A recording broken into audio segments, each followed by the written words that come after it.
were the eventual champions in Leviathan in the lower bracket run. As we now have the map vetoes ready to go. Team Heretics taking out Split. Let's see what else is in store for these squads. We have the Sunset today. Yeah, that's the question. We always love seeing Sunset because it hasn't been played a lot, just gets put right back into the competitive pool. Nope. That's great. Yeah, at this point, production is this event. I applaud. That was fantastic. Lotus, what's next? Haven? Look, I mean, you see Heretics here picking Lotus. This was the map. It's Ascent. This was the map where MIBR won 13-2, so... Haven's coming? Haven's coming. Haven's coming? Please no. Okay. Okay. Slightly Las que different. entra por las que salen, as we say in Spain. The one that goes and the one that come back. Yeah. Very good. Okay, Breeze as the decider. Oh, I really hope that we get to see that Breeze. Lotus was one of the maps where MIBR completely obliterated global esports. So, no surprises there. Yeah, I mean, we saw Heretics pick that, but there's probably not much to learn from that game. Everything just looked untouchable. And then, of course, MIBR picking Ascent, which was the map that Heretics lost to all gamers, the one where Koshmaras wasn't on the neon. I think they might have spelled a little bit of blood in the water there. Yeah, but that felt a little bit more like agent composition rather than execution and maybe issues with the map strategy. Sure, but have they had time to change? That's the question. If they come in with that Phoenix again, I'm worried for them in this series. I don't think that they necessarily need to change it. At the end of the day, the #1 task for Team Heretics that I was putting coming into this event is like Koshmaras needs to be more than just a neon. Yeah. You know, he was incredibly good for them and probably managed to get them their first victory in VCT EMEA, but that is just not going to cut it for the rest of the year. There's only so much that we can ask from him at the end of the day and how short ago he joined the team. But to be in the caliber the Team Heretics is globally, he needs to step up. Yeah, all right, well, we'll see what happens as the players look like they're ready up on stage. And we await agent select in just a little bit. Again, a reminder here, this is Group D qualification match. They lose, you're still in it. You've got your one loss to give. You win, you qualify into the playoffs as a 1 seed. MIBR taking care of business against Global Esports earlier. And Los Niños, the reigning title defenders, Team Heretics winning their series in a 2-1 fashion earlier as well. You win, you're in, you lose, you get one more shot against the winner of the B stream happening right now in AGAL and Global Esports. We'll see what happens there. I mean, the big thing is the earlier you qualify to these playoffs, the more time you have to prepare. Get ready for the big stage, the big crowd next week, and just have that extra reps on the scrims. You can have more time to change things, adapt, and shore up those mistakes. If you have to qualify through that final decider game, it definitely does eat into practice just a little bit. Yeah, and for the side of MIBR, we saw them coming into this Lotus playing against Global Esports with a couple of changes, right? They doubled down on the double duelist, but they moved away from the Neon and moved on to the Waylay, which is probably a new frontier for many of the teams and a very good choice. But very similar to the Jet, you have a lot of, but there's more combo potential right there. I like it a lot. I mean, I think that double duelist is just terrifying if they can make it work. Is it because it's Aspas? Well, of course. It's Aspas and Zekken. Like, they're crazy names on a double duelist. They will be sticking with that same composition. Aspas on this Waylay. Look for that little bit of trickery. And, of course, look for him to get that operator rolling. And when we look at the side of Team Heretics, Rian's having a slow start the other day. Boo was on point from the beginning. Woods had a little bit of those highs and lows, but at the end of the day, I think I am looking at him to spearhead at least the mood in the team to be able to get those gracious rounds that they always manage to find. Yeah, I think a lot of pressure on Benji Fishy on this side swap. We've seen how Waylay has been able to just abuse the vice hold on C on this map. So a lot of work to do to try and shut down a big name player like Aspas. The Stage 1 champions of Europe against the Pride of Brazil, making sure that there was South American representation here at EWC, defeating the team that prevented them from going to Masters London in Leviathan, and now one step away from the playoffs. It is MIBR Los versus Team Heretics. On the call, it's Achilleos and Paper Thin. Once more into the breach we go. MIBR scoring off against Heretics. We're looking to defend their title here at EWC. Obviously some absences on the global stage for MIBR, but looking to rally back here at this event and really show what they're capable of. Yeah, for sure. I mean, this is a huge stepping stone, it feels like, potentially for MIBR, but they got to get through a very tough Team Heretics, despite an absolutely dominant performance against Global Esports.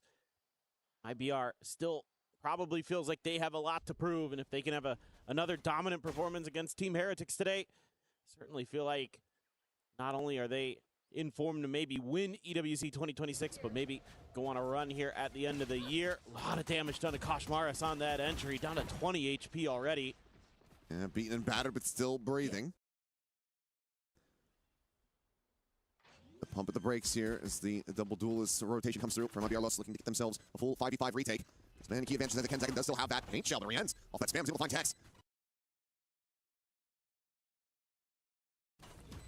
Nade now ready to go out. Rienz just popping that haunt, looking to try to swing forward.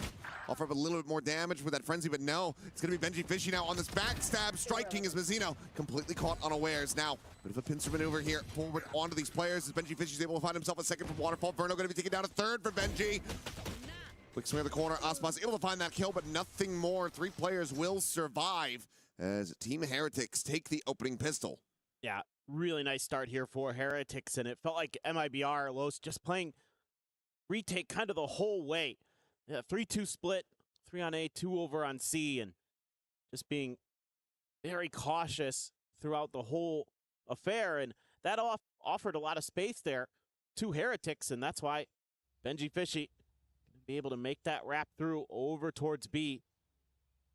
The players over on A all rotated over through spawn, except for one. Oh, what a shot from Koshmaris. Still have that Marshall in play here, but it's going to be Mazzino with the classic able to find the one, but as you mentioned, Koshmaris able to find the kill before he gets taken down. And Shell not going to be deep enough to displace Aspas. He wants to scale forward a little bit, given that he has that refract, but we'll just let it expire. So for now, a 1-for-1 with some additional damage dealt on Ezekin. Yeah, so still feeling pretty comfortable here as Heretics have a pretty wide open C site. I mean, Verno, who was stellar as well against Global Esports. Absolutely dominant on the Sova, but here on the Omen, he's going to be playing it patient. Have kind of thwarted Heretics from going into C, so as far as how you wanted this round to go as MIBR, well, I think this is about as good as it could have gone. How much more they're going to be able to find. Still the boom bot, still the nade available to Zekin. One going to go out. Paint Shell not going to be able to find anything. As the spam from Wood will connect. Mazzino going to be struck down. Aspas desperately trying to find an angle. We can put this Marshall to use. Benji still just going to be noting in case there's any potential flanks coming through, but as we can see, none to be found. Going to be a bit of a reroute here in depth to the spike, it would seem, as Verno and Aspas will both get taken down, and it's going to be a very clean anti-eco for Heretics, just the one casualty. Start things off 2-0. Yeah, nice hold here by Heretics. You know, on B site, sometimes things can get a little bit bizarre, a little bit spicy, especially when you're going up some people just sending it, right-clicking, trying to right-click with classics, but they shut it right down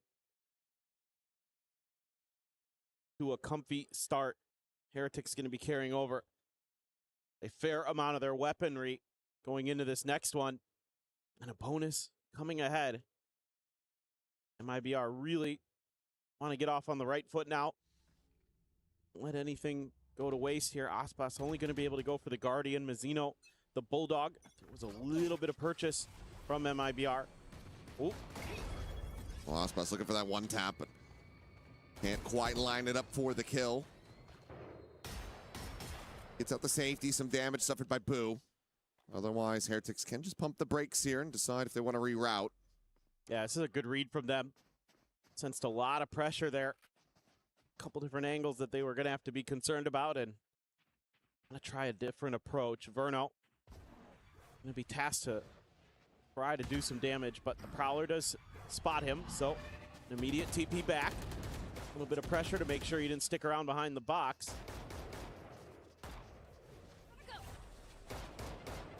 Verno gonna have to try to absorb all of this pressure. Paint Shell's right there with him, as we'll be able to steady the spray eventually for the one. Gets the second as well. A hell of a shot that he found, but Rienz still fighting back, brings us to parity.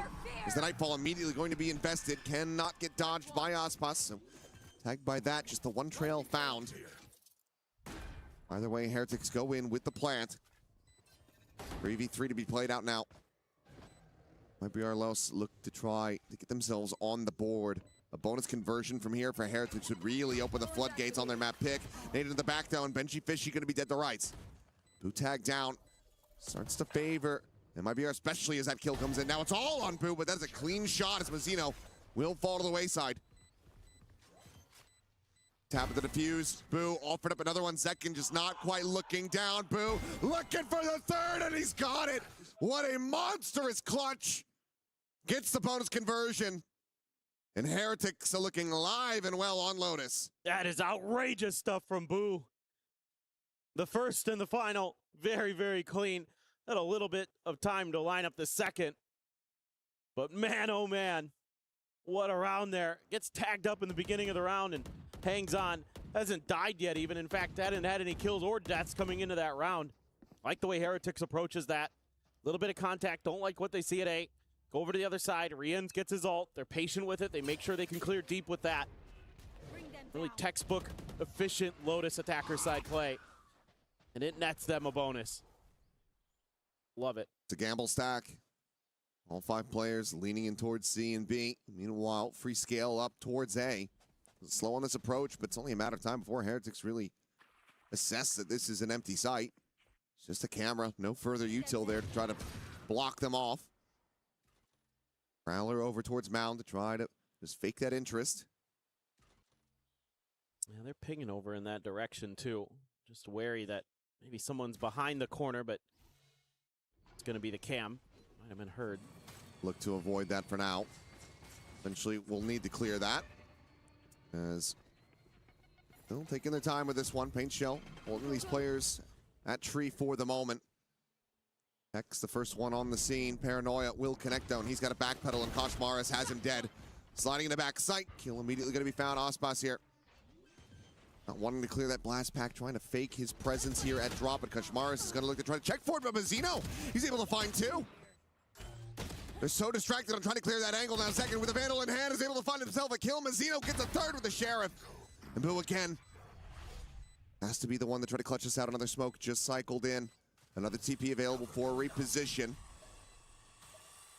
Looking to dodge the boom bot for now. Does so effectively. The Paranoia goes in. They know exactly where he is. Spray and pray on the corner, but it's going to be second with a headshot. Able to find him, and that is a monstrous round to be scooped up here by MIBR. Perhaps we would have to see some intervention from Coach Fraud, but instead they'll pull off a thrifty. Yeah, this one comes on the back of maybe a little bit of an over-aggressive post-plant position from Koshmaris, where he gets up towards top heaven there, and they are pretty suspicious that someone's at drop, and they want to clear that. The problem is they gave themselves up. Some of those players that were rotating in from spawn had opened up the door for Mazzino. Zekin scoops up a gun. All of a sudden, the round just goes completely sideways. Probably want to talk a little bit how to get into that one next time. They were working the map really nicely. Oh my God. Koshmaris is out so far wide. Ospas not quite flush against the wall either way. Does get spotted, does get taken down, but Verno able to find 2 quick kills. Gets him back into a 3v3, and Second does have the showstopper available to try to prevent this plant. Waits it out, Siege gonna be dodged. Showstopper now gonna be sent. Diving forward, both of them just corralled into the corner, and Second quickly collects. Rins and Benji Fishy both gonna be struck down as Boo. This time cannot put on the cape, cannot find the heroics. It's a 3K for Zekin and a very fast shutdown at the hands of MIBR. Simple stuff, but Verno continues to be so crisp with the aim. That 2K, flawless. I mean, he's been tasked with a pretty rough job of trying to hold down the C site as a solo Omen. That can be oftentimes a really tricky situation, even with those TPs. But if you got the aim, you got the confidence, you can make it a lot harder for the opponents. And then obviously the showstopper seals the deal more or less. Carryover on this operator as well, so still have that in the hands of Ospas. On gets a reveal on Boo, TP's away, just dodging out lion's share of that damage from the paint shell. Keep in mind, Benji Fishy does have an equalizer here with the Steel Garden, so could be one of those rounds where you can use that to either clear space or just, I'd like to see them be patient with it. Loved their patience with the Nightfall earlier. Woot went away from a showstopper, so some real opportunity here for Heretics to turn this round on its head, but Aspas already has Rian's dead. Quick peek out from stairs. Mars trying to get his way forward into the B site. Slides through, just that classic at hand. Still able to find an immense amount of damage on the Texan. Should be able to get the finisher as well, and he shall. Woot on the arrival as well. Could be good for one, but quickly gets shut down before he can find anything else. Starting to feel like a broken record as I say it, but once again, it's just Boo left standing. And Mazzino will just go for the spam. Knows he's going to be trying to recover that spike if he can. So gets him through the smoke. And that's going to be MIBR getting yet another round win. Yeah, they're really fast to react now. Starting to try to put some pressure onto Heretics wherever they make contact. They instantly respond there to Kashmaris rushing in. And yeah, that one. Pick up 3, give up 3, and that means the timeout call. Yeah, not the end of the world there, but certainly, you know, Heretics want to talk about these ults that they have. And they've got 4 of them to work with. So, you know, I think here, you've got the showstopper to clear space. You've got the Steel Garden to, you know, kind of lock down once you're able to get that plant into play. Maybe just want to talk a little bit, continue how to thwart the early operator angles that Aspas might be taking, things like that. Let's make sure that everybody's all on the same page there. Because, gosh, it started so good here for Heretics, but 3 in a row for MIBR is concerning. Here on Lotus, you know, you're off to a rip-roaring start on that attacker side. You're feeling like you're going to be able to give yourself a nice cushion going into that second half. But now all of a sudden, the script is flipped, and you're starting to get real concerned that it's going to be way too close for comfort. Aspas went away from a convergent pass as well, so you got to be real careful not to give him that opening pick. And there's a big setup over towards B for Heretics. Just the Cypher util at the front door there. But no contact at long A. Everybody's pivoting here for MIBR, looking for... Pivoting into potentially the right position, but looks like they are going to be dropping back from B. Why could it be passed over? And okay, no, now they're counter-rotating back in towards A. Have to be wary about a potential scale forward. There was that Season 8 off the rip of the round, so they don't know if anyone pushed past with that util. Right, you got to be worried about maybe an aggressive op angle here right outside of the rocks. So got to be slow, got to use this Prowler to check that angle. Around the backside of Rubble, too. Nothing spotted. Verno going to be taking points, sends out a couple shots, wants to see if he can catch another little glimpse here, but well, now leave it to Aspas. There's the spot out, and he's going to try to make his exit, and he cannot. He's not fast enough on the draw to get that double dash going. Meanwhile, Mazzino just creeping into the angle, swiftly going to be shut down by Woot. This just feels like a little bit of an overstay, a little bit of over-aggression from MIBR that ends up getting punished by Heretics, now giving themselves a very good opportunity to close out this round and regain the lead. Showstopper as well, going to be invested. Woot looking for a target. Little TP reposition, is able to dodge that one out. Meanwhile, though, Zekin trying to spill forward onto the site, and Woot will quickly dispatch him. Verno and Tex, so you have to really have much involvement here. Trying to see if they can somehow bail themselves out of this 2v5. You've got the money for another operator on plenty of players, so not too much reason to not play this one, especially given that you've got 2 of the ults invested, but Verno only going to be able to find the one.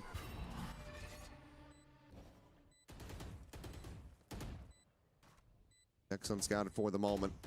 But at the very least, would love to just try to get one, maybe die, get that neural theft online. It's been slow building for him, but it will just be Rien's to claim a third in the round. Is Team Heretics will move up 4-3. Yeah, nice little bounce back here. Heretics now starting to toy with the map again. Making a little bit of noise over at B. And then a pivot over towards A, where they're able to isolate and lock down Aspas. That's huge. Again, taking that operator out of play, taking the potential convergent paths out of the round. There's nothing Aspas could do there. A really timely smoke from Boo. Make it so that there just couldn't be a response from MIBR. Here we go again. Operator still able to be bought up. Good haunt reveal, though. Is able to spot 2. Meanwhile, Boo up over the top of Rubble. And Aspas has him dead this time. Dashes out to safety. Little lick of damage going to be found. But even if they want to try to crunch across into B, Verno is here, has that paranoia to try to shut this down. Here's that Boombot coming through. Zekin's going to look to back him up. And don't forget about the Nightfall and the Steel Garden. Again, the tools there for Heretics to clear a site if they need to. Kashmaris has ult as well. Could be utilized to do that. Oh boy, that convergent pass would have been. Convergent pass with the paint shell layered in. That could be Benji absolutely dead. Up to hold on this one for now. Just far enough around that corner. Benji.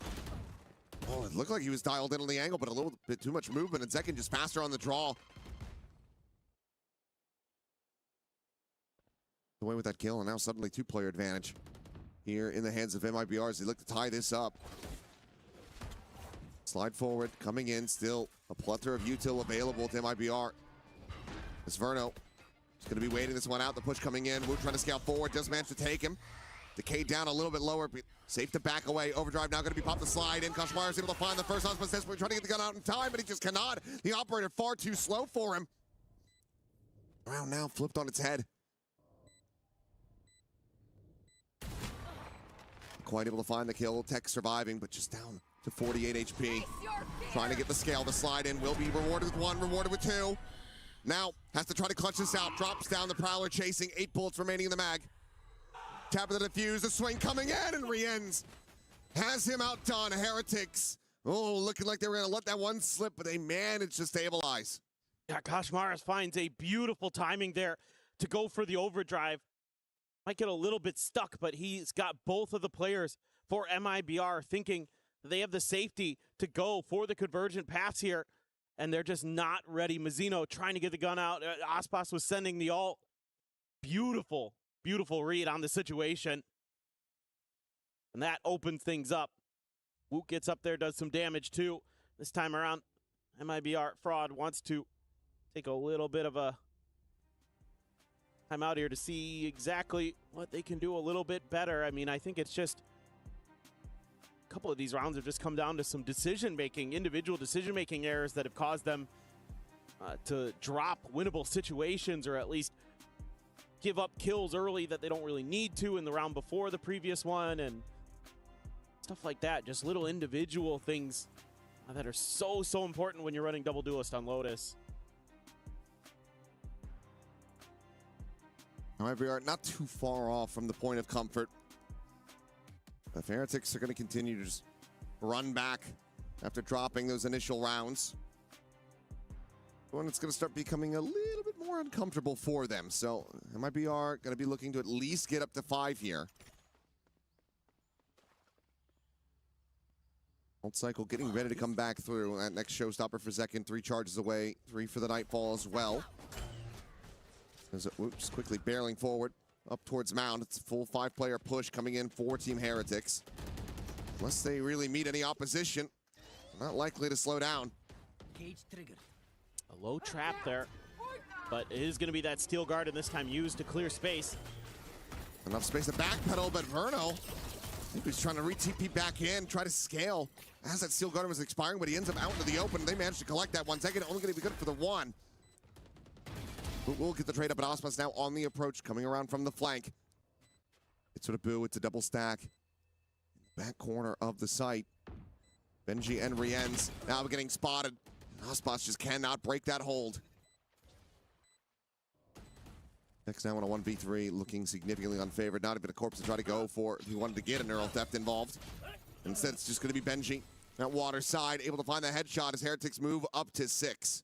Yeah, this time out of the timeout, Heretics has a really nice read.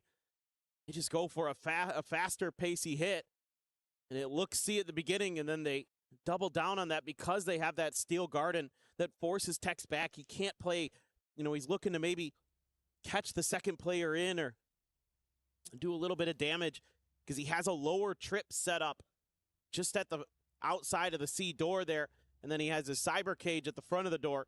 So he leaves himself a little bit of gap to play from that pillar, but not offered the opportunity. And then Burno TP'd into a paranoia, in fact. Couldn't see anything there. Got taken down. Rienz just continues to thrive. Ospas trying to find any kind of angle that he can get, but Benji Fishy will have him outdone here. They're just bleeding out members very quickly. Verno now the last one standing. MIBR had gotten their 3-round win streak started on a Thrifty, but it's not going to happen again. Heretics will lock up a lead, barring Verno getting an ace clutch with a bandit.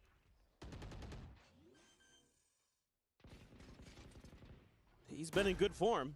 Seen some wild stuff in our years casting this game, but this one feels like a bridge too far. 5 remaining.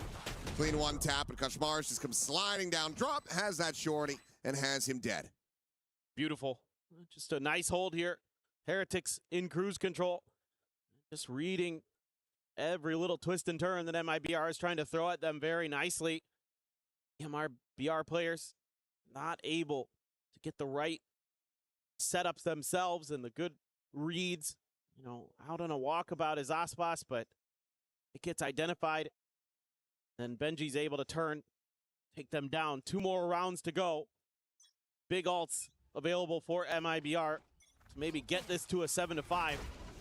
Showstoppers for both raises, though, as Woot has gotten into another one. Boo, it's up on the rubble, but going to be thwarted. Doing anything, really. A little bit of damage done. That's all there really is to speak of that situation. But Kashmaris, it's quite a bit of forward space here. Just how does Team Heretics want to use that? Love to see them keep Kashmaris around a little bit longer, try to sell a little bit more that they're sticking around, and they're somewhat doing that, but now with the peel back from that cyber cage and a little bit of a window, it's just how quick will MIBR read this? For the door. Not very quickly. Might just be relying on that tripwire, but could end up being a little bit too late. Door now going to be broken. Zaspas and second try to get a position to try to hold this back, but with a showstopper, there's no way to try to face forward. They have to just wait this out, and Woot still has an opportunity. Chucks that in, and second's going to be tagged down to 48. That makes committing his own showstopper a little bit more risky. Sends it and will be rewarded. Kashmar's going to be dead. Benji Fishy taken down off screen as well.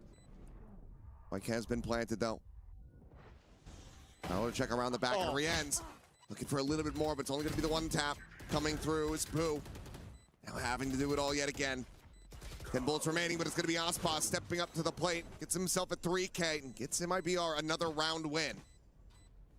Gets a little bit worrisome in the middle of that round for MIBR, especially when Zekin gets knocked down to 48. You know he's got that showstopper in the back pocket too, but when you're that weak, you get one shot in the body as you're trying to blast pack in or something, you're ripping the ult, and then you don't even get to use it. But this time around, takes a safe, just one blast pack around the corner, spots Kashmaris, and just says, okay, that one I should be able to get. That really starts to break things open there. It's kind of that waiting game as the raises. Who's going to use that showstopper first? Because Woot has to use it due to the pressure that they knew could be created. Don't slide out. Kashmar is just taking the fight nice and early, and he's going to be taken down very quickly. Paint shell as well going to be layered in. Boo eating a bit of damage from that one. Osman's going to be struck down as Woot is able to find the kill, but Mazzino trades out Rien's as well, so still going to be a player advantage established here for MIBR. If they can make this a 7-5 half, going to be feeling pretty damn decent about their odds as they get ready to go to the attack with their double duelist setup. Bring them down. TP just to get a little bit closer here for Verna, but Mazzino cannot hold the line, nor can he retreat, so just ends up getting caught up. Now into a 3v3. Heretics once again in a winnable position. Heck still on the approach. Plant not being committed to quite just yet. The spot out, Zekin able to find Woot. Despite the near sight. Fast enough on that draw, and now this becomes a very uncomfortable spot. No real way to try to get this plant going unless they're able to find another kill, and Zekin will take down Woot before Benji can capitalize, so now he's got to clutch this out in a 1v2. Swing from drop would have him dead. And instead, it's just going to be Tex from behind. Get the backstab. 7-5, Heretics out in front, but MIBR doing decent to recover this. Yeah, I mean, even though there were some pretty big streaks from Team Heretics, the fact that MIBR comes through with 5 is really, really impressive. Able to settle in a few of these rounds. Just kind of weather the storm of some really impressive, macro ideas on top of really good shooting. Rien's was looking really hot to start, had a couple quick nightfalls in the mix. Benji was doing some things early. Boo, obviously, with the clutches. Yep. That's huge for Heretics, but is 7 going to be enough on that attacker side? you're also going up against a double duelist. Who knows? Aspas getting heated up a little bit as that one went on. Zekken had a few good moments in there. Everybody kind of getting involved. Tex, slow to start, but it was like 0-5 at one point, but got through there, got some kills. Got a really important neural theft on a win against Benji Fishy out in attacker spawn. So some really good things starting to kind of formulate here for MIBR. They'll need to be seeing, I think, a little bit more here from Tex at the defender side, where you're expected to be a little bit more favored. Obviously, setting up the trips to try to just cover your rear when you're going for an exec onto a site. Those are still available, but widely. There's a bit of a reason why we mostly do see Vice on this map comparatively. So I want to see a level up as far as the gunplay is concerned, but seems like the rest of the team, like you said, starting to kind of find that groove. And if Aspas is going to be one of those players, that's obviously terrifying. The analyst was talking about it. When you have that waylay, you're able to circumnavigate a lot of that Vice setup. Go up and over the wall, have that trigger go over the thorns, completely just avoid that damage right there alongside the rays. Yeah, and in theory, right, you have the Omen too. So you have a lot of abilities to kind of nullify some of those C setups. Good coordinated teams that are able to clear some space, able to use maybe some of the Fade util, some of the Raze util to clear out the C site and then get past that wall. Get 3 players right in there before the wall can block out the others. Get a plant going, little things like that that can be orchestrated. Really could be a difference maker. And let's see if we get any inkling as to what some of the ideas might be around that for MIBR early, as they will be drifting in that direction. Mazino just clearing the haunt, just keeping attention on this side of the map for the rest of his team. And that's damn good. Yep. How many players are here? Yep. Only Benji Fishy not on the site for the moment. The rest of the team. So all going to be baited out. Aspas gets the quick entry in. And so far, Heretics not really biting on this. They want to be able to re-clear out towards A main first, as well as secure this ult orb for Woot. So grabs that up. And while looking for that moment, we'll just be able to find a smattering of damage, but Rien's still alive. Zeno will fall. Aspas, though, double face forward with Tex. Pushing up through Waterfall. Ashmar ready with the slide. Regains that space, forces them back away. Still a lot to assess here for Heretics.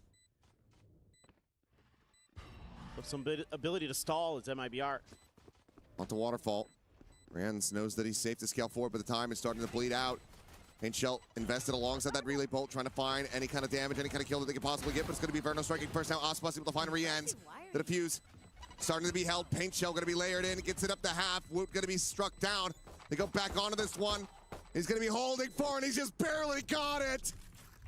MIBR cannot defend the spike. Heretics steal away another pistol. And that is going to have MIBR reeling and kicking themselves. Absolutely. Benji's been so instrumental in these pistol rounds. Had a 3K on the lurk, and this time around, able to get the important kill. And is right there to stick. Knew the time. Knew he had to go right for it. Good job by the initial diffuser getting it to half, knowing that they were going to have to eat a paint shells and give their lives for the cause. Benji spotted out early. Grenade sent in his direction. Catches a little bit of damage onto him, but Mars is here to back him up, and he is, he's going for his usual stuff here. He's got the Ares this time, not quite enough for the Omen, as the Thorns from Benji will find himself a second, and in the end, he will collect a 4K to make it a flawless anti-eco. An absolute blender there. Nicely thought out, nicely set up. Love the Ares in these scenarios where you can just hold the line. I might be the first Ares of the tournament. I think they used it the other day on the B stream. Oh, maybe they did. I think they did. I haven't been able to see every single map, but we've been a little busy. It's been a little back and forth.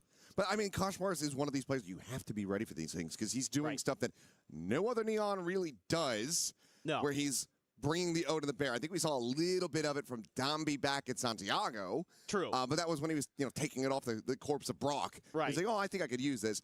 He will just buy this into the round. Yes. So you have to be ready for him that, just have these LMGs in hand. Meanwhile, okay. We're into the round, and Heretics are bodying MIBR on their anti-bonus. Verno's the last one standing. 30 seconds have passed.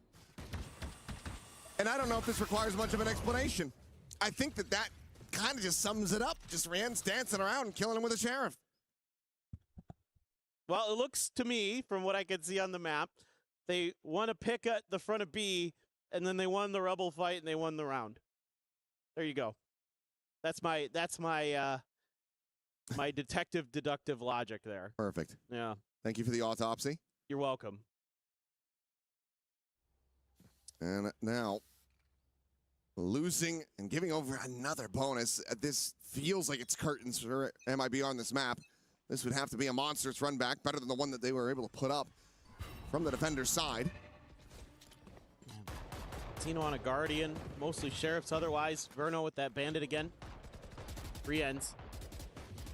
Right around the door, just waiting for the contact.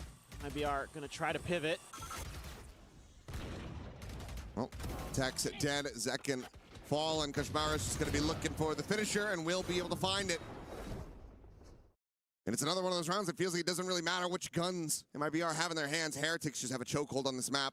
They picked it for a reason, and they are putting that on display. I love the way they play this, though. Like, there's a little bit of consideration for every angle. You got Rian's kind of washing the door, and when he realizes they're probably not going that way, we need to double up on the other side, give Boo a little bit of help. And Kashmaras here plays his life so nicely off of that boom bot. Doesn't try to, you know, you'll see a lot of players when they spray that boom bot, they're immediately trying to just pivot their, you know, crosshairs up to look for that player coming through the door. No, he's like, ooh, I should back up a little bit. You know, give those other 2 players. I know I've got the help over at A.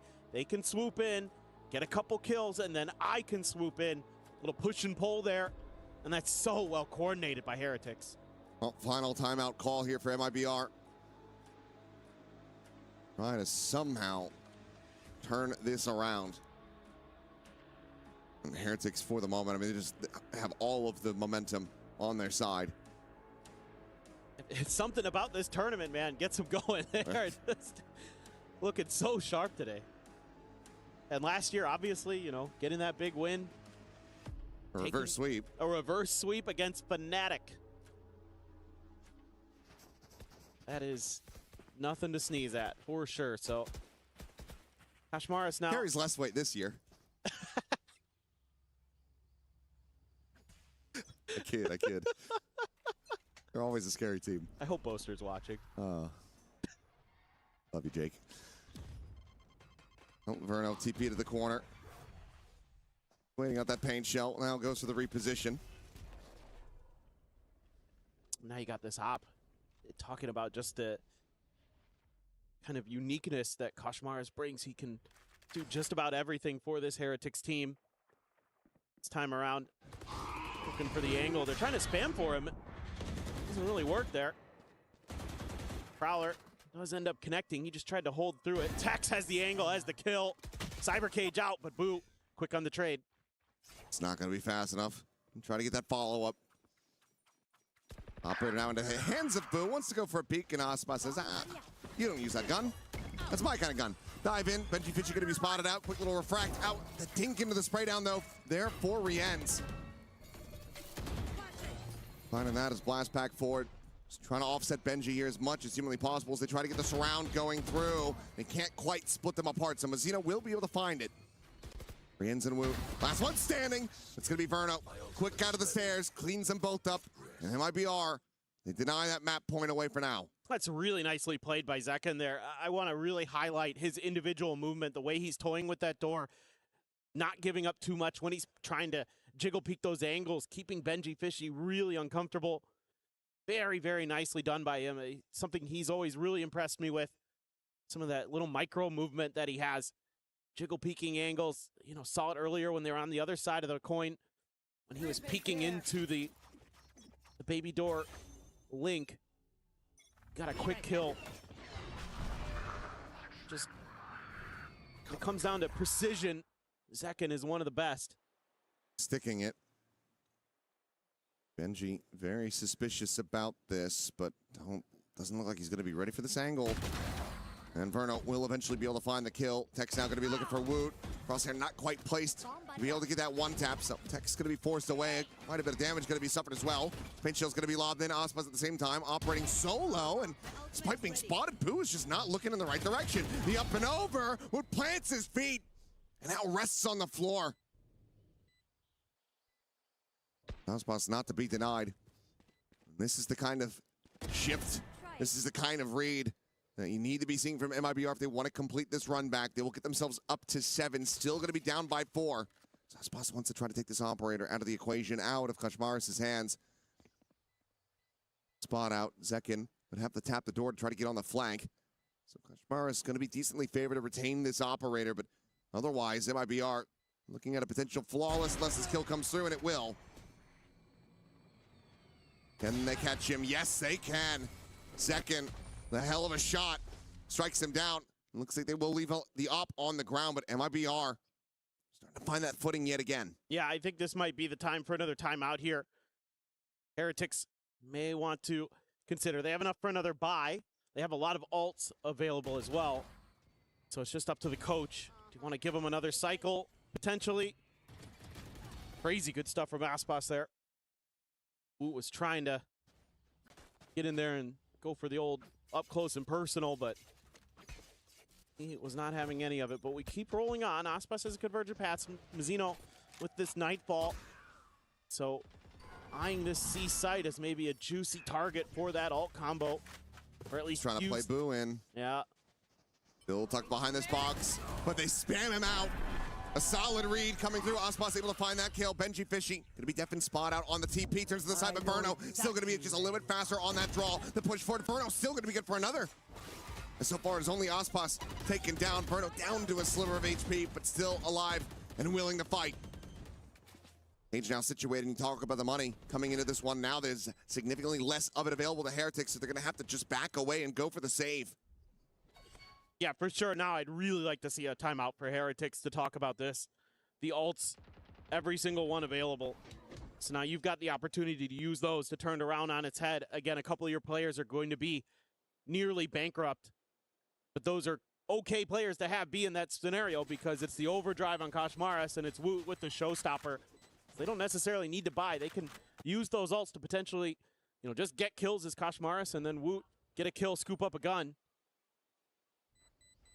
And then you've got some tools for retake there too. So I think you can play a little bit for contact here as Heretics try to lure MIBR Los into a false sense of security. Maybe drag them in towards A and then let loose with either the showstopper or the overdrive. You can do that on C too. So that's the kind of setup I'd like to see here. Maybe have a player in Baby Door, break it early. Have a couple. I liked that one setup Heretics had where they had 2 over at A, 1 in the Baby Door. Keep either Riens or Benji Fishy around that door, keeping that in check, and then waiting for your moment to pounce. Still no timeout call. Weber's going to be trusting in the team to still get this one over the line. Says we have a stacked deck. But if you invest ultimates into this round and you're not able to find the win, it's going to be even more concerning. Boot dead. Mars with the judge. Sending out a couple warning shots, wanting to stave them off, dissuade them from pushing that side of the map. Second, will be walking into the sidelines of Benji Fishy, but very much does the same here against Aspas. As Boo now critically backpedal, still able to find another one. Burno going to be taken down through that cage. Still a player advantage. Conversion paths in the back pocket of Aspas, should he feel the need to use it. Morris the one to dodge the Prowler to scale forward, coming in. Overdrive now going to be Pop Tex, eating quite a bit of damage here to start. Kashmaris jumping up on top of the wall, but that's going to be to his demise. His Tex will be able to claim him, and now it is just Riens who cannot get the clutch going. Another round over at MIBR, now suddenly 2 away from tying this up. Well, now the alarm bell is beginning to ring, I think, a little bit in the Team Heretics camp. Kind of letting a few slip through here. I think maybe going for some opportunities, not really utilizing these ults, I think, effectively in their situation. Just trying to go for some individual plays where they get some kills, set things a little bit off balance. Woot just diving in with a shotgun. No timeout still. Kashmaris with another Ares. Spectre for Boo. Brienne's gonna have the only rifle. A reveal, no opportunity though for Woot to punish. This time around, playing a little bit more contain our Heretics. There. Obviously, MIBR Los, we've seen this the last couple rounds where they're very cautious at the beginning of these. They know that that showstopper is there, so they want to make sure they're not going to be falling prey to it. Convergent paths if that Prowler were to connect, but does not. So it's going to be saving that in the back pocket. Zekken one away from a showstopper as well. So this is all signs pointing to MIBR taking this to 10 in my mind right now.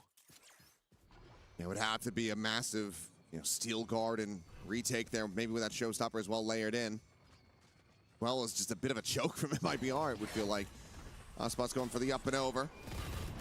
Boo holding on to that paranoia here for the moment, but might just be holding to the next round. Yeah, he's just going to get grounded to a fine pace as Rien's at drop. He's going to be able to find one, looking for the other, but the Saturate denies him the aim. Mazzino collects a fourth, and MIBR are knocking on Heretics' door. Oh boy. Starting to get real scary. A nice haunt there. Boo just stuck, and Boo looking a little flustered. Gesturing there that, hey, we need to figure something out, guys. And again, you're sitting on so many ults here. They had used these a little bit earlier. Even if the rounds hadn't got their way, they could have maybe come into another ult cycle. Now you're sort of stuck with what you're left with. I mean, hopefully you can use the 4 of them to get 2 more rounds, but MIBR Los is into an ult cycle as well. So you're kind of playing with fire a little bit here. Against a team like MIBR Los, you will get burnt. It feels like this is one of those rounds that's going to make or break it. You either get up to map point, guarantee at least in overtime, or MIBR tie it up and in all likelihood take away any and all momentum, all of the win that was in your sails. Well, that's what's so concerning. This felt so heavily favored for Heretics, who have been really streaky. Maybe it's about time to get that streak going again and get the final 2 to close it out. Zekken and Aspas both have their ults. Vernal one away from an ult that we've already seen have impact for him. So normally you kind of poo-poo the Omen ult, but in this case, Vernal's already shown that it can get some value. Fast showstopper. Widely unassisted. And Widely without a potential target. Vernal's going to be taken down, but Benji Pitch is going to be found by Mazzino. Showstopper into the back of the site. Nothing going to be found there. Rien's deafened up, but still able to turn back. Finds the fight win versus Aspas and finds the one tap on the Tex. 2v3 the Prowler. Seeing, yes, he is in fact still in this position. Rien's very much a player to be feared. They're going to look to double back on this one, though. Like, it's not going to be the scale into A. It's going to be the full retreat back towards spawn and maybe a pivot into C. This is a nice smoke from Boo. I think they want them to go the other way. Stall them out a little bit. Actually, they're thinking maybe they had disrespected that smoke and they're going to go towards A. So Heretics here just a bit off the mark. Still gonna have a couple pieces of util for the retake potentially. Sees Haunt is there. Exactly what I was looking at. Smokes for Boo. Yep. With the plant into the hands of Mazzino, will give him a nightfall. Another opportunity. Another piece of the puzzle. Try to tie this up. And they planted for Mound. Makes it all the more difficult, but there is the smoke here for Boo. Tap of the door, the Haunt to be cleared. The swing gonna be coming in. It's all one after the other! And they all fall to the wayside! MIBR take that 10 times out of 10! Heretics making it easy for them! They just never really read that they've set up on Mound. It doesn't occur to them until it's far too late. Oh my, oh no. That is devastating. As soon as the Haunt is cleared, you have to be wary. Why would the two players defending the spike be playing separate from one another? Right. Just a thought lost in the chaos. As Woot now trying to scale, catches a spot out, and Aspas eats an immense amount of damage. Just maybe a misjudge. Ooh, what a belter from Tex. This rips Kashmaris' head off. Does take some damage from that Marshall in response, but couple ults still in the back pocket. Heretics could get the Thrifty to go off the back of some of that. I mean, you still have that Nightfall, still have Verno's ult as well. Woot, who knows? As that showstopper, there's the up and over. Aspas is going on a scouting mission. As that refract at the safety, paint shell to try to delay. Zekin, wow, sniped out of the sky. Just couldn't quite build up the momentum with those blast packs. He ends up getting caught. Nightfall across the scale into the back, and Verno able to intercept the rocket. Shut down. He's looking for more, but he doesn't confirm the kill. Offsets the spray just a little bit too quickly, but Rienz cannot escape, cannot tuck away. DP4 reposition from Boo. A plant behind the pillar, unbangable there. Can't try to get the damage in, and Boo cannot find the shot. And repositioning, evacuating the area. Are creeping up into him though, and he's made up for it. Being able to find the one, and now it comes down to Benji fishing. Steel Garden, however, can be avoided. Plenty of pockets to try to tuck into. A safe-ish plant allows him to isolate the kills. Benji on a swing, gets it done! Finds the two to get the clutch, and Team Heretics rescue the round in thrifty fashion. They move up to map point. Oh boy, this is just so back and forth, but Woot, that shot he hit on the entry of Zekin, disgusting to say the least. One of those ones that you're gonna look back to as an absolute difference maker, and then you think maybe he beefed it, but then Verno went for the spray, thought he had a player and was trying to transfer already, but hadn't confirmed the kill. And that left him kind of dead to rights for a moment. Some individual mistakes that hurt MIBR Los there. Now Kashmaris can get that Odin. Huge swing. Aspas into that op. Not able to find any joy. Over in towards the C site, and away we go. Oh, the up and over, the shorty able to find it, and Aspas gets out like a thief in the night. Relay bolt to further delay the scale forward. Kashmaris, he's got no idea if they made their way through that haunt. Will now tell them all. They hear that Odin. The call for MIBR going to be to just pump the brakes for now. Play this one a little bit more slowly, but the Prowler confirming that there's still at least some forward presence. Corpses in backside, so getting the neural depth going to prove to be difficult as, oh, he is hunting for him, and Aspas torn asunder down to 4 HP. Consideration on that slide in towards water, but will be canceled. Zrien's now going to be spotted out, tucks away back over at Waterfall to safety. Being revealed out, and once again, looking like they want to try to go for this Mount Protect, but this time they will leave a couple players forward into the sides, but it's damage found on a Mazzino.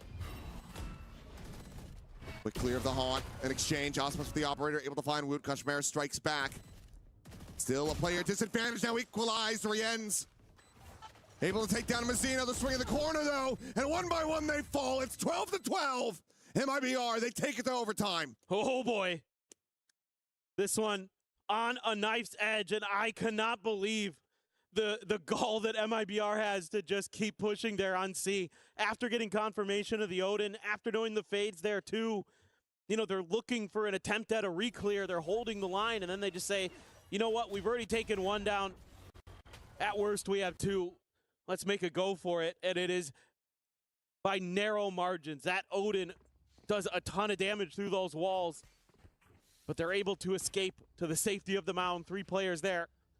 Another hold for MIBR to send us into OT. Suspected this one might be a banger. Absolutely delivering. You have to imagine whichever team fails to get the win here on this map, they're going to be feeling pretty damn exhausted. Swinging though, and Aspas, what a shot. That's the operator dealt with immediately as Mazzino and Zekin get involved as well. Kashmaris only able to find that singular kill. A lot of starting here for MIBR to try to steal this map away. Both pistols lost, both bonuses converted for Heretics. The fact that they're in this position is already damn impressive, and now they're looking to take this up to match point for themselves. Swing in the corner, and Kashmaris just cannot get that op to sing. Benji, the last one, spots the shoulder, but it's all a bit of a distraction, and Zekin will collect a third, and MIBR are 1 round away from taking Lotus. Yeah, just a commit early to the rubble fight, and Aspas so quick, has a tight angle, and just gets that instant headshot. Difference maker in that one to open up that extra bit of space there.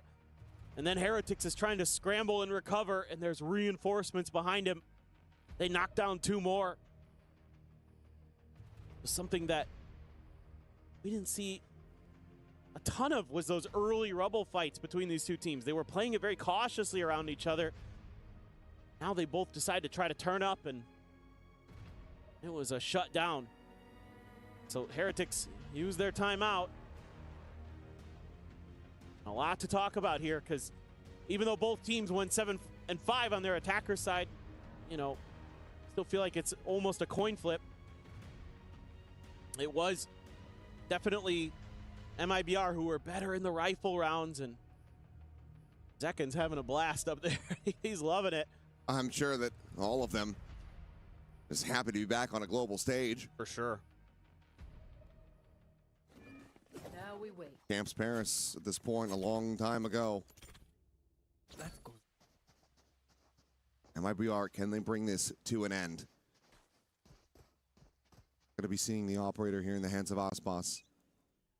Opting to go for the Phantom. And once again, MIBR opting to explore around C to start. Yeah, I mean, I think because you have the Waylay, you have a lot more comfort to deal with Utah. But look how far back Benji Fishy has placed the Vice Thorns and the Flash. But look at him, he went the other way. I think he had the spot out. We'll take that Refract out, but it's going to be a good amount of damage suffered by Aspas, down to 45. Only able to put Benji down to 80. Tex just frantically trying to make his exit, and he cannot. Woot able to pursue fast enough, far enough forward to get that punish. Swing in, Verno dead, and Heretics now looking for that reset as they are just swinging to their demise. Zekin trying to recover the spike, has to dodge the C's. There's 2 players here on the B site. This should be absolutely undoable.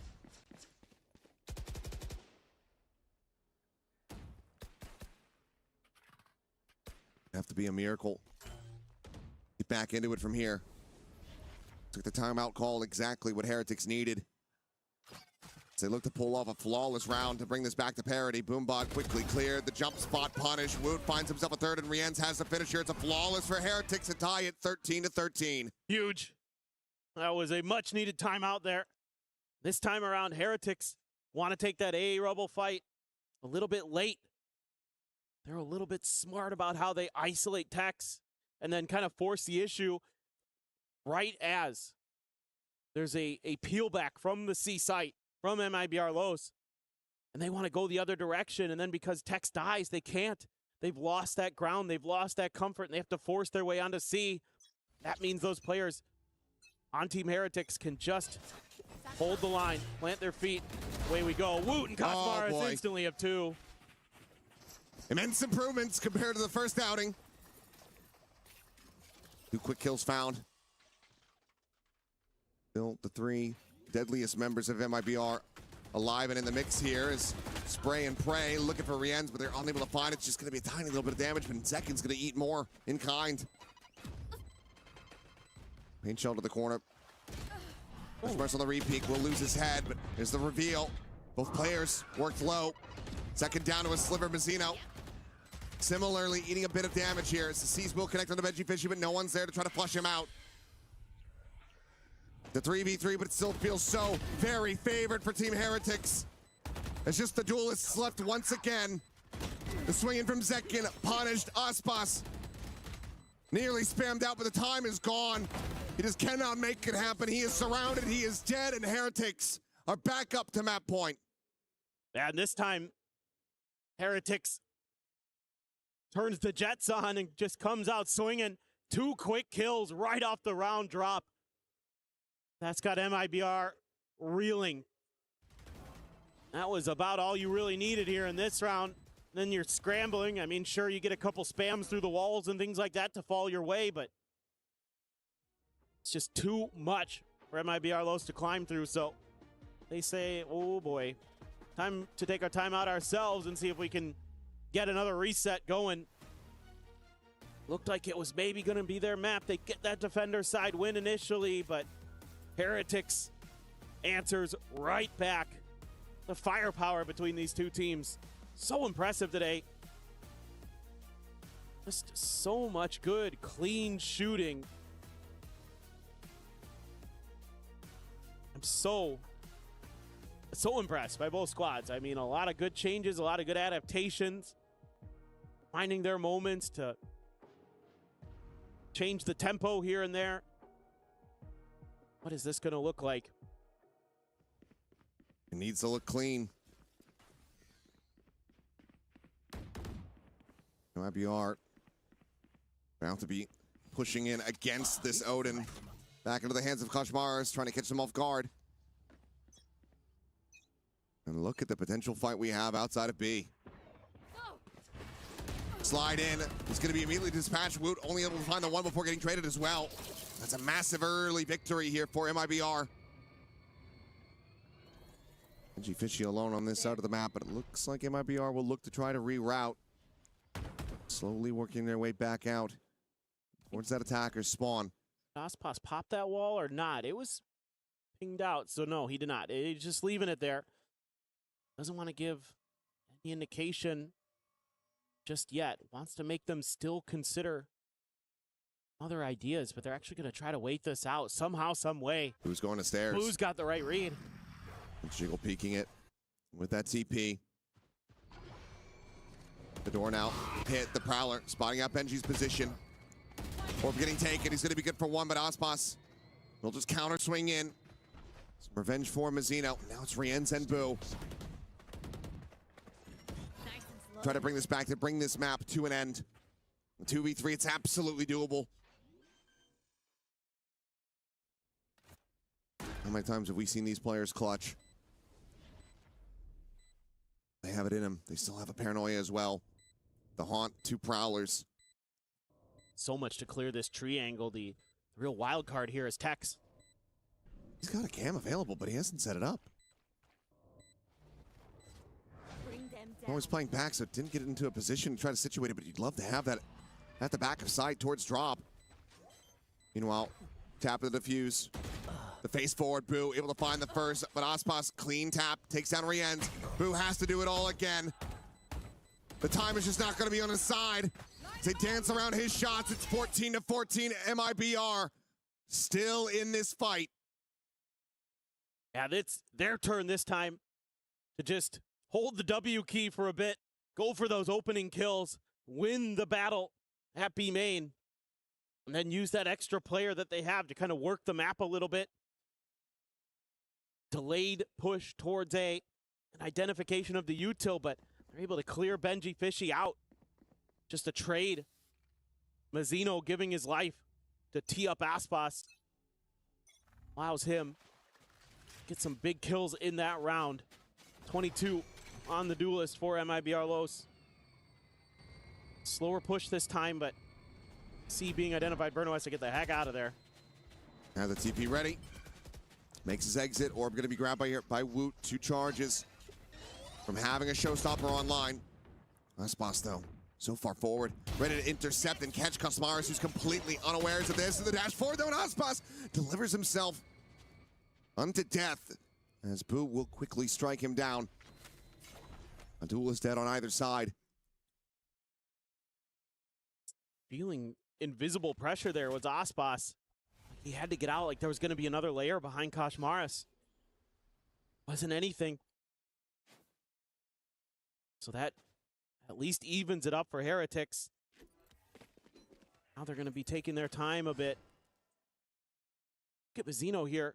Just going to be hiding right around the corner behind that box. Him and Tex trying to use that trip as a kill trip around A if they go that way, but a pivot from Heretics. So this high-low stack, Bruno Zekin. Is it going to be identified in time? Should be, you would think. Paranoia, Paint Shell, both available. Haunt as well. Boombot gonna lead the way. The Haunt gonna be cleared out. And Woot splash packs up on top of the box, is able to find Zekin. And that's that nade that could have critically delayed and denied this plant from coming in out of the equation completely. Having the tuck back, go for the reload. Where are you? Haunt over the top as Tex tries to go scaling forward. Two players gonna be revealed. They have him lined up, but he's only able to collect the one kill as Rienz will mow down the remaining two. Heretics once again up to map point. Another nail biter of a round.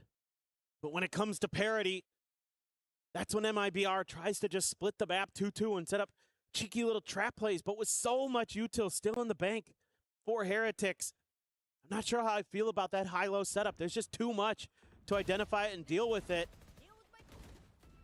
They're able to get up on the box. There just isn't enough left in the tank. MIBR gonna need to go huge here. Send us another reset. And that's at a spot out in Averno, so. Aspas diving in, just gonna be eating some damage for free, relatively. Paranoia is gonna be exchanged. In the end, I mean, it's a stalemate. It's one that Heretics still benefit from. They maintain their positions. Now, the scale forward gonna be attempted second. Trying to just flush Woot out of this position, and you absolutely need to. Eventually will be found. 3 players on either side of Rienz. The first to arrive on the scene. Goes for the peek, looks for the kill, can't quite find it. Now we'll have to backpedal away, wait for his reinforcements to come through. That kid's gonna be one away from a showstopper after this plant. One more kill. That could be the difference maker that sends us into that next reset. Got a little bit to work with here. Kashmar still has the relay bolt. Fast lane as well. Sees and a Haunt available. Use the check close. I'm out of here. And no one spotted so far. Sees into the back, gonna be dodged second. Turns away at the worst possible moment though, and Kashmara's just barrel stuffs him from behind. The defuse is now being stuck. They have to scale forward. Verno dead. The round, it's gonna be over. They just stick it to completion, and Heretics gotta be wondering how in the hell they got away with that. 16-14. This Lotus, their map pick, it goes their way. But good lord, were they pushed. Yeah, this is by the thin of it didn't go great in some moments, but it was a lot of rounds strung together at times by Heretics. Narrow margins, but they get there just barely. It felt like it was going to be dominance. It felt like we were going to be going to Ascent lickety-split, but not quite. Well, they extend our evening. They managed to find that win, but can they do the same on Ascent? That's MIBR Los's map pick coming up next, but I mentioned it before, you play a close game like that, especially on your opponent's map pick, and you fall just shy of the mark, being able to take it, that can take the wind out of your sails if you're MIBR. We'll see if that's going to be the case, but for now, let's send things back over to the Deacon and the desk. Thank you very much, guys, as it is the title defenders barely holding on in multiple overtimes, but get the job done. 16-14. Team Heretics up 1-0 over MIBR. Los, welcome back to the desk. Kukuka and Big Time. And man, Lotus, 3 sites, all of a sudden when it became clutch and MIBR's comeback, they just made it 1 site. It was just, we're playing on C. What you got? Yeah, I mean, look, this is an incredibly close game. What is it about Lotus so far here at EWC? We keep going to the overtimes. It's getting crazy, but this was a great match. Back and forth. Heretics, I think they show the mark of true champions, true fantastic teams. They're able to do this where the games get close. You know, sometimes the script isn't going your way and you're still managing to get those games across the line. That's such a crucial skill. So it's easy to see why they, you know, talked about a lot. One of the favorites here coming into EWC. And do not get me wrong, but this game was too close for how much of an advantage Team Heretics was able to get at the beginning of both of them halves. They managed to convert both of their bonuses, starting each half with a 3-0 lead, right? And I think that they had a lot of control over the first half of the map. But MIBR bounced back immediately. The double duelist, extra aggressive, catching them in so many positions, making it for players like Boo, for players like Benji, even sometimes impossible to play in certain positions. Incredibly electric coming from them. Yeah, look, if if it walks like a duck and quacks like a duck, you have to call it a duck. It's Aspa. To be honest, for me, I felt like MIBR were the better team here. To take it to overtime with no pistols, no bonuses, that means you're winning the majority of those gun rounds. So it's got to be heartbreaking. They do all that hard work to get it to overtime, where they really should have been favored because those are the gun rounds and they don't get it done.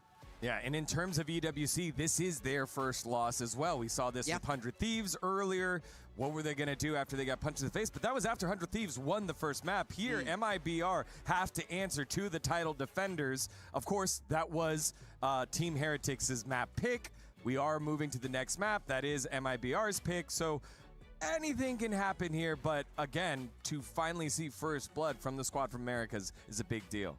It's a very big deal. Ascent is not going to be an easy map. We understand why they might have chosen it, and it's the fact that Kushmaras, as we were saying, moving on to the Phoenix, did not look very good. It might be a weakness for them. When we talk about making changes and how difficult it can be with this amount of short time, they could just go back to something that was working before. It is on Team Heretics to evaluate Neil to work from home and say, hey guys, this is what I saw, this is what you should do, this is what you should not do. And also, it is a weakness that you have exposed to the rest of the teams participating in the tournament that they will exploit. They're not new to this. I mean, let's be real, MIBR are going to pick Ascent with good reason from what we saw against All Gamers. For me, I want to see them revert, move away from this comp. I didn't like Koshmaras on the Neon, and I just didn't like their general setups. It felt like they were getting run over by Shrimp and GRQ, so I need to see them redefine that as we move forward to the next map. Well, the teams are in the team room getting prepared for that second map, Ascent. We'll be back after these short messages. Don't go anywhere. You're watching EWC 2026.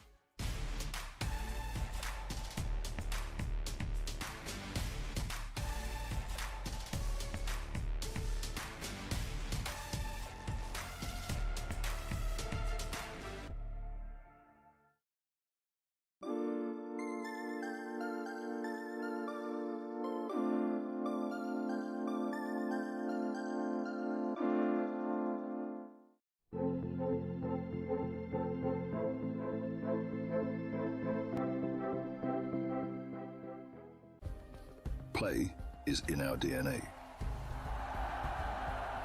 Whenever we let it out, it becomes our superpower. Now imagine an entire city being built to supercharge it. Kadir City, powered by Play.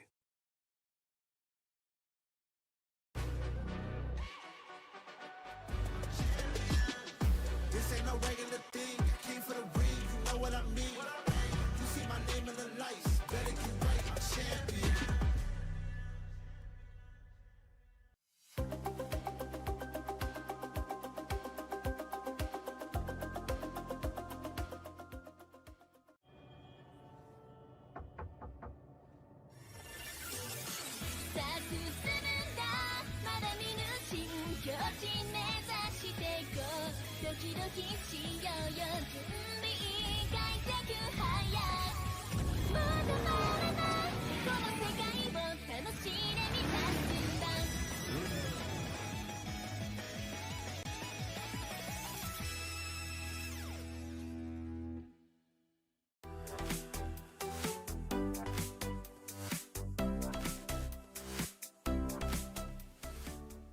The human body was built to move.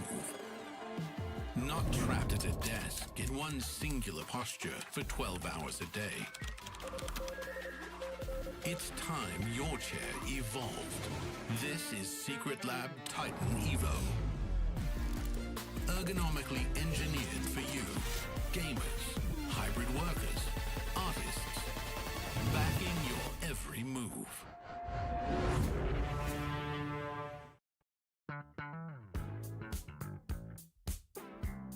Hi everyone, Jeannie here, and I'm joined with MIBR, where we're going to be testing their synergy off the server with the classic game of who is most likely to. Rules are pretty simple. I'm going to ask you guys a question, and then you just write the name down of the player who you think is most likely to do or not do the certain thing. Which player is most likely to sleep through their alarm? There's only one answer. Let's pull it off, man. All right, let's put our whiteboards up. Oh, yes. And who are we agreeing on? Oh, Bruno. dang, what'd Obviously. you do? What? Yo, what? If it's You're not late so today. obviously Verno, then I don't know who it is. What happened with Verno? Nothing. No. I ain't no snitch. Yeah. Yes, Yeah. As I write his name on a whiteboard. We just get the same name. I ain't no snitch. It's just like telepathy. You guys all agree on the same name. Yeah.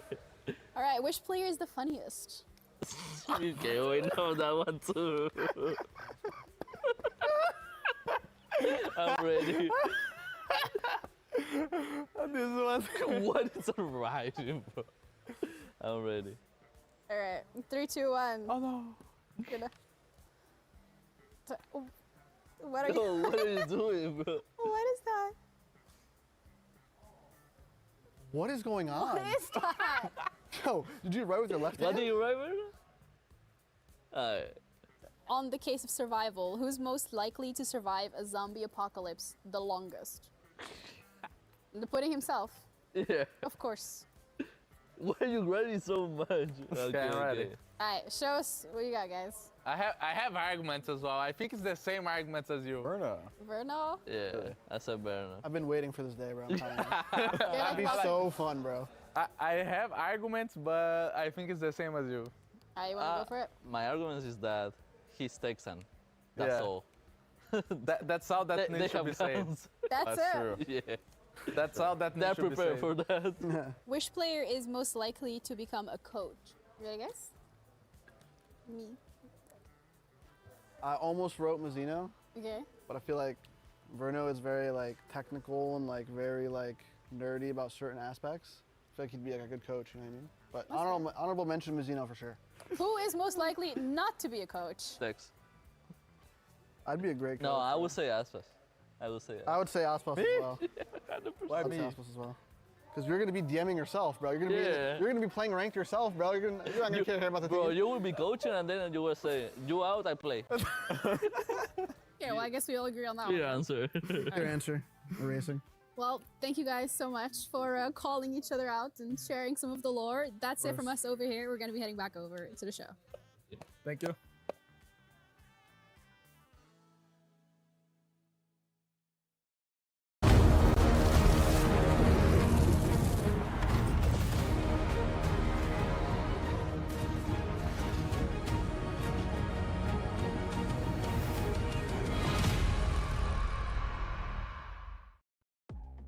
Welcome back to EWC 2026. It is 1-0 Los Niños, Team Heretics, the reigning EWC title holders up over MIBR Los. We got to take a closer look at MIBR Los and their relationships, who they think between each other, who would be a best coach, who wouldn't be a great coach. And they're going to need to dig into some of that interpersonal connection, that non-verbal connection, as they're battling against Team Heretics down 1-0 in this qualification match. You know, the one that always gets me, it's who's the funniest. In these situations, we always talk about the presence of a vibes guy. When you're building a roster, you need a guy who can be in that back room, make everybody laugh and go, hey, it's okay. We should have won that game, and it doesn't even matter. If you get two in your head, that's when these series can start to spiral. So, Verno, a lot of pressure on you there, buddy. They voted that this is your job right now. I think that they did not necessarily have to go together. What if you're like very funny when you're in a good mood, but then on match day you shut down? That's true. That happens. That happens. Hey, that's a bad trait. That's a bad trait to have as a player. Let's hope it's not that. What is the vibes guy? When you think of vibes guy across your career, coaching big time, and then for you, Kukuka, in terms of casting, who are the vibe guys? When I worked with Texture was one of the funniest guys I've ever got to work with. He's incredibly funny. So, yeah, it really does make a big difference. I feel like when you've got a vibes guy that's good, you know, you feel so resilient. To me, the funniest caster is Pansy. She's incredibly funny. She's she has the very most funny. contagious laugh ever. Like, doesn't matter. Sometimes I'm walking around the studio because I'm doing something and she's casting and she starts laughing with Hypoc and I just have to stop and laugh because it is impossible not to. I think that those two, yeah. Well, the vibes need to be high for both these squads. Team Heretics trying to punch their ticket to the playoffs and take that top seed in their title defense of the first ever VALORANT EWC title.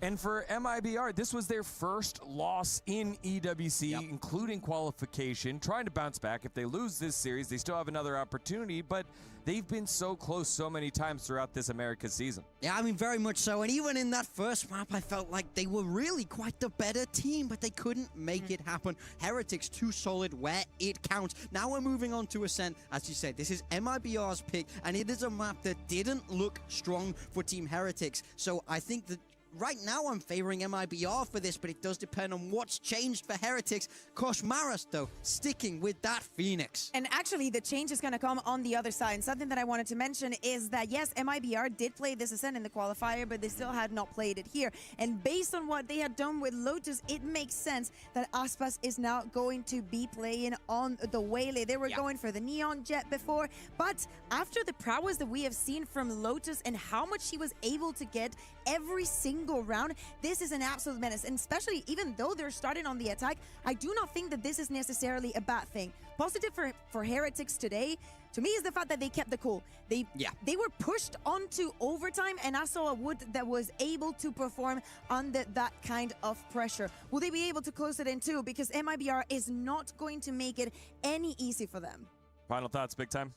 Yeah, I mean, for me, I want to see a step up from Koshmaras. When we've seen him not on this Neon, it was disappointing. If they're going to get this done in 2, I'm putting in a lot of weight on his shoulders to be able to convert here. He's going to have a very important job. Aspas is going to be getting that operator out, especially in that second half. The flashes will be everything to deny him that space, and he has to snowball those ultimates when he can't have that movement ability. So, for me, I want to see a big, big performance from him. In terms of the duelists, that's where the difference will be. It is Waylay and Neon for the side of MIBR Los. It is Jet and Phoenix for the side of Team Heretics. Koshmaras still waiting to have that marquee moment. Hasn't had the pop-off yet, but we've seen that happen by many duelists on the Phoenix here at Ascent throughout EWC. Let's see what happens here as we send it back on over to our casters, Achilles and Paper Thin.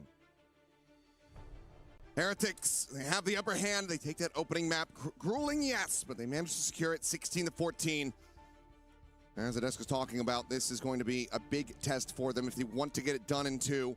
Our eyes have to go to the duelists in Woot and Koshmaras to try to see if they can continue to deliver. Yeah, I mean, it's to me, it's not just those two. It's the game plan in general here for Heretics. They got pretty easily dispatched by AG on this map, so everything's just got to click a little bit better. And yeah, sure, Koshmaras and Woot, you want to get more value out of them. Benji did not have a great map. It was just kind of an all-around discombobulated looking Heretics. They just never really found their footing from the get-go. Both pistols went AGL's way.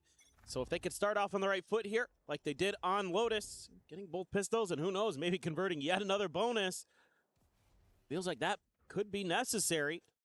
They're going to take this 2-0. Right, a little bit of a different look.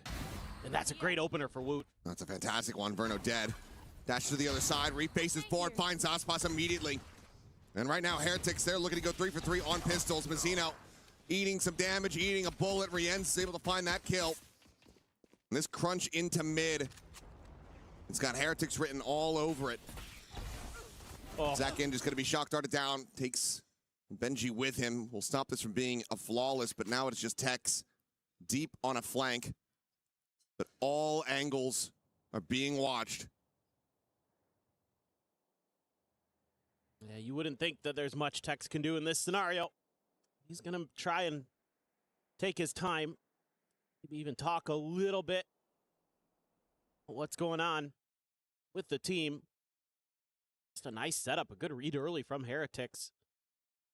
Woot, get the spot on him here relatively shortly. I've seen a bit of the cape there. Either way, Woot is dialed in. 3 kills for him to start on the Jet. Knives will be online very quickly.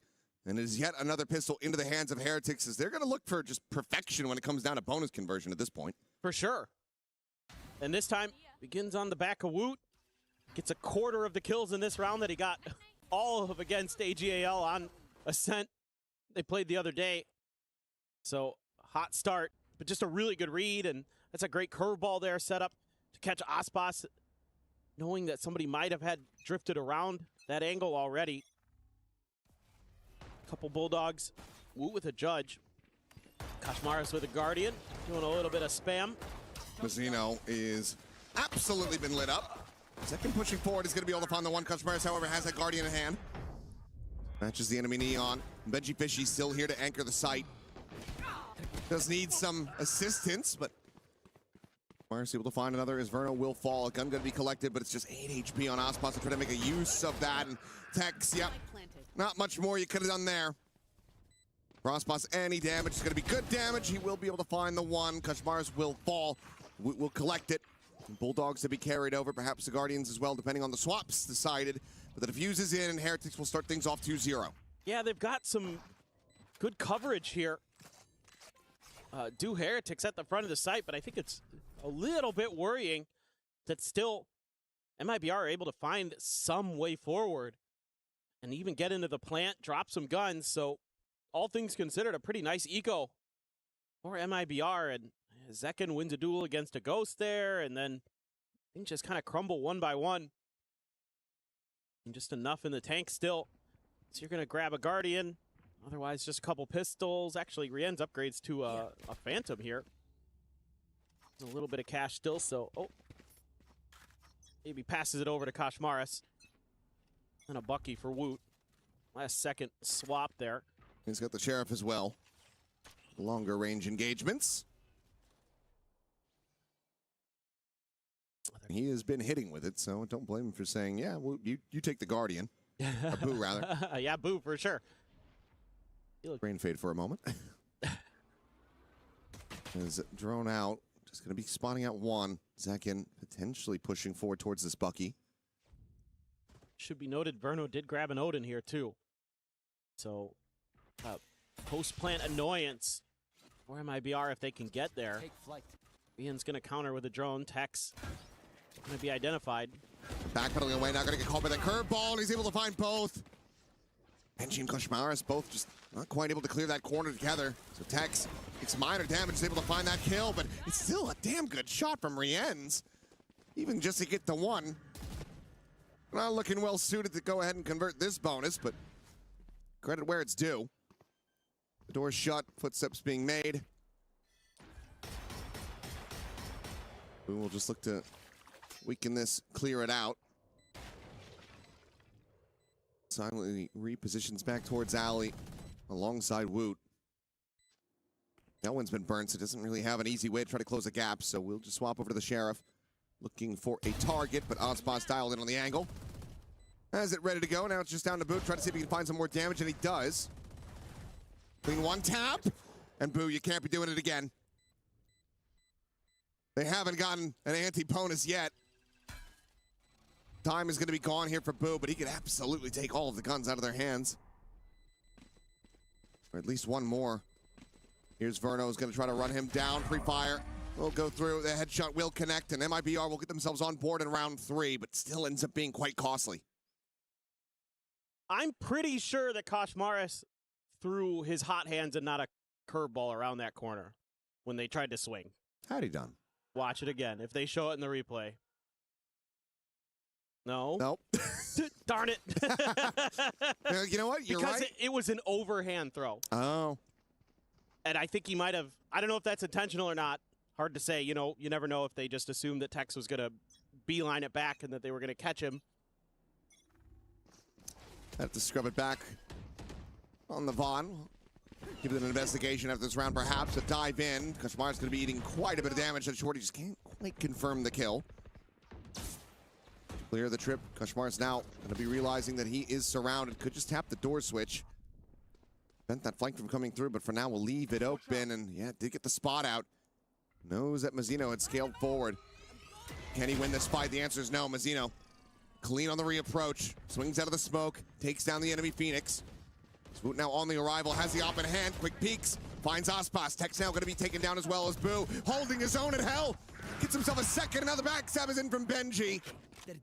And Heretics move up 3-1. Oh, what a retake here from Heretics. The push and the pull, so good. And the instant shot from Woot, who has been really on point so far here on Ascent. That is insane. And the rest of the team just working in conjunction. And Boo, another big double kill. Absolutely ridiculous. That means you're going to be able to push MIBR onto a very weak buy. Aspas going to have the hero rifle. Was I right? go over that in a moment. I did scrub back to the video. It's a little bit of a yes and no. Oh, okay. And second for now, going to be contained, not wanting to push out of this cage blind. Recon as well, layered just to further keep them in position. And now the molly layered in, and this has just been such a clean slam of the door, Whoa. but clean shot from Aspas, finding Woot, getting rid of that operator. However, the kills in reply, gonna be looking damn good! As Benji Fishy tries to find the 4K, he cannot, but Verno just down to 5 HP. Players given an opportunity to get into closer proximity before the plant can come in. And this stops Verno from really even being able to try to play the clock. For ball not to connect. They know that he's just boxed in. About the last player I'd want to be going up against in this clutch, though. How good he's been here in Paris. You know, he can be capable of it, but Kushmaris just has the timing. The swing out, and 4-1. Heretics looking significantly stronger here on Ascent compared to their last outing. For sure, and just really good ideas on how to hold these quick B hits. Even though you lose that op early to Aspas, Benji Fishy knows exactly what he needs to do. Second layer there. Able to get 3 kills, almost had the 4th, but was dropping down, and the aim was a little bit wonky. To go back to it, was a curveball to go for the approach into lobby, and then didn't really register how far forward the player was, so he then said the hot hands. He had the ping on him. A little bit of miscommunication. Either way, Heretics gonna look to just shrug that off as, oh, good God, it's a leg shot onto Zekin, and then a tailwind forward. Big fat finger, and Koshmaris now falling into very much the same trap, trying to scale forward. Benji Fishy, however, off that neural theft reveal, will be able to find Tex. Ooh. Tripwire, locking Aspas down in position. He's at 1 HP. Throwing the check, Mazzino gonna be revealed up close. No, ping doesn't go through. Actually clears that a little bit faster, but now. I think that was Tex's neural. Benji just got him on the spray. Here we go. Either way, Aspas gonna be finished off. It's Verno and Mazzino now to try to clutch us out. The door shut, the shock dart just a little bit late. Verno not gonna be taking any damage from that. Who's got his ult? I wouldn't mind seeing a reposition, but or at least a check towards main. I'm just gonna go for it. If he's across into the smoke. The door now broken. Verno going to be put under some more pressure here from behind, but there's the reveal, and he's got him wall banged out with the Odin. So the one player's position, they have to try to clear these. The tap of the defuse, the swing around from the back. It's going to be Mazzino out from main. In fact, to be able to find those kills. MIBR scraping by with the win. They managed to move up to 2. Able to hold the line there nicely. A really well-timed recon dart. Verno so important in those scenarios. Has so much util left. And he can identify what's going on, even with that player disadvantage. Looked like maybe it was going to be an opportunity again for Heretics to get the retake to go. That recon dart, the spot. You've got the Odin. You can drone out there as well. And Heretics is left trying to figure out which angle they need to fight. We're looking for a crunch here. Woot just going to be contained into the corner, but there's the reveal, and Koshmaris is able to find one. Woot looking for a little bit more, gets Verno. The updraft, the check, turn to the side. Second is there, lying in wait, finds that kill, but Koshmaris gets the fadeaway right click. Connects to the skull of Aspas. So far, so very good for Heretics. I love the confidence from this Heretics team today. I have retrieved the willing to take these aggressive fights. Oh, and to not just back out. Took so long for that recon to come through. Wooch is eating damage, but he stays statuesque. In position. It's rewarded for it. The reapproach around the back. Benji Fishy here. Waiting. Killing. Finds the first. Finds the second. It's clean taps. It's a clean round. Just Woot dead. Every time MIBR try to take a step forward, they are shoved back. And now starting to see a little bit of stress from Mazzino. See, he's trying to figure out what is going on. They've been making some good reads here today. Nice work off of that Blade Storm too. There's going to be that timeout. Fraud needs to get in there. get some more rounds out of this attacker side. Sure, it's Ascent. But with that Waylay Neon, certainly feel like I would assume that in scrims, your attack side goes relatively well more often than not. So you need to correct course quickly. Figure out how you can get some more value. So far, some of these dives from Aspas, the positioning from Heretics, especially on that B site, has been really, really good at shutting him down, not giving him opportunities to really get value. You know, you saw it a lot on Lotus where almost every time his initial dive was just like an info gather, but here they're a little more hard committing on some of these executes. And Heretics has more often than not stood up to the test. Benji Fishy, phenomenal start for him. 9 and 5 has been a nightmare to deal with on this B site. Right around that corner off of the ledge. It's gotten a lot of kills there. As players try to break out through the choke. Oh. Sound to the open. Looking to try to track that one down. The re-peek from Woot. It's a fast adjustment to find Tex as well. Verno dead, and this timeout is not going to lead to a damn thing. The dash, the refract already burnt. What are you meant to do with a shorty? Grab of the orb. Consideration of swapping the weaponry here. See if Aspas can find anything else on the floor. He's chuckling a bit. He knows he's got to get in there and die and get his ult. DP to Wine. Dialed in on that angle, and it's another 1-2 punch from Woot. A flawless round as he picks up the 4K, and Team Heretics maintain dominance. I just love it when Woot starts to heat up. He is so clean. Like that second shot he had at the door of A here was this, not this great. One.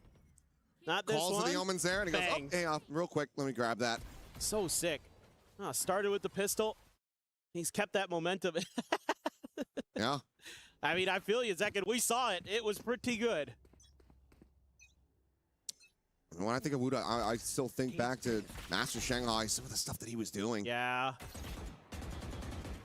When he was, you know, they had a fill-in. Right. They had Patatek subbing with them. And Woot was going absolutely crazy. Who was that player that you were so very terrified of? Didn't look this way the last time they played this map, but right now, it looks like he has refound that form. Look at the coordination.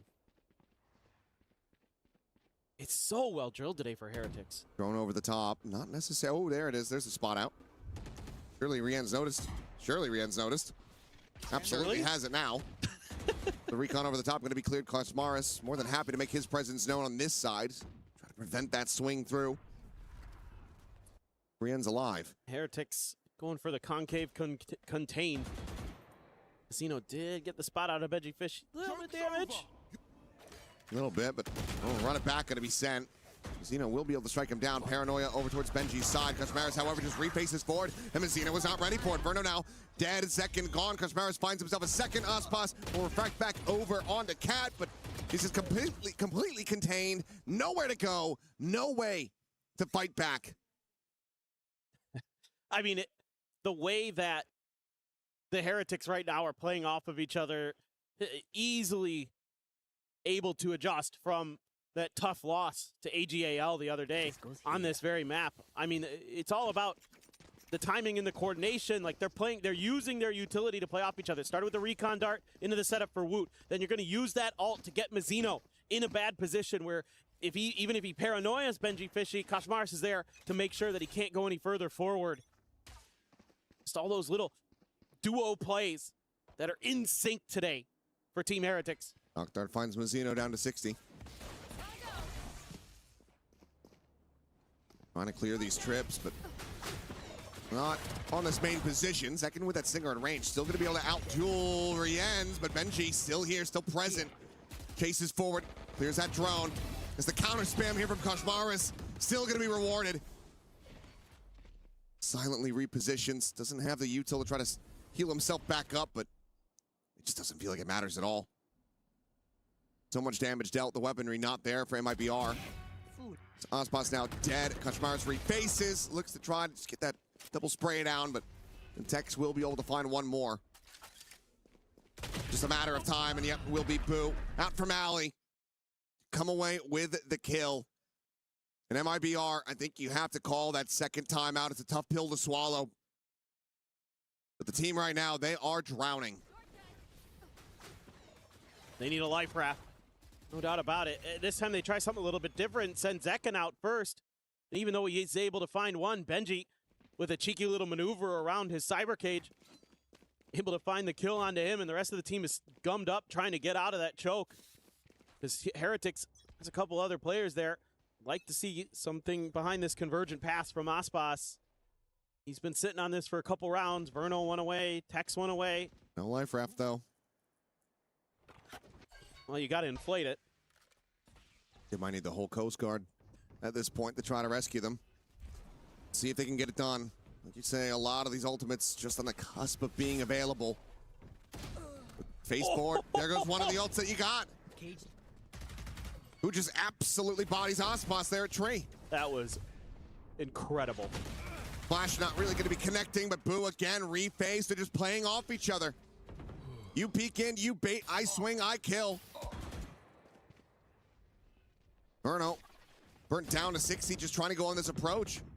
And what real space have you taken? None. It's all lost. The spike now on the floor.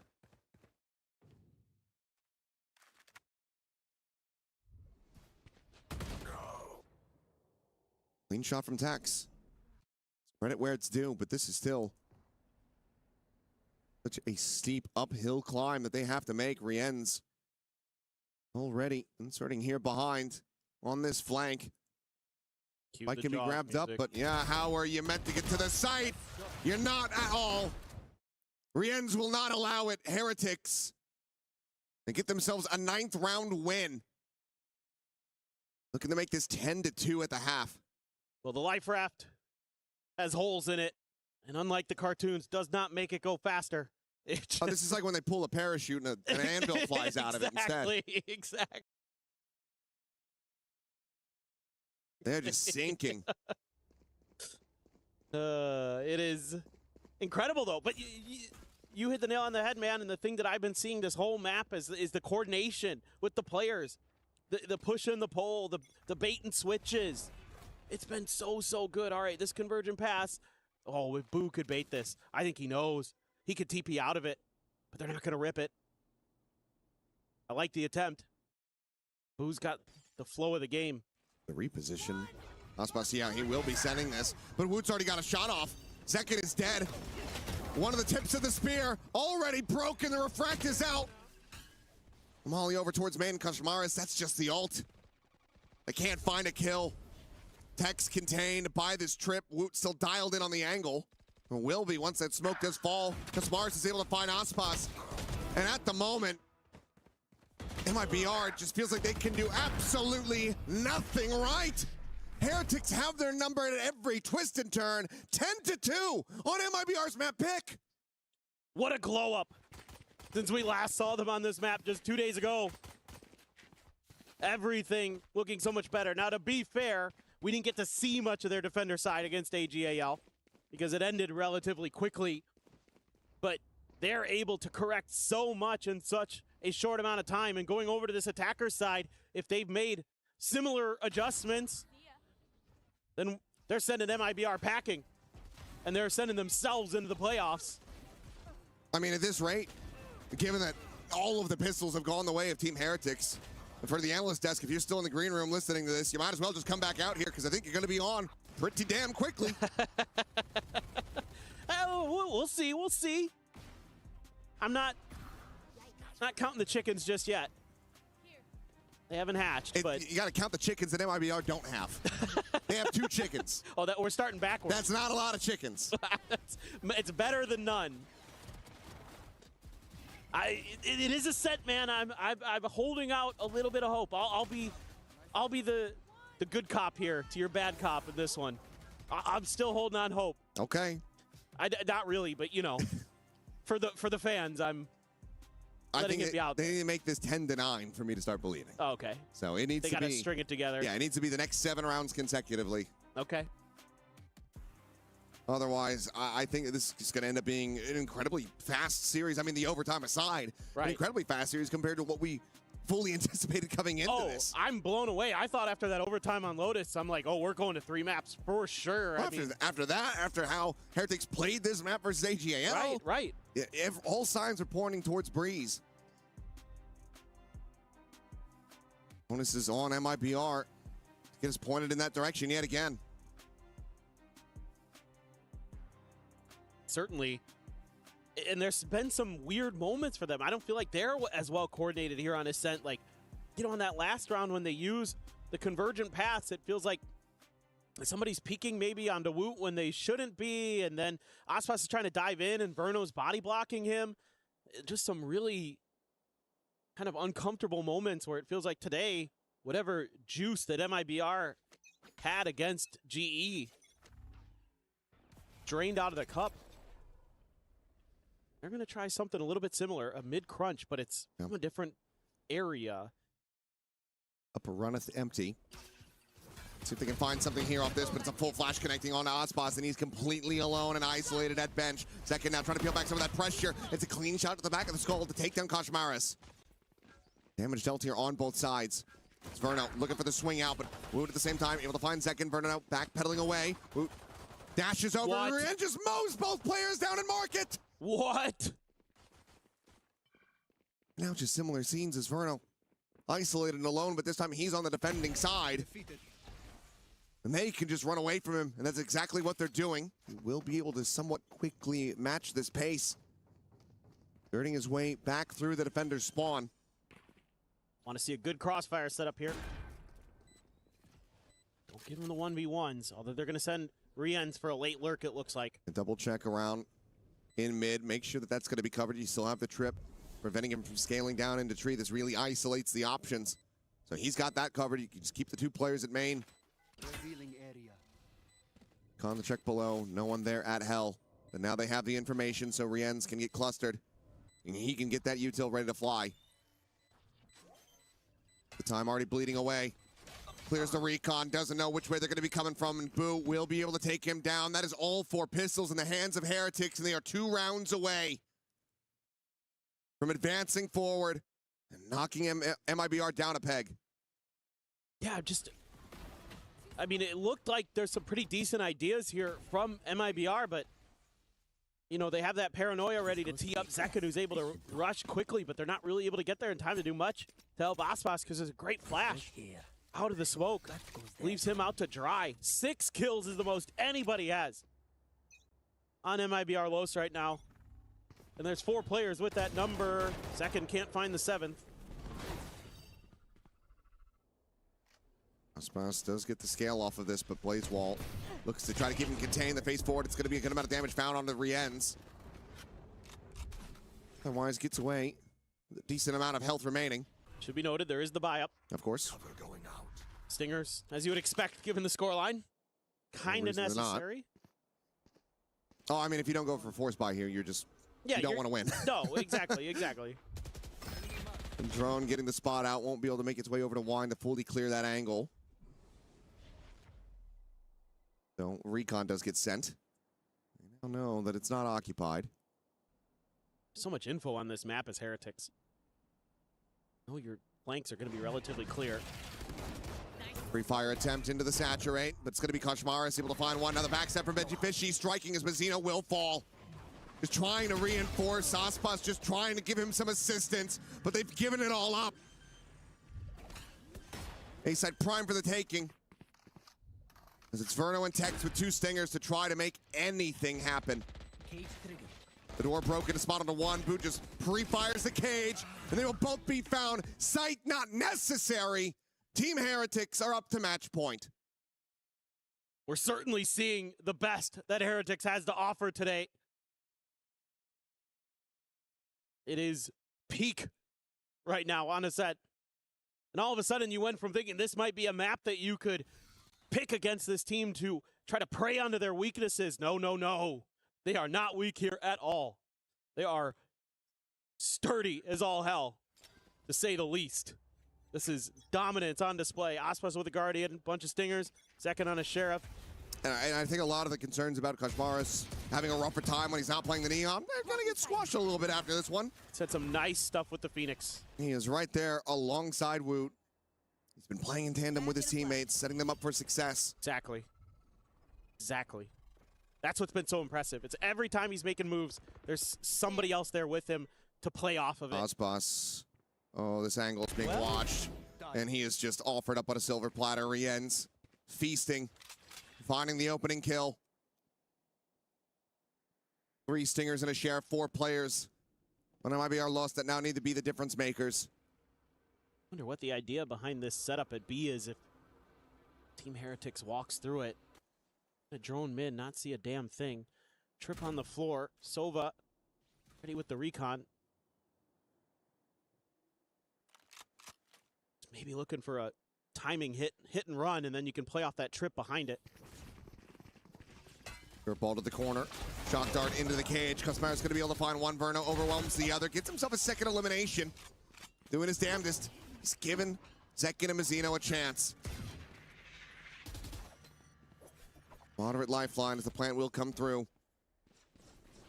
Fastlane gonna be sent, and yep, it's just gonna be a spray down yet again as Boonerians find the final shots. 13-2, absolute domination from Team Heretics. They will advance onward, putting MIBR Los now at risk of elimination. Heretics want that back-to-back trophy. I mean, you have to love what you saw from Heretics today. The resilience and the tenacity on Lotus to hang with MIBR Los when they punched back and sent it to overtime and still get the win. And then here on Ascent to completely right the wrongs they had against AGAL and to dominate 13-2. That is the stuff that makes you really start to think they could be going back-to-back. A terrifying performance, and one that should strike fear into the hearts of all the other teams that might yet get to face them in the future. If Woot is going to be able to find that consistency on the Jet, if Kashmaris is going to be able to do the same on Phoenix, this is a terrifying prospect for all of those who may yet face Team Heretics here at EWC. But it's a big performance from everyone across the board. Benji with his moments, Rien's of course looking dominant, but Boo as well. Sometimes a player under a bit of scrutiny. He absolutely delivered. He guided his team to the victory. And now to break it all down, I'll send it back over to Digon and the desk. Maybe a bit anticlimactic, but very emphatic. It is the title holders moving on to the playoffs. Team Heretics takes care of business against MIBR Los in a dominant fashion, as we are setting ourselves up for an interview with one of the members from Team Heretics. Digon here. Just knowing what they have to clean up. But GE, the confidence. I love that they're still so confident no matter what they're doing. They were down, but it didn't matter. If I'm all gamers, though, I'm not sweating too hard. I feel like their general macro on the defensive side has been working really well for them. Again, just whiffing a couple shots, but also playing a little bit too close. They didn't have time to re-clear that B heaven once they did take it with their thrifty. So it's just an unknown place for them. The rotates just weren't correct. The positioning just wasn't there in time. Now we're going to see a low buy from the side of all gamers. Yeah, a bit of a mixed bag. Trying to min-max the money to go a little bit deeper into this game. It's still got plenty of legs in it. GE, great economy. And we were talking about how many rifles they picked up in just that round previous. 4 stack over here towards B early on. Autumn dodges the boom bot nicely. And there's no Sky there for GE. So he won't be able to get healed up as we go deeper into this round. Could see GE on the other side of things. They were looking to really punish aggression on the extremities, and this is a classic Patman move on an anti-eco, just walking straight through the middle of the map. That dog might be able to spot him out, though. Sees him in ropes. Fangir getting the pick onto Patman, and again, the punish. Yeah. But these players, they're zooming into the safe side, trying to get it. He is straight up not having a good time, bruv. Crystal gonna put the pit down. They're really trying to dig their heels in. Autumn is cripplingly low from earlier. And that's an operator going down. Showstopper going into the side. GE. This is a pretty big fumble after a massive thrifty in just the round previous. AG take a timeout and respond with one of their own. Beautiful timeout call. going all the way back, getting the read as well onto Patman. They've known and they've done their homework to see that his tendencies are to walk up mid. Getting that pick was beautiful. The re-clear Shrimp, beautiful with the util as well. I mean, I don't know, man. I just, it's illegal as someone from Pacific to question Patman because he's just so good. But yeah, some of the rounds this series, there's been some great ones. There's been some not so great ones. And that one was unfortunately more of the latter. One dealt with by Kira, GE. They do have a follow-up buy to this one. Autumn's found GRQ, but Kira able to safeguard ropes for the meantime. Oh my god, Patman has dodged the Trailblazer. That is perfection. Kira's found Harvey in the meanwhile. This is so disjointed from both sides, but Patman, a little bit unhappy with how that last round went, is starting to take this one over. Spike being picked up now by Crystal. As the Prowler hasn't cleared out by, that's not the timing that Patman was looking for, and now we're into a 2-on-2. Operator with knives online for Fangir if he wants to pop those. The op and knives fight potentially here because Autumn's also set up. A lot of delay. The orb. Making sure that spike gets planted and just holding this right side of heaven. They're going to be able to spot each other out. The timing on these scopes. Not seeing Jet's head. Autumn hearing those knives getting popped.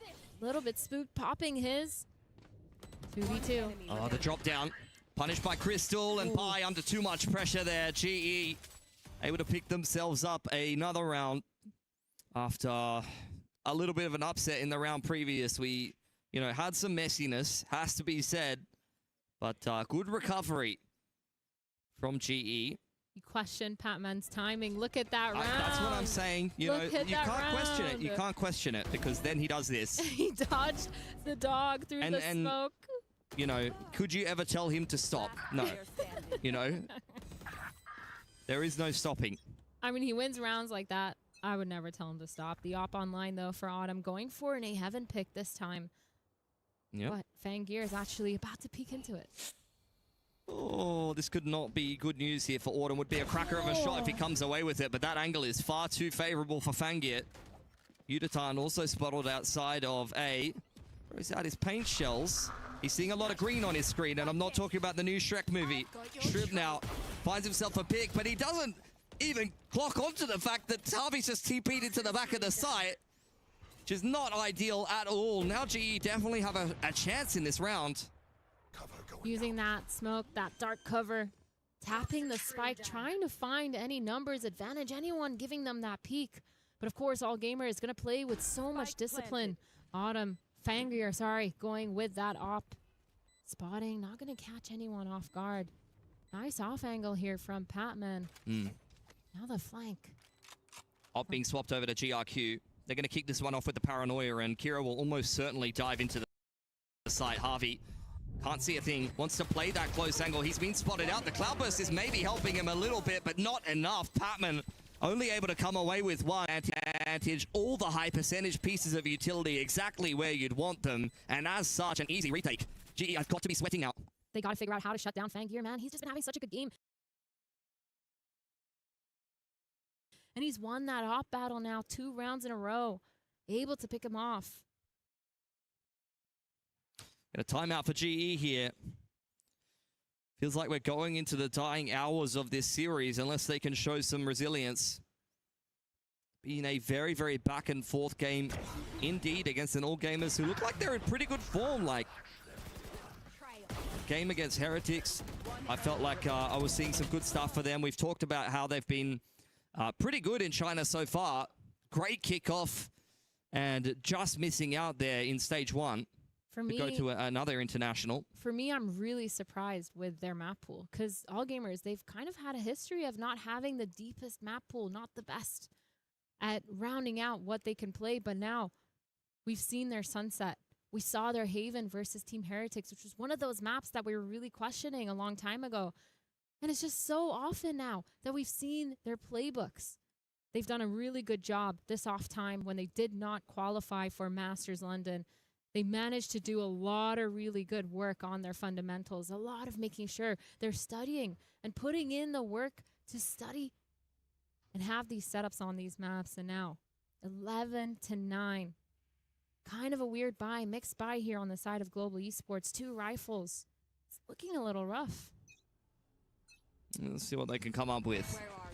Quick one over towards the B side of the map. Fangir on the line, scanned out by the Horn and pushed away by the utility. That's a decent entry on in there for GE with a 1-for-1 onto GRQ.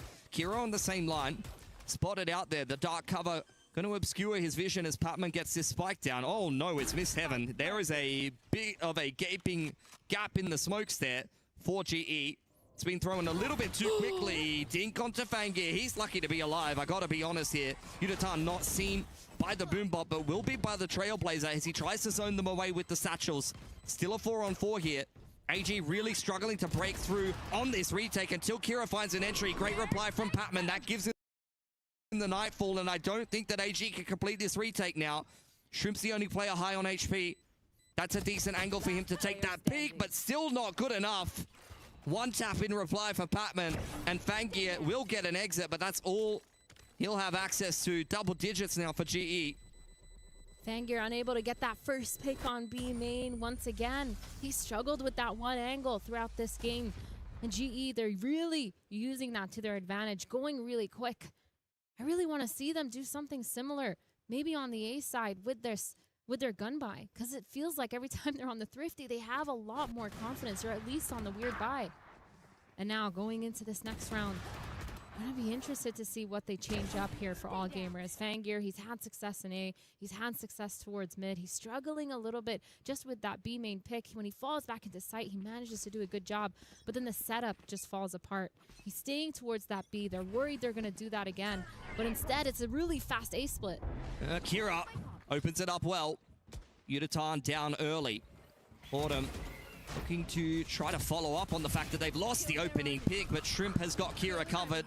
Healed up in the corner despite the fact that he's vulnerable for the snake bite, and it's just not comfortable enough. Autumn, I'm surprised he comes away with that one. The satchel was definitely making him uncomfortable. GRQ smoked off for the time being. GE forced to slow this one down. Slowing it down. Trying to see if there's any overextension here from the side of all gamers. They're not going to give it to them, though. Fangir has full mid control. That Prowler is going to get Shrimp. Nothing too crazy. Falls. GRQ still has a Paranoia online. Patman really trying to get Shrimp to peek out of that corner. The re-clear, though, towards A Heaven is going to get delayed as Bai puts up his wall, uses that Molly as well. The snake bite. So much time wasted here. All gamers doing a good job of baiting. They're well aware of where GE are. 30 seconds on the clock and you're going to go around the world to beat. 30 seconds. I mean, they were just clearing out the flank, I guess. Both teams well aware of each other's movements here. Shrimps tucked into the back of the site. Bai with the jump spot will confirm GRQ. It's a little bit of a messy spray, but the Paranoia looks pretty good, and all gamers peeking off the back of that. Series point for them. Again, these setups from all gamers are so clean. I really like to see it off the back of those first initial peaks. I really like that they hear that satchel going fast towards A Heaven, and immediately the answer, the crossfire, Kira with that rocket, the setup as well with Shrimp, the healing through the snake bite, the satchel just to delay a little bit longer. No overextension here by Shrimp as well, enabling him to just delay for so long. Patman using all his utility to try to clear him out from sight, to try to bait some sort of peak, and it just didn't work. And now all of a sudden this last potential round, low buy, weird buy, forced buy from Global Esports. Yeah, they're shoving their way through the middle of the map to meet up with Crystal. Yutatan is one off the showstopper, but he's lost Patman in the meantime. Straight through the snake bite. Rocket's out now, but he's been plucked from the air. What a shot from Fangir. And he's hungry for more. Didn't hit that one onto Crystal. He's just sitting in the snake bite. But we'll choose to meet up with the rest of the boys. All gamers on the brink of closing this one out unless you get something outrageous from Autumn and Crystal here for Global Esports. Heal coming through from Shrimp. Another warning shot from Fangir. GE just continuing to tap the spike, just praying for a mistake from all gamers, but nothing's being given here. Autumn on the line, dealt with by Fangir. All down to Crystal in a 1-on-4. He cannot see a thing. Needs to pick up the spike here. It's a high-low on one side and op on the other side. And it looks like he's walking in towards his death. All gamers holding the line, chipping down at him. It's a nice double, 25 seconds now. And Kira and Fangi are going to give Crystal some respect and some space to work with. If he could get the spike and get the plant down, then he will actually have a pit. And this is a very winnable 1-on-4. This could be one of the best ones you've seen in quite some time. I cannot believe that shot hasn't connected from Fangi. Jump spot in from Kira. It's another fake plant. He's just peppering away at him. He has to commit to the plant now, and Kira will go on in, try to cancel it, and he'll be successful. It's an anticlimactic end there for all gamers, but good enough. And GE there, missing out on an opportunity to go through to that progression match, will be knocked out of EWC. GE at least redeeming a lot of what they have, showing up really well this matchup. They just had that slow start versus MIBR and couldn't get the ball rolling, but this time they really put their all into it. But of course, 2 losses in this format and you're out. GE, they do get eliminated. Lots of stories around them, lots of interest, especially with the removal of their coach, but it doesn't matter because now they have a lot more to work on. For all gamers, though, a beautiful ending here, a beautiful start, for their story, for the rest of this game, the rest of this matchup. They've struggled to prove themselves. They struggled to qualify for Masters, but now they've won a game here at EWC. And well earned, honestly. I think they probably could have won their first game. GE giving them a run for their money, though. I think that the first series we saw from GE in this tournament was, you know, really nothing to write home about. But this was a winnable game for them. I felt like on both maps they had the potential to close it out. But as I've said all series long, continually impressed with what we're seeing from all gamers here. And as they move into the progression match, I mean, they're not going to have an easy opponent, but if they can continue to play as consistently as they have and hit their ceiling, they've got a chance at least. Do you have an MVP? Because Fangear definitely won my heart over in the second half. That Jet operator dominating the A side. There's something about Russians, you know? Like, they all play like that. The ones that play Jet, if you're Russian, you just do impressive flicks, have ridiculous movement. It's just outrageous to watch. Insane aim, reaction time, and of course precision. They get the job done. AGAL, though, much tighter than we expected coming in today. You got to give Global some props on playing a little cleaner game. But can you talk me through this one, Athena? How do you finish the first half 6-6 on your opponent's best map? Yeah, I think that was crazy. GE, they put up a really good fight on their defense. It feels like a lot of the plays that they were making was make or break, for them. Lots of over-aggression, but it worked out really well for them. Patman especially being one of those key players where if he dies, the round kind of goes bad. But if he wins, if he gets those fights and enables that confidence, he manages to get those 3Ks almost every single time. And it feels like for GE, they did a really good shout, a lot of adaptation and a lot of working the map to make sure they get that tie. Yeah, I mean, they're very comfortable on this map, but unfortunately, all gamers picked it for a reason, and I think they showed their quality yet again. Not an easy opponent for them on either one of these two, so well deserving of the 2-0.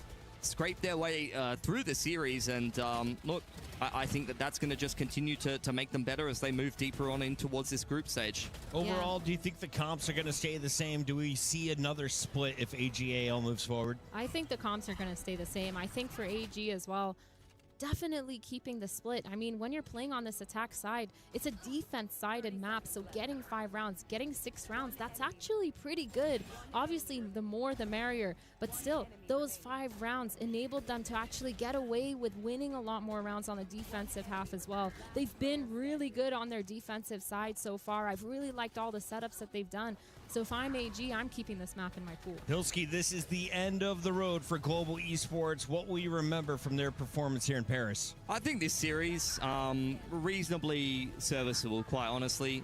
It sucks not to win a map, obviously, but I think both of the maps were winnable for them. They showed their normal level of performance coming out of Pacific, but yeah, it's going to be disappointing to walk away without winning a map here from EWC. Definitely going to need to kind of retune things and refocus things as they head into the next stage of Pacific. And I think that there's going to be a lot of people with some question marks around GE, and they're going to have to prove a lot of people wrong. It wasn't the most exciting way to finish, but if I am the coach, I am happy to see my team not throwing away their lives. They are going to play the time, secure the win, and ensure they're going to the next round. Doing so, they're going to bank another $25,000 $55K is guaranteed for our Chinese squad. And of course, they're still in the running to make it to the playoffs. One more win, and they're getting through. And while you guys were casting over on Bravo, I had up the other stream. Guess what happened with the Heretics? Ooh, You tell me. All right, so game one, we're going OT, same time as what we were doing over here on Bravo. Heretics walk away. Game two, blowout. No Dominant performance. America's looking a little sloppy in the second half of this tournament, already Athena. Qualified. Listen, relax. I'm ethnically European, by the way. So that's big for us. Yeah, I like having every flag available as well. We're going to be cheering for all of our favorite players and all of our favorite teams. Sorry, she has like 7 different World Cup teams. She's representing Morocco, Egypt, Canada, USA because she lives in Ohio. We're taking a look at why are you got in front doxing of me? us. This is crazy. I'm just saying, my partner has U.S. citizenship, so I'm like 1 green card away, and I'm on the bench with you guys. Okay? Come sit on the fence with us. In the meantime, we've got a fun bracket for you guys and a whole lot of highlights on the other side of this. I think we're going to take a quick break. Pilsky, before you go, for anyone who's missed the games, we're on YouTube. What do you scrub back to? That last series from GE was fantastic. I'd probably, for me, because I missed it, I'm going to go work and watch that first map from MIBR and Heretics. I thought it was fantastic. I got to watch the blowout. I got to understand what happened to my America's team, the one that I predicted to win the whole tournament. There's no way they're losing like that. All right, I didn't hear anything on the other side of the headset, so we're going to go to a break. When we come back, it could be the decider. Will Gentlemates be a third squad making it in for EMEA? Stay tuned and find out.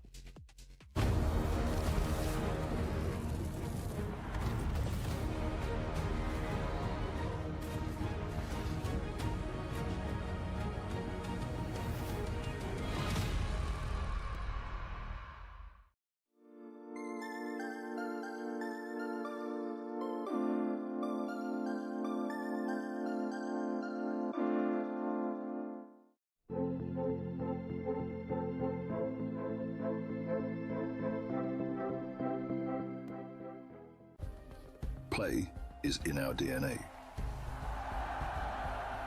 Whenever we let it out, it becomes our superpower. Now imagine an entire city being built to supercharge it. Kadir City, powered by Play.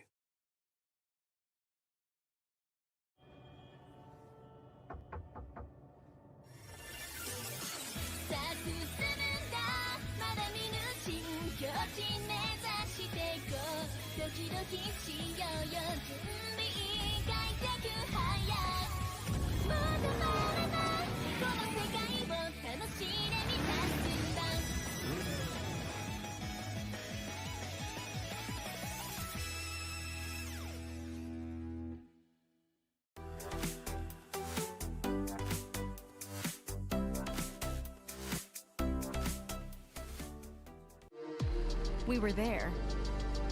For every click, every clutch, every respawn. We were there for the years of grind. And we're here. Now. The proud founding partner of EWC.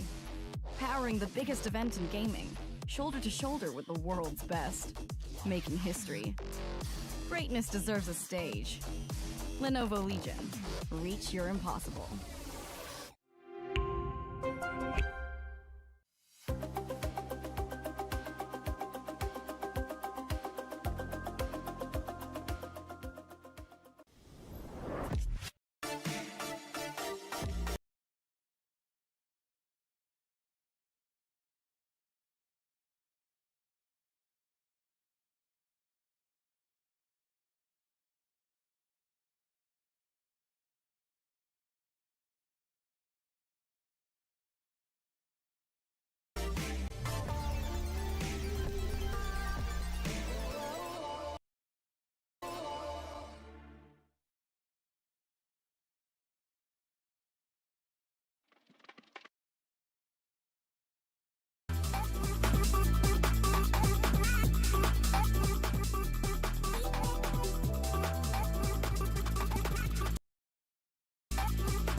Hello, everyone. Welcome back to the Esports World Cup 2026 Valorant. We have qualified one of the squads on in today in Team Heretics, and now we move on over to Group C, where we have one of the most anticipated rematches from Masters London. It is the champions of America up against XLG. G2 and XLG going head to head, and this was one of those iconic moments. Now it's going to be a meme that lives on forever in Valorant lore and in esports lore. G2, they get the draw, they get to select XLG, and they promptly get bodied by XLG, bounced from Masters London, and they won't underestimate their opponents today. Oh yeah, I mean, it's infamous at this point. It's hard not to talk about it. Thank you to the scriptwriters of EWC for letting us get this matchup. Very, very pleased with that because, my goodness, G2 are going to want to be able to run this back. And I mean, I can't wait for this game. I'm so happy we got to cover this game. I am excited because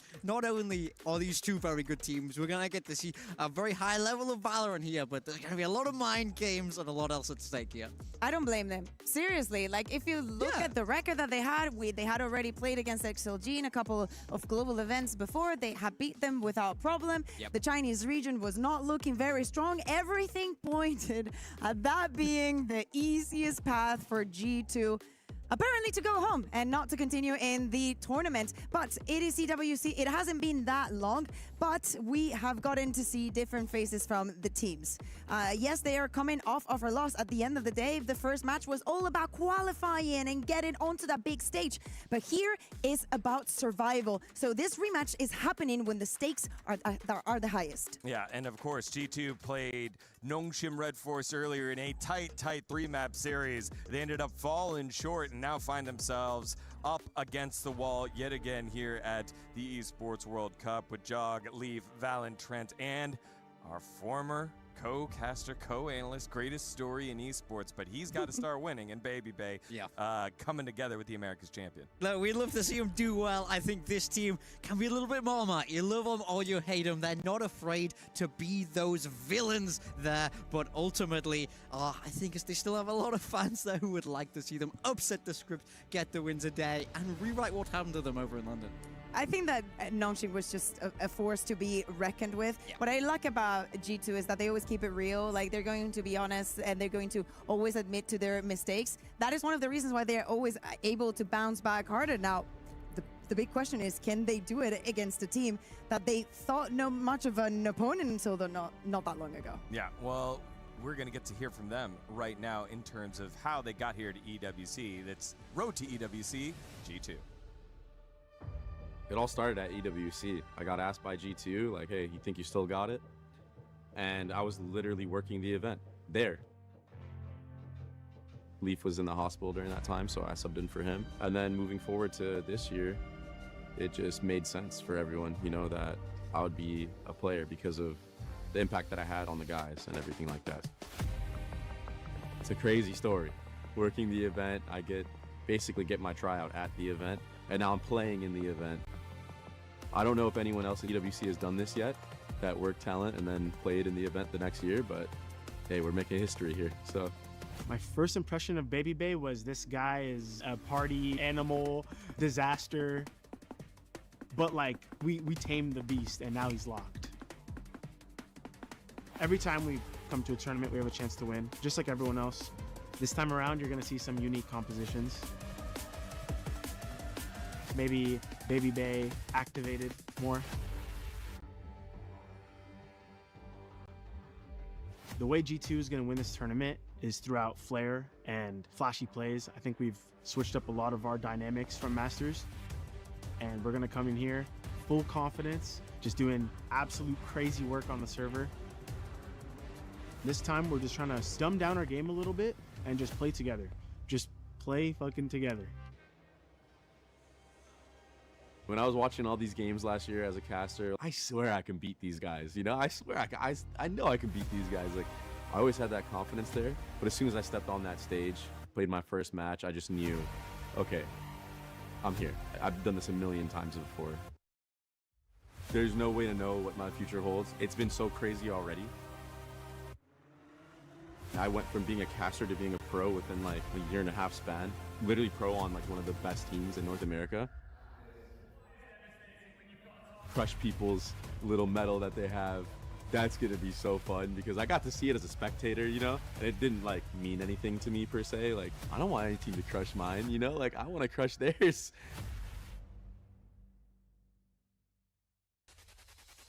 Again, one of the greatest stories in esports. After being out for a year and a half, comes back on in, wins Americas multiple times, now looking for that international stage success, RG2, and standing in the way is XLG, the team that felled them first over at Masters London and surprised everyone, given the fact that XLG just qualified on in from VCT China Ascension last year, and then that was a lot of the intro to the world on an international stage for this squad when they qualified. Look, I think this is a team that I've always been able to do well domestically over in that CN region, but then when they went international, they couldn't find that confidence. That was always the story. You would talk to Raga and he would go, yeah, I'm not that good. I'm fine. I'm not the best duelist ever, and you know, that is what it is. And it's like, get some confidence. Then in London, we see that confidence start to come into play. You see them not only get out of the group, they manage a top 6 finish, which is incredible for this roster, and part of that was, of course, taking down G2. G2, I don't think we'll be underestimating their opponents this time. They know full well the power of XLG. And on this new era of Chinese teams where EDG is struggling to stay on top, we have an all gamers battling all the way throughout. We have an XLG that keeps improving their placements in every single one of the global events that they attend. They start to get very, very scary. One thing that I love about G2 is the fact that although there's a lot of teams in Valorant that suffer from success, like you can attribute what happened yesterday to PaperX on that side. Oh, we're jumping straight onto the maps, and Lotus is going to be the first one. Psychological warfare here. Look, I feel like. Lotus is interesting. XLG were so well known for that patented triple sentinel comp. Here, we've seen them change over at EWC. It's a very different approach. This is the kind of thing we see more from PaperX, that raise over here on the side of G2. They'll be sticking with that Viper, a much more control, slower focus of composition that suits these guys right down to the ground here. Yeah, exactly. No Sky this time around. Also implementing the Vice, another team that does not include the Viper on their lineup here for Lotus. It wouldn't be the first time that XLG surprises with something, but obviously, as Big Time was saying, after not having the triple sentinel, it did not look good, and it looks like this one is only going to be harder. We kick things off with Lotus. We'll go to Breeze, then Fracture if a decider is needed. G2 and XLG playing for their Esports World Cup Valorant lives. Only one will move on to the decider match tomorrow. Let's get into it with the picture of a man. It's Mitchman and Tom. A picture of a man the people at home can't see, but it was a picture of a goddamn angel. Welcome, folks. G2 versus XLG. This is a rematch from going back to the last international event, and let me tell you, G2, although they used to take the dub against XLG every time, last time it was a different story. Now back for revenge. A debt has to be paid. But XLG want to keep running up the numbers. Attack side. Start towards this B site. Smokes out. Dive in. And control there for at least the two duelists who make it past the wall. The rest will be delayed. And with the door swinging open, G2 try an immediate crunch. The spike is stuck with the Paragoya. They're up close. They can still see. Lysor does well, but they don't know. The Valorant tucked into the corner, and he even slips away. Big early advantage for G2 now with the spike down. Oh, another dropped. No man gone. Leo is still behind, though. Might be an additional snake in the grass, but he's going to give away his position. Raga has managed to go in from behind. It's almost like a retake onto the defenders, but instead they will win both fights anyway. A pistol round for G2. And I don't know, if that's going to be how the rest of the game goes, this is going to be an explosive one. Yeah, oh, without a doubt, the immediate response from G2 there. The second that wall goes up on B, those players are swinging through the door. They've got a smoke to block off the rest of the squad, and it's just a shame that the spike is the one isolated. Obviously, you don't want to see it going in first a lot of the time, or it'll be isolated behind the wall. But a great response from G2. and good protocols on display early on. That's what we expect to see from this team. Even though XLG won last time, it's hard for me to come into this thinking of them as the favorites in this matchup. No, I think we've had years of G2 being a squad that always challenges for titles. Winning them, at least outside of their region, hasn't yet been possible. But yeah, I'd still put them on that pedestal. I think especially going into this first map, it was a map where XOG tried to almost define the meta itself, running their triple Senti. I think people figured it out, and they lost quite handedly 4 times in a row. And now they're trying to reinvent the wheel. And I like the fact that G2 are not shying away from this matchup at all. This has been an incredibly strong map for them, both regionally and versus XOG as well. So I think both squads will be coming in with a map that they feel confident on. Already though, a little bit of additional damage in a round where expectations are pretty much 0. Oh, for a moment I thought Lysol might just give them a lead in this round. Certainly had the chance, but a few shots not landing was the difference. Players on the B site ready to crunch up behind as pressure's put on to Jogamo. XLG look to run it down, but being picked apart, and damage will remain at just 1 player lost. A fine round in the end for G2, but even looking at the health bars and with how the round played out, it definitely looked like they were going to pay a bit of a heavier price for that round. Yeah, for sure. I think that ultimately they come out with it clean enough. And now we look towards XOG on this map. As I said, they're trying to find a new footing in terms of what they actually want to be playing on Lotus, moving away from that triple Sentinel comp, even moving away from what I believe they were running last time as well, now bringing in a Vice, like trying to figure out what works for them. And sure, that means that for G2, reading what they're actually going to be doing might be a little bit more difficult, but I think it also kind of shows where XOG are. If you're having to change game to game what you run on a map, I think there might be a few problems there. And they also did lose 13-1 last time, so you can kind of understand why they changed things. That starts to add up. For XLG, credits on the board, rifles in hand, and a slow start to this round.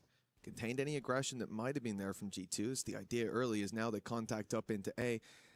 Frosting Leaf gives the info away. Now a Sky Flash could come through. No, in fact, they just walk in. The Viper Wall gives them that extra space to fight with. 3-men swing. Good trades early, considering it's a lower buy for G2. Normally, you want the defense to not be trading 1-for-1. Harder to defend the map that stays the same size while you're forced to shrink. But in a round like this, that's just fine. Normally, you're going to need a hero to step up to the plate. Man like Baby Bait. Last time they played up against this man, he was on the Vice, and he delivered an incredible performance. I think he was 19-9 by the time they left this map. A big reason that G2 were able to take it in the first place. Losing the next 2, which have been removed from the pool this time. Happy wait. Timing almost gets the better of him, but he's able to hold the ground for now. Of course, this is the bonus for G2. Getting anything done here would be, wow, paramount for a great early start, and they're already in a pretty good position here. Noman tagged low, Baby Bay with another, and everything seems to just fall apart for that attacking side.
And now it's time to find out which maps they will face off on.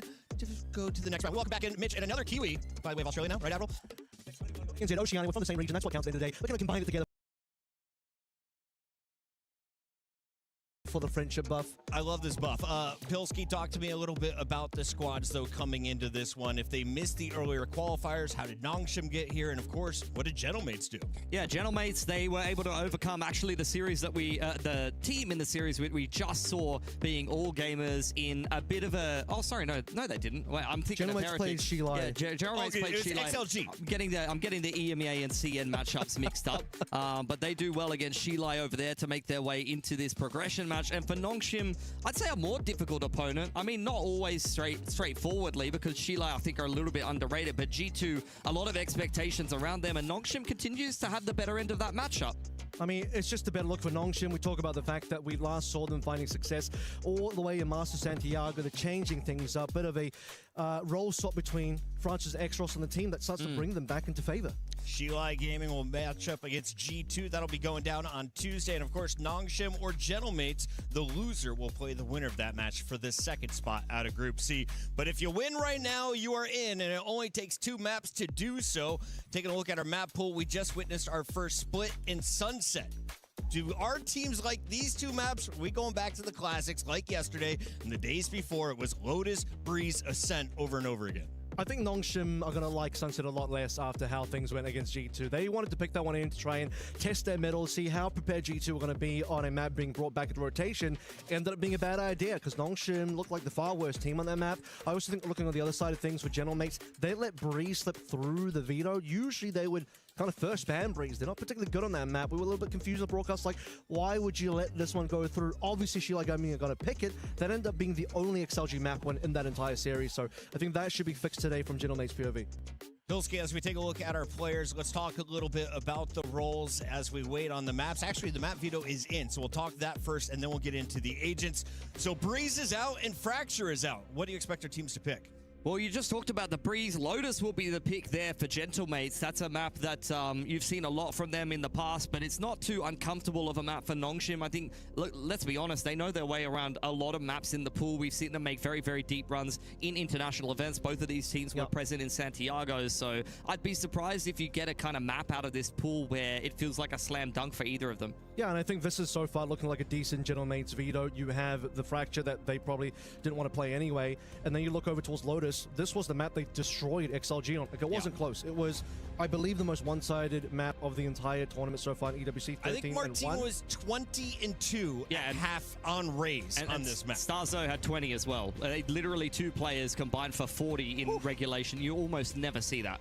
That's pretty wild stuff. So they were able to blow out. They haven't been tested, though. We haven't really seen them without an economy on that map yet. So we'll get a chance potentially in this first series. And, of course, we will go to Haven as Gentlemates will choose defense. How do we expect it to play out for our South Korean team? Why is Haven their map choice? It's a classic in Pacific. It gets played a lot. A lot of the times it's left in towards that third map. And Nongshim, they know their way around it. Hopefully, I'm pretty sure they have changed up their comp because in Pacific, there was some really hit or miss Havens, especially when Ivy was on the chamber. But I think that Nongshim have kind of been changing up their approach and ironing out some of the different roles, and they've been looking better and better in general, not just on this map in particular. Bands coming in. We got Split out of the action. Sunset is gone, which means Ascent is in. So Lotus, Haven, Ascent, no Breeze this time around. How do you feel about going to a game 3? Yeah, I think this is, like, when you start to look at this, talked about the fact that Nongshim didn't quite go well in that Sunset that they thought they would versus G2. Didn't want to risk that one again. Knock their confidence a bit, maybe. Ascent is probably a very neutral decider here. I think this is a...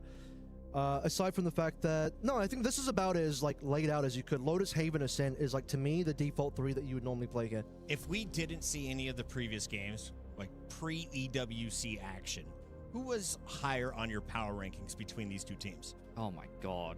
Because it's different regions. I understand it's really hard to rank. So like I would have said Gentlemates only because Nongshim, pre the role swap that they're coming into this tournament for, they were looking a bit rough. I'll leave it at that. Nongshim is just an absolute Greek tragedy as far as I'm concerned, Puckett. They won the first Masters of this year. Start the year off hot. I've just watched them through the entirety of the Pacific stage just continue to make very questionable decisions and still look very competitive. In the EWC quals, credit where credit's due, they've done very well for themselves and they have come in hot to this tournament. I think we're starting to rediscover some more of that Santiago form. However, I think Gentlemates will be well aware of that because, as I mentioned before, they were at that tournament. I'm sure they were watching Nongshim lift the trophy over there. They're going to know exactly what they're in for here. This is also a rematch from Santiago. Don't forget, it's I believe it's the upper quarter rematch here. It's Nongshim 2-0 back then. It has been a while, but I think Gentlemates have been working towards this revenge because they want to go over and get all the teams that beat them previously. If you do it here, you are locking up some serious money. 90K is guaranteed in the top 8. That is what they're playing for. As we take a look at our teams, let's dial into a few of your favorite personas on the stage. We've got 10 fantastic players on the right side.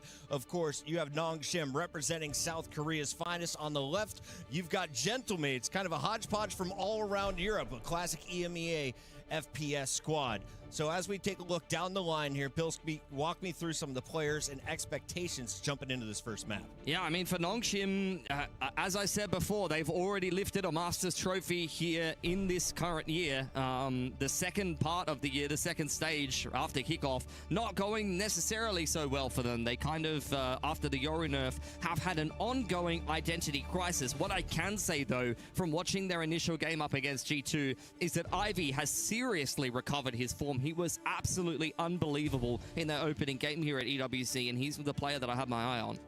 Do you expect to see a Vice in this series? Are we going simple? Yeah, on Lotus. On Lotus, I think that's where you're definitely going to see it, 100%. And does that slow down a player like Martin or Mini? Martin, no. Nothing slows down Martin. Mini... Yes, and he's on the Neon, but Mini is just kind of doing his role there. I think he's going to be playing a little bit more sacrificially. If you're sliding on into the site and getting your head blown off and Martin's following you up, I don't think you really care too much. You just say, Martin, take the wheel and take us home, mate. Francis choosing to go with the Sky and, of course, the Cypher there for Bippo. So walk me through the agent picks. Do you prefer one comp over the other here? They're both good at different things. I think that the Cypher offers you a lot of utility and information. The cam can be fantastic. The trips, as long as you're responsible about where you're putting them and they're not just getting broken by the Raise Nade, can be very useful. Cage is worth its weight in gold. For the Vice, I think it's still good, but I think particularly on this map, you're seeing it so much that if you just keep placing down the default wall, people are starting to get less value out of it than they used to. Yeah, maybe the Cypher trips you up a little bit, pun intended, given that it's less played on this particular map. But then again, I feel like some of the Cypher setups are a little bit more straightforward, easier to break. Vikes does seem like the safer pick here. I would argue the much better ultimate here as well. But I'm little concerned maybe for Nongshim, just because I saw Gentlemates play so damn good here. Game is ready. It's time to jump into the best of 3. This is your upper bracket final in Group C for a spot in the playoffs. On the mic, it's Avril with Pilsky. Pilsky, take it away. I will, as we've just been told that there's a little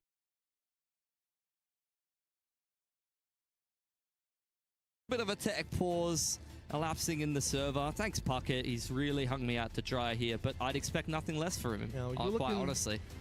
You're looking a little wet out there in terms of how we're getting into this one. I don't even know what that means, Pilsky. We'll just ignore that comment altogether as we get ready to lock ourselves in for the Masters Santiago rematch. Last time these two teams played each other, because guess what?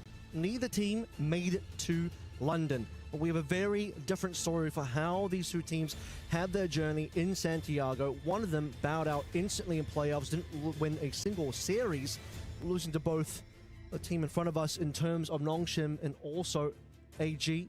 The other side, Nongshim, they won the whole damn thing. Yeah, I mean, the quality is evident on both of these teams, but I think both of them have gone through a little bit of a downturn in form when you talk about going into the next tournament of the year, post-Santiago. Not only that, but I think both of them have gone and dealt with some degree of identity crisis due to the change in the meta post-Yoru. Martin was phenomenal on Yoru, a hard carry player, as was Francis. And I think both of these squads enjoyed the fruits of how strong Yoru was in that current meta and how well they were able to play him. And since then have really trying to be reinventing themselves and see what they can come up with. And I think finally you're starting to see them, both of these teams in better and better form. For Nongshim, some role swaps over there that I can get into a little bit more. But for Gentlemates in particular, Mini and Bippo swapping from Sentinel and Duelist respectively.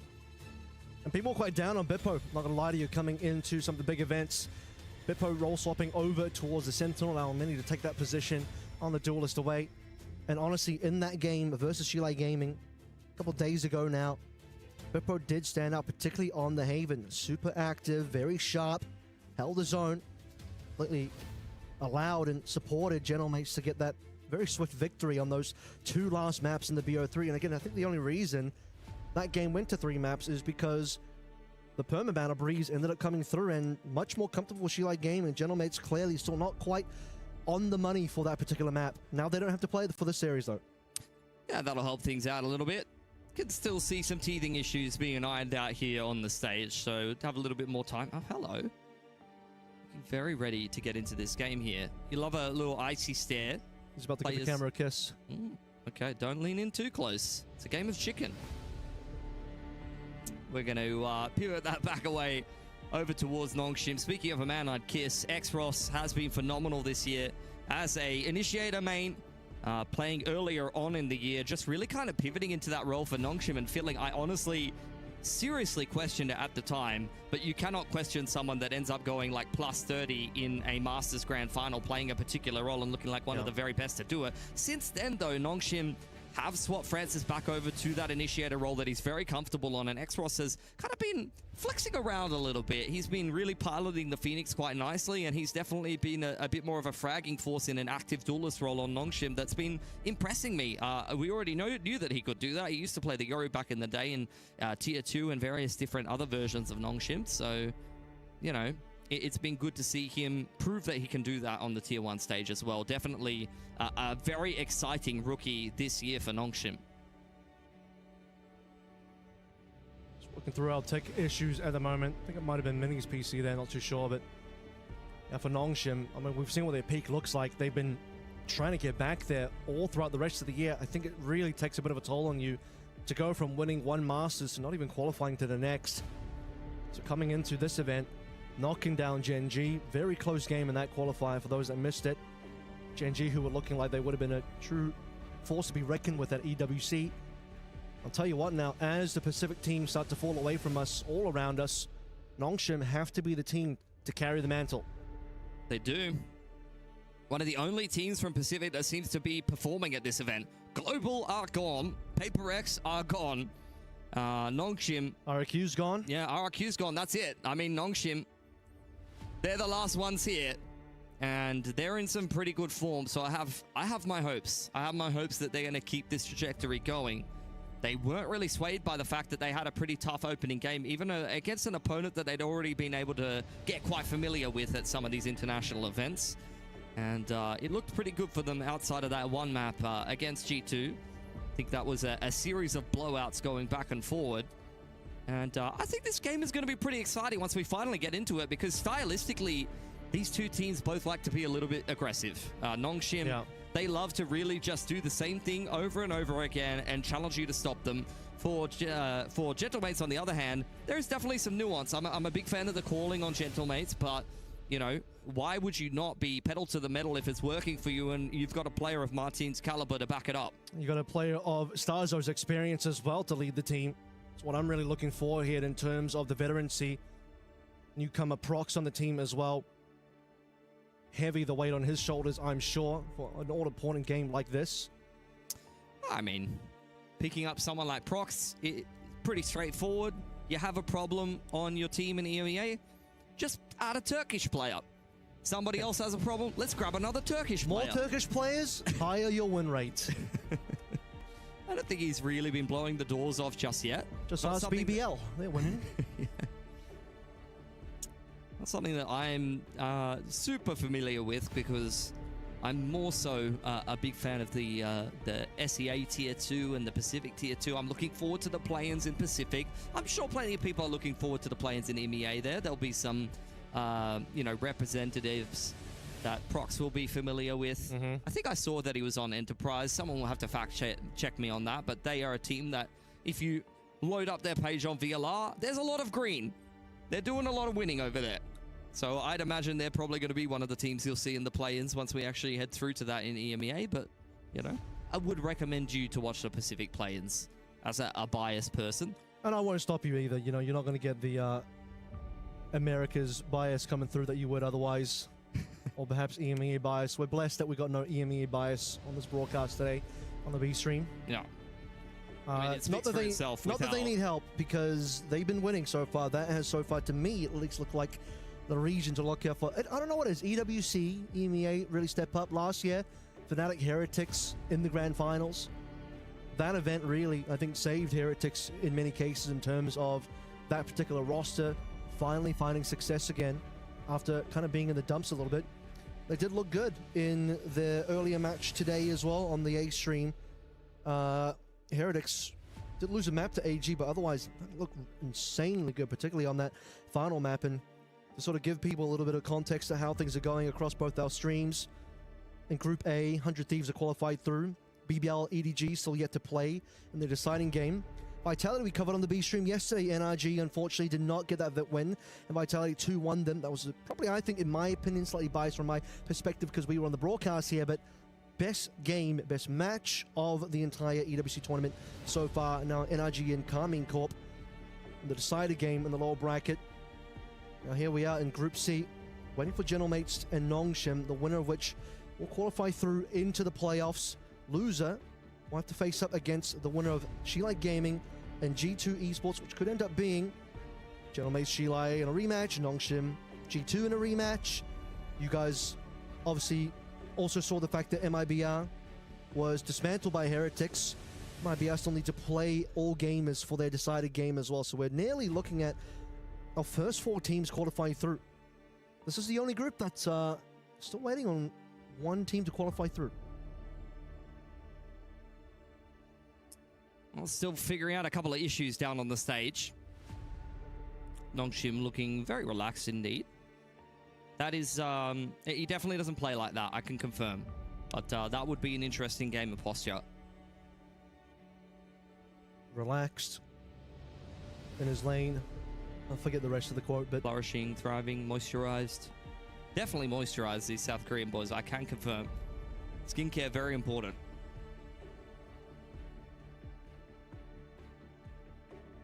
Well, still time for the players to get locked in and moisturize in their lane on the Gentlemate side of things. How good would it be for another European, another French organization to show up on the main stage for playoffs to play in front of their fans? Yeah, for sure. I think that they're going to have plenty of representation in the playoffs. So, I mean, quite honestly, would I be a greedy man to say, can we just have one Pacific team in the playoffs here at EWC? Can I just get a Nongshim win? I'm going to be biased and say that's what I would like. No disrespect to Gentlemates. I'm sure that they're going to fill out the stands if they do make it into the playoffs one way or another. They've got multiple lives, okay? Billy never thought he'd be a Nongshim fan this event. I love Nongshim. I have no idea what you're talking about. He had so many Pacific teams he was going to go for, and he's, you know what? We're locking into Nongshim fandom today. He's been converted. Yeah, absolutely. I mean, they could be a frustrating team, that's for sure. And he definitely questioned some of the decisions. They figured out the meta at the start of the year, and since then it's been a lot of questions that Nongshim has had to kind of figure out the answers to. You've seen some role shuffles. You've seen players with up and down performances. So far, Nongshim have been on their best behavior here at EWC, but I'm wondering how much consistency there's going to be behind that, because they've got a lot of world-class teams sitting in front of them, and this is not an easy group. Like, this was a group where, you know, I don't think that there was a team where you would look at them as like, this is the best team in the world, but you have a lot of teams that are very good, as far as I'm concerned, or have at least had some very good results in the past. G2, XLG continue to manage to scrape their way into top 6s and internationals and things like that, and be a very respectable team coming out of China, even if EDG is leading the way. And Gentlemates got to an international at the start of this year, as we kind of already mentioned, even if they did kind of struggle in EMEA. As did Nongshim, though. I think this event will be a good redemption for both of them, and a little bit more confidence if they could do quite well at it as they head towards the tail end of the year.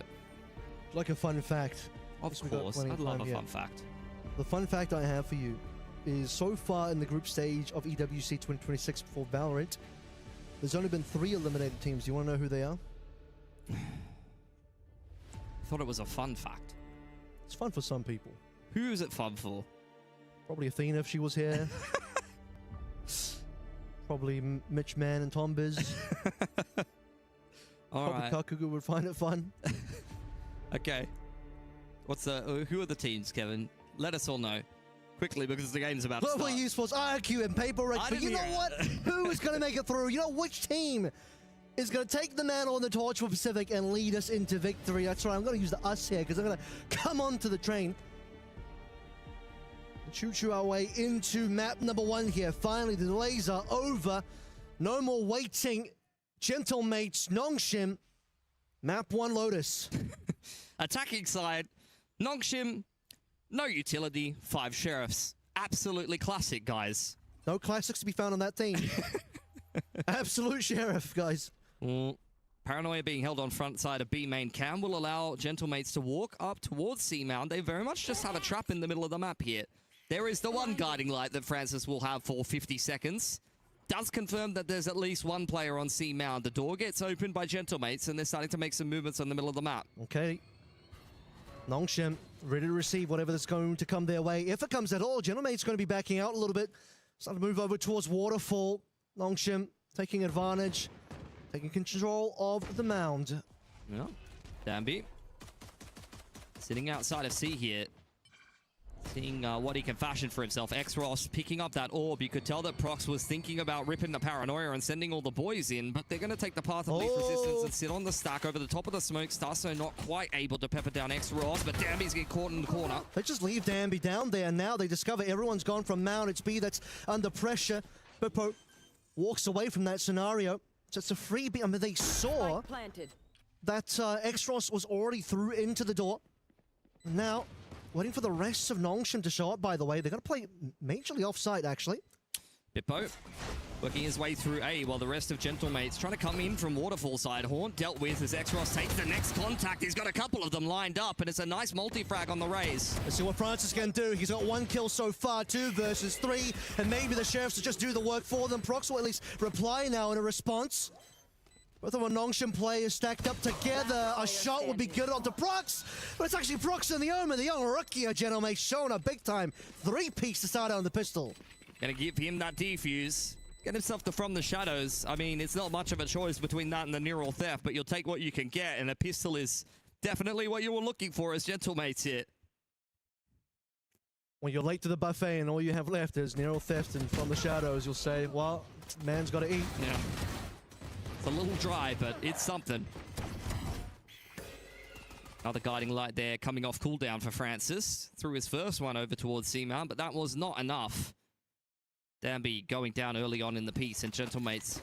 Oh, the force up. Yeah, I mean, this is... Guys, you're here for pure entertainment. This is exactly what Nongshim do. The G2 stingers are coming out. Nongshim just beat that team, and they're thinking, oh, let's steal some strats. Not going to reveal it too early here, though. Massive stack up, put onto the test, is going to be Mini. Oh, he's been taken by the dog, he's stunned, but he's still got shots in there. Nearly got a double kill there. Courtesy of X-Ross, so he will be able to get the trade into 4v4 now. Out comes the Prowler from Starzo.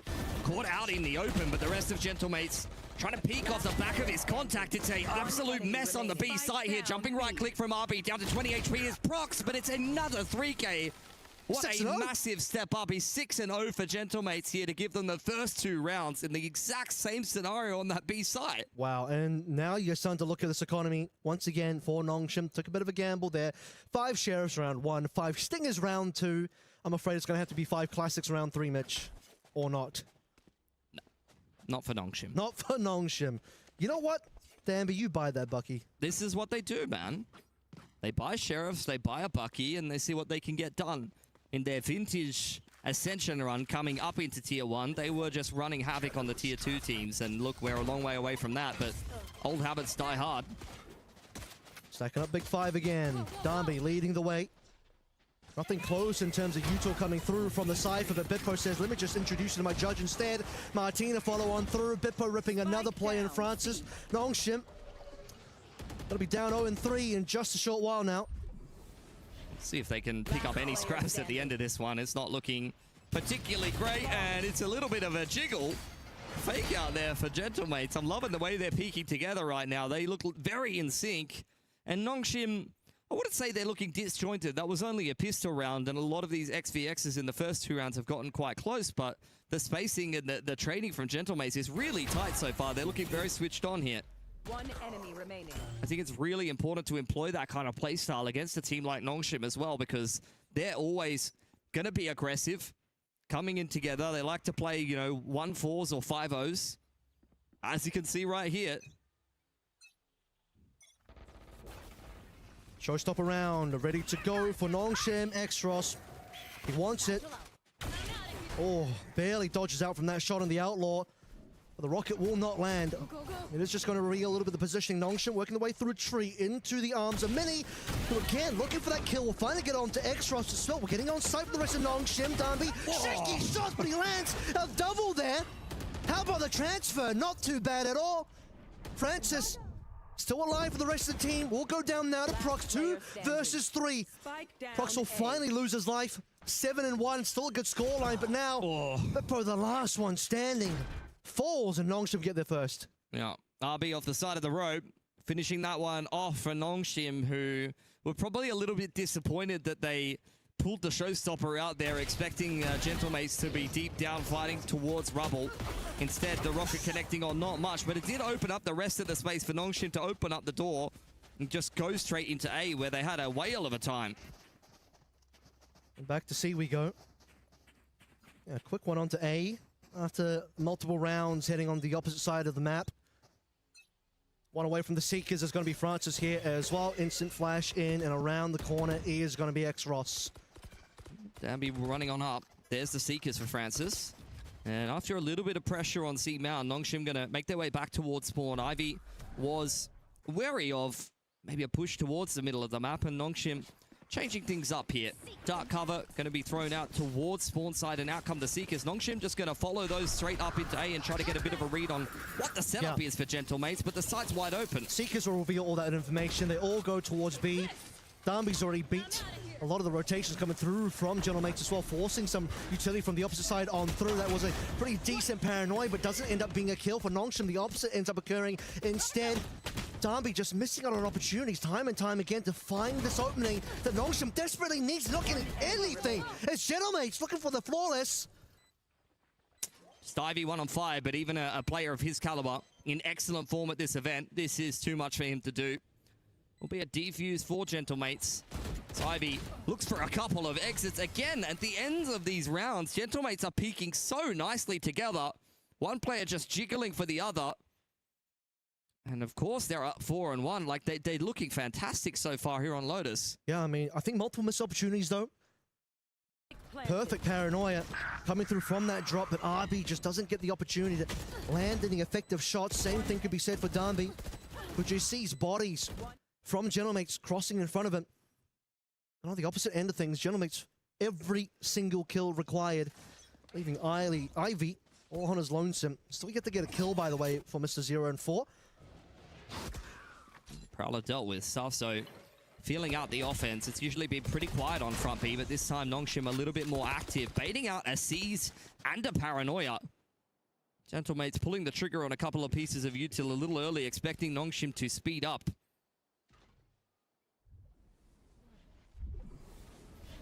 But it's going to be a slowdown instead. Prowler's out first. Starzo's really close to this one. Wants a piece of the action. He's going to be one away from the Nightfall as well. This one could get bloody. And we'll get bloody quite quickly. Prox has got himself no paranoia, unfortunately. Boombot to lead the way, and he's spotting all the players. Francis will get one back, but Martin is simply better. Gentlemates rip away the opportunity that Nongshim have for themselves. Look at all those red X's in the pillars. Star B Similar to Ivy in the last round, he has been very clutch in the past for Nongshim, but this is an excellent setup. Martin, a 4K to shut that one down, and a showstopper in the back pocket now, even though I don't think it's really needed, quite honestly.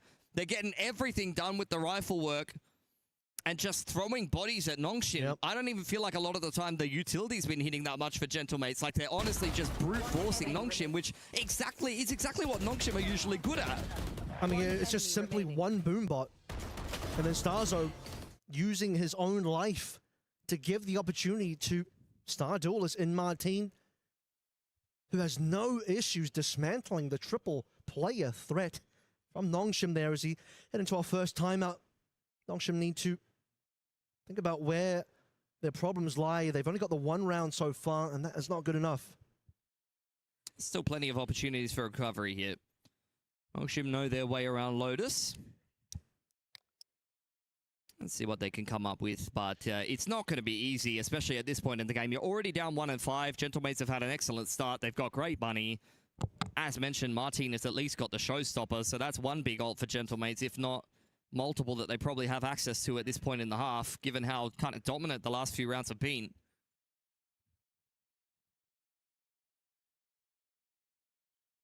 This is the Lotus.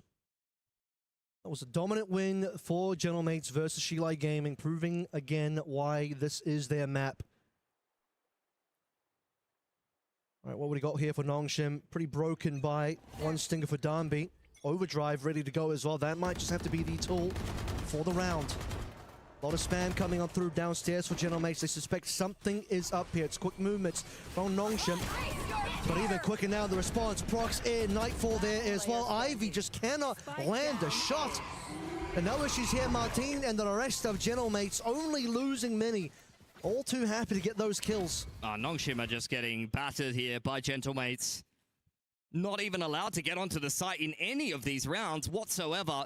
Contested on front B. As soon as they open up the door, it's an overdrive and a showstopper with a paranoia and a nightfall dumped straight on the heads of Nongshim. Perfect coordination here for Gentlemates, just all moving so cleanly in tandem. Really well drilled unit right now on the defense. The only thing to be said there in terms of a silver lining for Nongshim, if there even is one, is that Gentlemates used 3 ultimates. On what was a pretty low buy for Nongshim, so now the RedForce are hoping to get a starter here. Danby again, tricky shots, but he'll at least get the 1-to-1 there. Starzo responding with a 2-for. And now France is under pressure as well. Starzo's looking for more. Boombot doesn't quite land its mark, but Martin has sights on RB. Now it's just Francis and Ivy on their lonesome, and the money situation is terrible. On the flank is potentially Mini as well. Nongshim are stuck between a rock and a hard place, I'm afraid. It's not going to be easy. Francis should just go down here. Easy operator pick there for Mini, who's got them pinned into A lobby. Spike dropped on the floor. And Ivy, I mean, best case scenario here, feels like he'll break the donut, but outside of that, this is not going to be a round that goes the way of Nongshim, and that's not even going to be the case. Off angle from Martin. And the rounds just continue to look easier and easier for Gentlemates. If it wasn't for the 1 assist for Ivy, I'd be congratulating him for being hired as the new James Bond 007. But we do live in a world where Nongshim are at least looking at that 1 round, Ivy on that 1 assist. That was a gun round, though, after a pretty broken buy previously, and now I'm looking back over towards more broken buys, unfortunately, for Nongshim. Darnby still with the opportunity on the overdrive. Yeah, another one of these half buys that Nongshim are always dangerous in. As you mentioned, Darnby looking to get on the front foot here with the overdrive. In goes the guiding light and the relay bolt, but the trips are looking pretty damn good here, and the defense even better. X-Ross from the back lines gets nothing done, and although a few of the stingers have made it out onto the site, unless RB goes huge here, it's not going to be good enough for Nongshim. 1 versus 2, the clutch opportunity starts to look a little bit more possible, but he has to get rid of 2 of these players, and 1 is right there. It's going to be an ace. He's looking for it. 6 bullets in the chamber here, and RB will not, as Martin triples up again. So consistent on these multi-frags here. We know just how good Martin is. Sometimes needs a little bit of help from the rest of the boys. But when Prox is having a game like this, and previously on this map, you've seen Sasso even lay down 20 in the first half. The squad's looking very, very well-rounded. RB, I mean, it's a classic. Whenever Nongshim are kind of down at the doldrums, he's always going to try to pull through a round for the boys. Yep. But, I mean, 5 an ace it would be outrageous. 4 is already impressive enough. A clutch ace would be ridiculous. But the belief was certainly there. Do we believe that Nongshim can recover anything now in this half with 8 for Gentlemates? Because that was the closest that Nongshim had to a round outside the actual round that they did win quite some time ago. Seems like it's well and truly in the past and in the history books. Gentlemates very committed to this A rubble control. Are starting to rotate away now. Starso as well as Mini. Maybe trying to clear the middle of the map. That's really nice from Prox to just bait out the Vice wall. But Ivy not too perturbed by that. Wants to try to keep this one in check. The Boombot will confirm that he's inside of lobby. Here we go, prepping the paranoia. Same couple of Cypher trips that we've seen a number of times now. 45 seconds here, still waiting to go on in. B's also nicely covered, especially with the door tap. That's what Nongshim are looking for to make sure that Gentlemates are going to be holding further away from the map, but they execute finally going on in. Flashes are good so far. Darby just wants to walk straight into the cage, and Bippo says thank you very much. That's going to be a free double kill plus an arrow theft and a sliding shot as well. Bippo with the triple here, and Nongshim only get 2 kills out of all of that. They didn't even hit the trips, Kev. Like, the cage setup was nasty. The counter utility was perfect. These setups for Gentlemates are perfection. 30 seconds left. Look at those cages.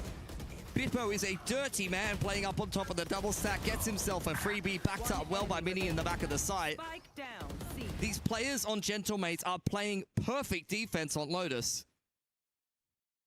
It's a dangerous map. If you're not Gentlemates, but for Gentlemates right now, another day at work.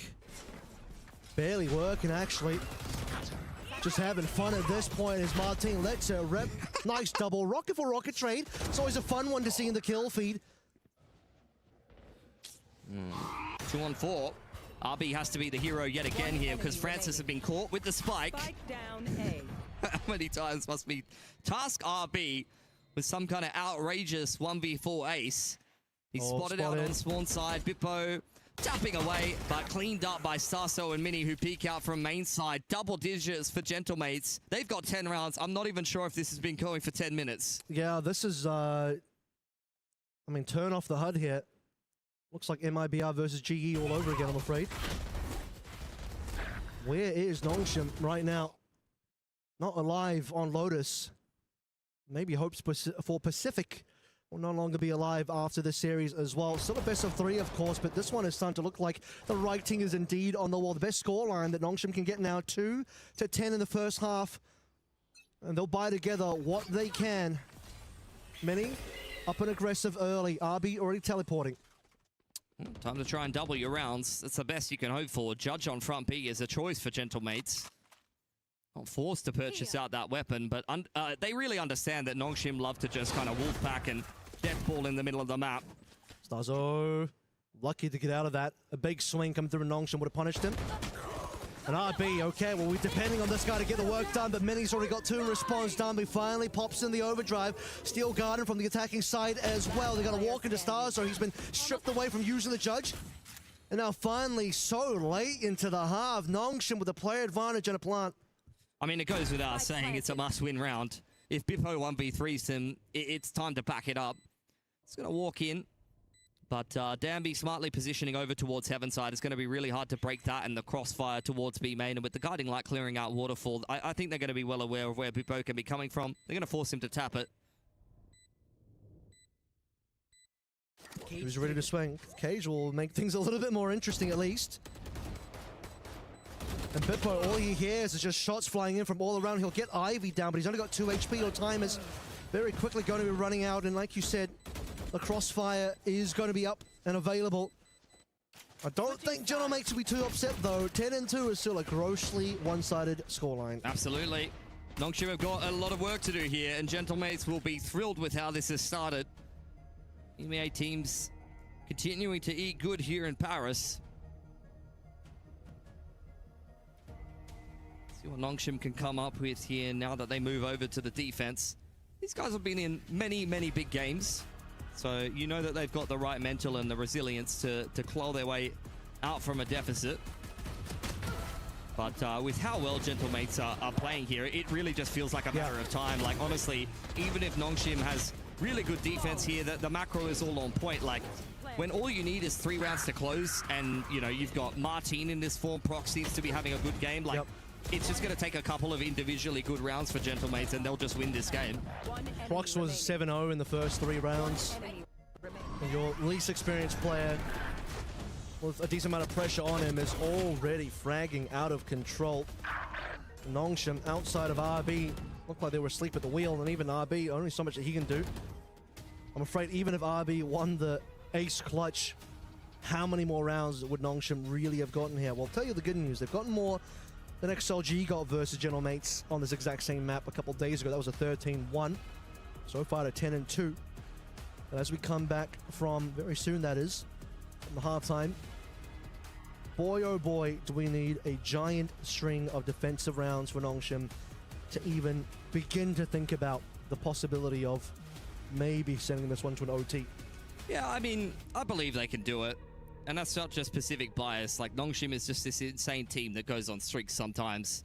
It's definitely possible, but you'd be a fool for not backing Gentlemates at this point in the game. It's looking like Lotus is theirs on a silver platter, but as all things start, we need a pistol here for Nongshim to start to say this game could get a little bit more competitive. Because, I mean, they're liable to force in the second round. We've already seen that. They're able to cause upsets on ecos. Even if they lose the pistol, they might win a game. But when you've got a team that's already on 11, at some point they're just going to get an ult cycle in, or someone's going to go berserk, and that's going to be the game being over.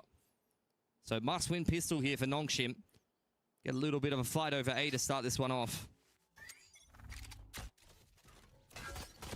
Okay, well, camera already starts to spot on the aggression coming through from Nongshim. We'll just be delivering an orb over to Darby so far. Guess what, though? B has already been overtaken. And now the pistols start to ring on true. It's Prox and Bipo again. How about another 3K pistol for Prox? Time to wrap it up. And think about Haven. Ivy, 1v4 yet again. They know that he was the player over towards the C side of the map. They've cleared out all of B. They've got these deep off angles. It's a little bit of a crossfire setup off of Mini. Bippo just waiting for his time to peek as the Chickle comes out. And Ivy really just posturing to see if he can earn any more points towards the Steel Garter, but with the knife out and the wrap from Starzo, Gentlemates are all over everything. They have the entire map, and Nongshim have nothing. RB's 10-12 right now, kills to deaths, and that's the best scoreline for Nongshim. It gets worse from there. As you look at the actual score of the map itself, 11-2, I believe the math is correct. What does the Stinger Force on the defense look like? We're about to find out, I think. Not good. Not as good as on attack, that's for sure. They're probably going to buy Sheriffs and armor if I was to know Nongshim. Yeah, they don't want a Stinger Force here. Only Ivy's going to be piloting that. And it's looking like much the same as the pistol. Camera spots 4 people outside A. We don't go A. They're going to go into the Stinger. Here we go, Ivy. Better have something good for us. Razorvine can only do so much here. The fast lane covers the angle and lets everyone else slowly walk on in. Well, those Sheriffs slowly making their way over through the spawn as well. Trip's going to mark the long flank angle coming on through. Bippo up to defend against that. Trailblazer going forward here. And Bippo with the Vandal might have been spotted in the corner. Doesn't seem like Nongshim are aware of it. And even if he was, Gentlemates all ready to swing off of that contact. Jump spot from Danby. Already punished. Paint Shells actually forcing Gentlemates into a bit of an awkward fight. But we're looking towards Waterfall and spawn side for Nongshim to finally have some success here. Still 3 players up for Nongshim. This is getting a little bit awkward for Gentlemates now as Francis looking for opportunity. It's a good ride! But only gets 1 kill so far, and Ivy, unfortunately, he was on site, but it just doesn't get his one. Leaves 2 players live for Gentlemates, and a map point now decided. That got a little bit dicey towards the end there, but Gentlemates still 12. Yeah, I mean, look, I haven't looked at the entirety of the game list here at EWC, but Nongshim might be setting like a world record time of speedrunning this game. We should probably sign him up for like Gran Turismo or something like that. I don't know. Is there a racing game? Like I said, the only The only thing about this that is not that bad for Nongshim is that Sheila Gaming did worse somehow. That's genuinely the only thing. Great. Thanks, man. That's what we get to compare it to. But Lotus is looking like a no-go for any team against Gentlemates. The way mates are playing right now, Nongshim, you called it, already having to think about Haven, because I'm afraid I'm not believing in the comeback anymore. This is a little bit ridiculous. I'm just hoping somebody on Nongshim goes positive in stats for this map, if that's possible still. That's possible. I don't mean possible in the mathematical sense, but more in like the spiritual sense. Spiritual? Yeah, look. There's going to have to be some soul-searching done after this game for sure. RB's starting to think about where he wants his monitor. He doesn't even know anymore. Nothing's working for him. Not a timeout for Nongshim here. 11-13 RB. I believe, get 2 more RB. Let's go neutral at least. Let's break even. We're going to ignore Ivy's scoreline there. We'll just remember the good times when he popped off versus G2. I mean, before that, he had a struggle-some kind of stage in Pacific. So, look, a little bit inconsistent, unfortunately, as Gentlemates have wrestle control of a lobby. That's a little tickle from Danby as Mini follows that Prowler into his death. Nice opening pick for RB. Needs one more, then he goes neutral at least. We're not going to look at a negative score line. Danby doesn't quite land the shot he wanted. So we'll slow this one down slightly. Danby just still checking. Yep, Gentlemates Soul over on Rubble. Bippo exploring mid, by the way, for what it's worth. Smoke allows RB to get a little bit aggressive. Oh my god, that's good. Yes. Woo! 4 kill. He's done it. That's it. And stop the count. That's it. End the game now. RB went positive. I'm not sure that's happening. That's all for we Bippo. need. He's doing a good job here, but RB, nicely done. The ace earned. Wow. That's my man. That's a wooden spoon prize at this point. Let's be honest. But a hell of a round for RB. I mean, that's what he always does. RB always turns on the heroics when Nongshim are down and out. Usually, it ends up putting them in a circumstance where you have a little bit of faith. In this case, I'm not sure that's true, but that is bloody impressive. Try walking through a dark cover with a man advantage that he earned himself in tree, and just every shot connecting perfectly on the Guardian. That is delicious. RB giving us the best 1v9 performance ever. X-Ross now looking to help the team out if he can as well, but Martin on just the pistols already responding. By the way, this is only pistols from M8. And now they're upgrading. Nongshim, come on, you got to be doing a little bit better than this one. 2 rifles now for Prox and Starzo as they start to make their way onto C. Neural Theft coming out and cage to zone. Gentlemates trying to get a little bit of a feel for where Nongshim are positioned as the spike starts to go down here. Danby is still sitting on this outlaw line. From the shadows punished as Starzo continually tries to get this spike down and finally be able to do so. Once RB. And if RB goes down, the round is probably over. Prox still holding that position, making things annoying for Francis at the moment. But there's a shot from Danby. Play advantage not quite found as Bippo will be able to get one back. But tell you what, Danby and Francis will get the 2 required. Man, Francis waited a long time before he got that kill over towards Mound. We might have hit 12 for Gentlemates, but Nongshim's deciding just to give us a little bit more. Yeah, they're working their way into the series. It's a bit Sesame Street-esque, you know, counting one at a time. I think that's a relevant reference because it's like, you know, they're coming back to life here. The coffin's open, the count's out.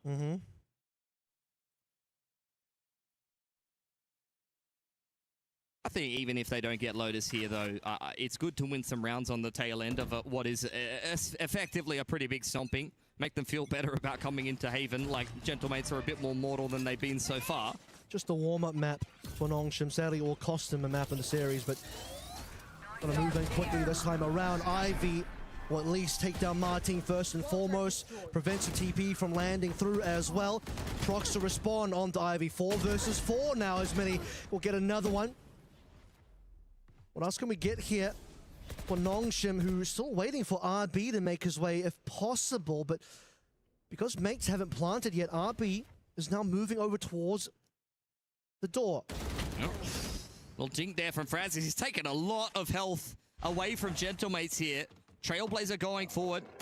Really being patient with that one. See if he can finish off one of these players. Let's not forget it does 30 damage. X-Ross knows that Gentlemates have to put the spike down here, and the dark cover will give them a little bit more space to do so. He's still got the blast pack as well, so that even might deal enough damage to potentially finish off a player. Waiting for the big flank. As RB is saying, I'm coming in, fellas, but X-Ross is not going to wait any longer. Here we go, 15 HP for Starzo. Will still get RB. He would have to clutch here, but it's not going to happen. Every round. Nongshim gets 5. I hate you. Streets, what he was talking about earlier. That's me adding on to that. Yeah, thank you. Thank you for that. What character do you identify with, would you say? I feel like I'm definitely an Ernie. I don't live in a garbage can, so not Grouch. No, actually, I'm Oscar. That much is obvious. 30 seconds Get a timeout here for Gentlemates. That's respect. Yeah. Real talk.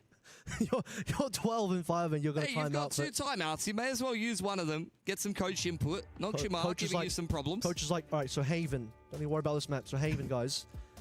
Start the coaching for next map early. Nah, look, you got to give credit where it's due for Nongshim. Haven't been showing it so far too much in this particular series, but a very, very strong team indeed. Already made their way through G2 earlier on in this group. And although this map has not been the best for them, they're picking up a little bit of momentum, a couple rounds here and there. You're getting some big plays from some of the boys. But as mentioned before, for Gentlemates, I mean, this timeout is really just a chance to get yourself involved. If I was sitting in the coach booth, I'd be saying, look, losing a couple of rounds here. Let's just play this one safe, min-max the money, and get ourselves in a position where we could just hit them with an ult combo to get the game done. The problem is that, honestly, Gentlemates comp is not really that kind of comp. The only really massive impact ult here is the showstopper, honestly, so it's not really going to work for you. And the showstopper's gone. Nongshim. So that was the impact ultimate taken off the table. Bippo, though, that's some pretty good sharp shooting so far. Doesn't realize that X-Ross already has the angle covered, so not only Prox and Stars are left alive, and and some quick move for X-Ross, dismantling. I'm not going to get carried away just yet, but these rounds are going good. As soon as you get excited about a Nongshim comeback, they're going to lose. I'm going to hold my tongue, but these are good rounds. Until I see the 12-12, I'm going to stay calm. It's a good reaction from Darby, though. Of course, timeout, not just for that round, but allows Gentlemates to think a little bit about the gun round about to come online here as well. Well, 1 round at a time is Nongshim's mantra here. Look at the stack of ults on Nongshim, by the way. Got 4 there. Op is out for Danby. He's going to have the overdrive to be able to try to complete one of these retakes a little bit more comfortably. RB looking for some information. being away, didn't see any of the players here on Gentlemates as the Prowler leads the charge and confirms that X-Ross is sitting in the baby door. Oh my god. Rocket straight on in, opens up this baby door here for Gentlemates. Paranoia was perfect there. Brilliant play. And Darby waited till the last moment there, but will be able to stop himself and get blown up by the boombot as we move over towards the A site. In response, it's going to be RB. Seeker's coming on through to start revealing some positioning and allowing that flank to come on through. Darby and RB. Down the one's getting all the kills so far, leaving Gentlemates down to only 3 players. No plant yet, and Darby will continue this operator carnage. Bippo on his lonesome. Not much to do here at Rubble. Spike dropped on the A site and 40 seconds to work with. Maybe try and make this one expensive for Nongshim. Francis will find out where he's at, but maybe not in the way that he would have liked. Cage going out here as Bippo waiting for Nongshim to kind of overcook this one. Can you TP past that or jump over it as RB? I stripped it. So Bippo well aware that someone was trying to give him the runaround. No TP sadly, but he does have a smoke available. How badly do they want to chase this one? You got good money here, to be honest with you, but yeah, time's gone out. Nongshim will respect 10 it. seconds left. Mates will walk away with 1 gun. Showstopper invested, and it doesn't end up working out for Gentlemates. That timeout they took earlier would definitely have been where they discussed what they wanted to do in this round. Nongshim all over it and not really needing to burn that much. Like the strat worked. That's a classic, like, in the coaching booth. Okay, we found the exact pick that we were waiting for and looking for, and then got battered in the 5-on-4. And that was just clean. Love to see that, but Don't play the rest of it. 12-7 starts to look like a respectable scoreline. I'm going to say that much at least. Yep. If it wasn't for the fact that mates are already on 12, you'd be thinking, okay, that's quite a competitive map so far. We wanted to see quite a string of rounds for Nongshim on the second half, and they are delivering that right now. And Darby, he's unspotted in how far up he's pushed. With a little bit of help from Ivy, he is in a good spot. Ivy's going to fall, but surely Darby will get the clean up here as well. He might even get a secondary on the overdrive. Millie is so good on the Sheriff so far, but doesn't realize that Xros has also joined the party, leaving Starzone now as a lonesome member, but he at least is unspotted. He's got some great timing here. Francis going to get caught as Starso creeps behind them with the Stinger. Francis checking the back lines. Will go down. Xros very badly needs to convert this kill. Prowler just left-clicked here by Starso as Xros buying time. The Seas will connect onto him, but quick on the Phantom is Xros. 8 for Nongshim. Wow. This is a bit of a streak they've got going on here, Kev. This ramen is taking a little while to cook, but I'm smelling it right now, and I'm getting my taste buds ready to go. Nongshim starting to make a believer out of me with these rounds coming on through. Down, C. A hell of a shot from Mini there. That's not easy at all. No. Listen, Gentlemates still have an overwhelming opportunity to win this map, but Nongshim, at minimum right now, really getting the mental belief back in that regardless of what the scoreline looks like going into Haven, Nongshim will say, well, we started to make that comeback happen. Oh, time to simplify this one for Gentlemates. Run at Ivy. He's 5 and 17. Surely we can crack into this C site here. Dark cover's given him a little bit of help, and he has a steel garden to work with. In goes Mini. Arc Rose was popped, and in comes the showstopper to help him out. Great defense from Nongshim. And that's both the players breaking the sheer utility that makes it onto site. They get cleaned up at the same time. Darby now. Relay Bolt really slows things down. Gentlemates just can't walk on a site. Paranoia just giving Bippo a bit of problem here as well. The rest of M8 stuck. Spike dropped. Ivy's peeking Is it flawless? Is it flawless? Yeah, they're just getting, well, not quite. Prox, credit where credit's due. He's having a fantastic game for himself. Danby looking to charge him down hand in hand with RB. 9 up for Nongshim. Wow. That was a hell of a round. They just put up the wall everywhere. And you said, let's simplify this one. 5 up. Run at Ivy, see what happens, and what happens is 2 players make it past the sheer wall. Ivy holds his own. Xros drops a rocket on the other guy, and then suddenly it's 5v3. I mean, you can play this very, like, kind of lone player setup when you do have the raise rocket in the middle of the map on the rotation. That's exactly what you want to do with it. Some people will take the rocket and go fight C-Mound or Rubble, but when you're that player that's on the rotation at the raise, it really just simplifies a flood retake. You just rip the rocket and you go for it. Might need another timeout here. Last time I was joking around like, yeah, whatever, fellas. We're up so many rounds. I think this is it. This time it's like, no, actually, guys, we got to win this last round. Please, what's happening? Guys, this is the EMEA. Let's not make an embarrassment of ourselves, okay? Let's just get this one done. Guys, we're up 12. Where's that 13 at? Nongshim is getting a lot of momentum here. Way too much momentum here. 3 away from giving us an OT. What a wild comeback that would be to give us an OT after a 2-10 start. Broken money for Gentlemates as well. I don't think you were believing, Kevin, but I see a twinkle in your eye, you know? I told you from last round that I was starting to... The Nongshim Ramen was starting to make a believer out of me. 1-4 here for Gentlemates. Not a good buy for them. Faint shells will push Bippo away as he tries to obscure their intentions with the cage and the camera, which he's using to get a little bit of a feel of how much Nongshim are defending a Rubble, and the answer is, well, not a lot. Gentlemates will take that space for free. Mini up first. Overdrive looks good so far, but he needs a target. Gets it onto RB, who actually walks on forward. That's the overdrive at least shut down here.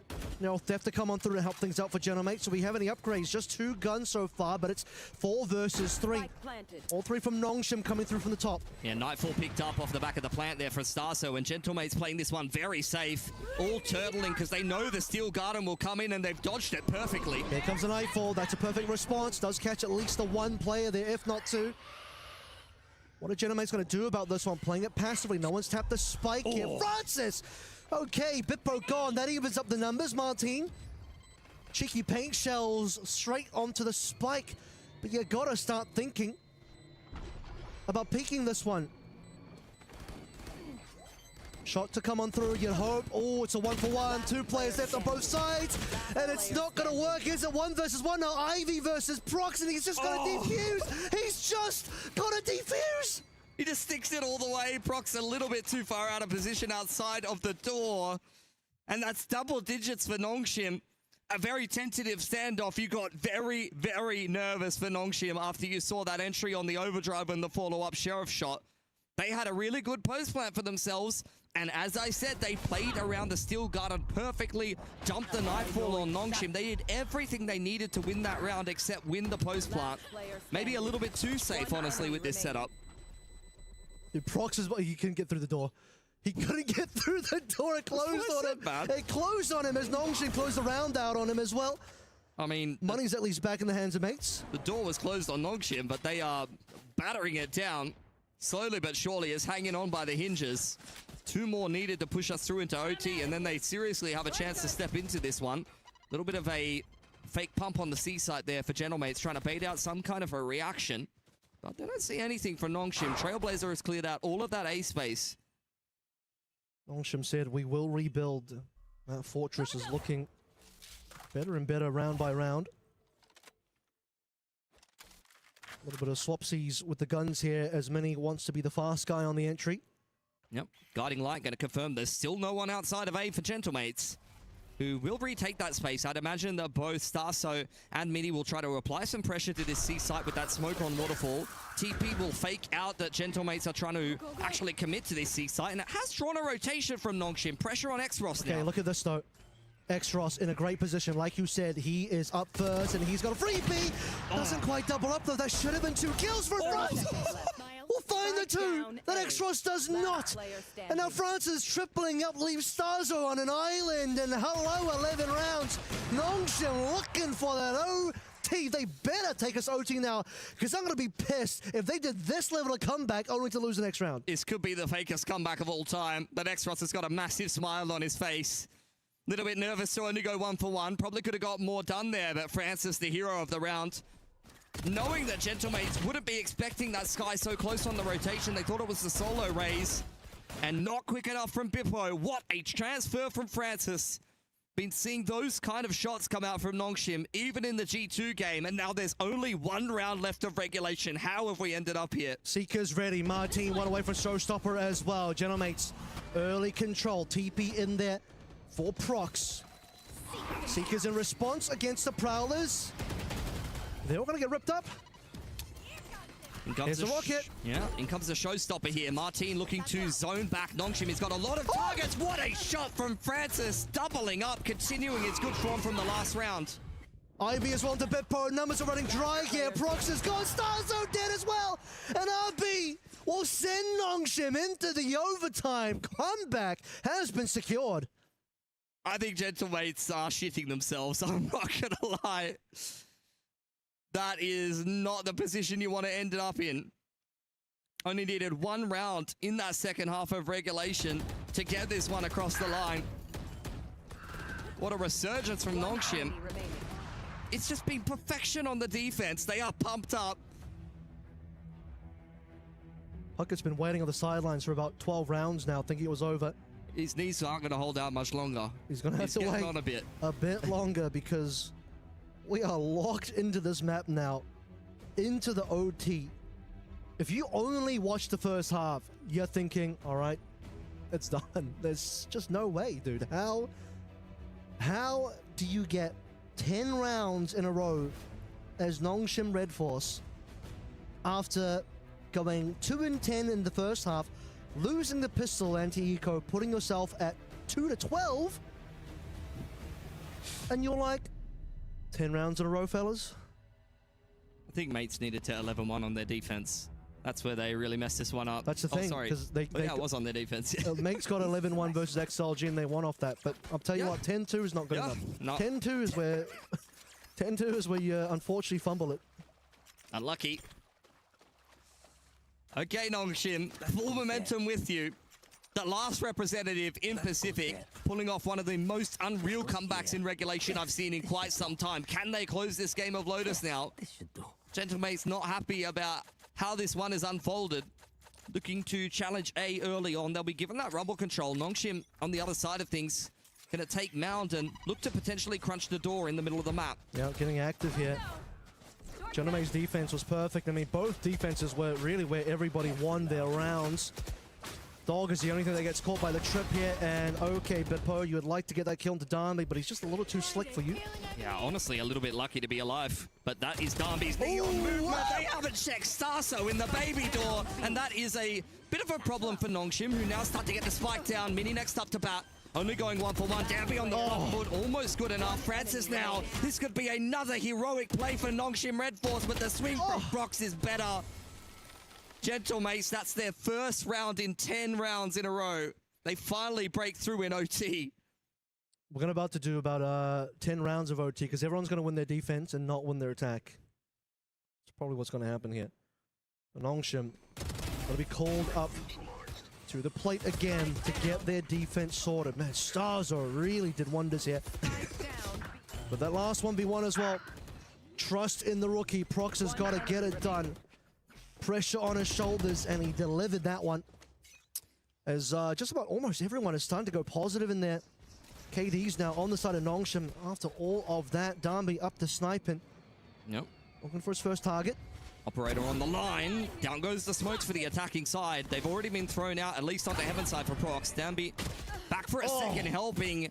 Backed up by X-Ross. Looking like another OT now, unless we can get a really nice 3-on-5 put together by Gentlemates. Now, they know what Darnby is, but they don't know where RB is. Paranoia in play as well. Does make a catch, but Starzo is right around the corner. And doesn't get two here. Bippo on for a singular more. And wow, Bippo is going to make this one interesting. 1 versus 2. Nongshim have to be at least a little bit careful right now. And Ivy climbing back in terms of kills. Another 2 rounds of OT. This game is phenomenal, honestly. It's the best game I've seen in quite some time. I am down to go for like 4 more OTs.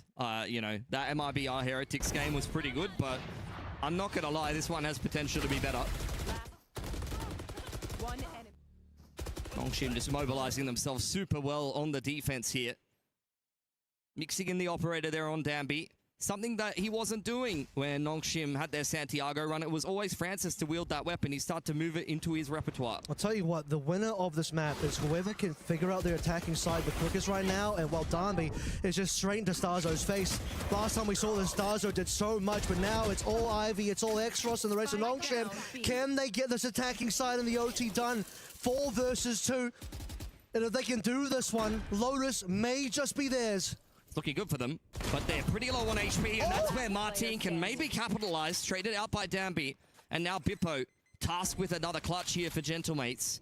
Spike has been established. He knows that Danby is over towards the B main side of things. Gonna try to get the half inside of the cage, but the spam through from Danby is good enough. Nongshim with their first map point here.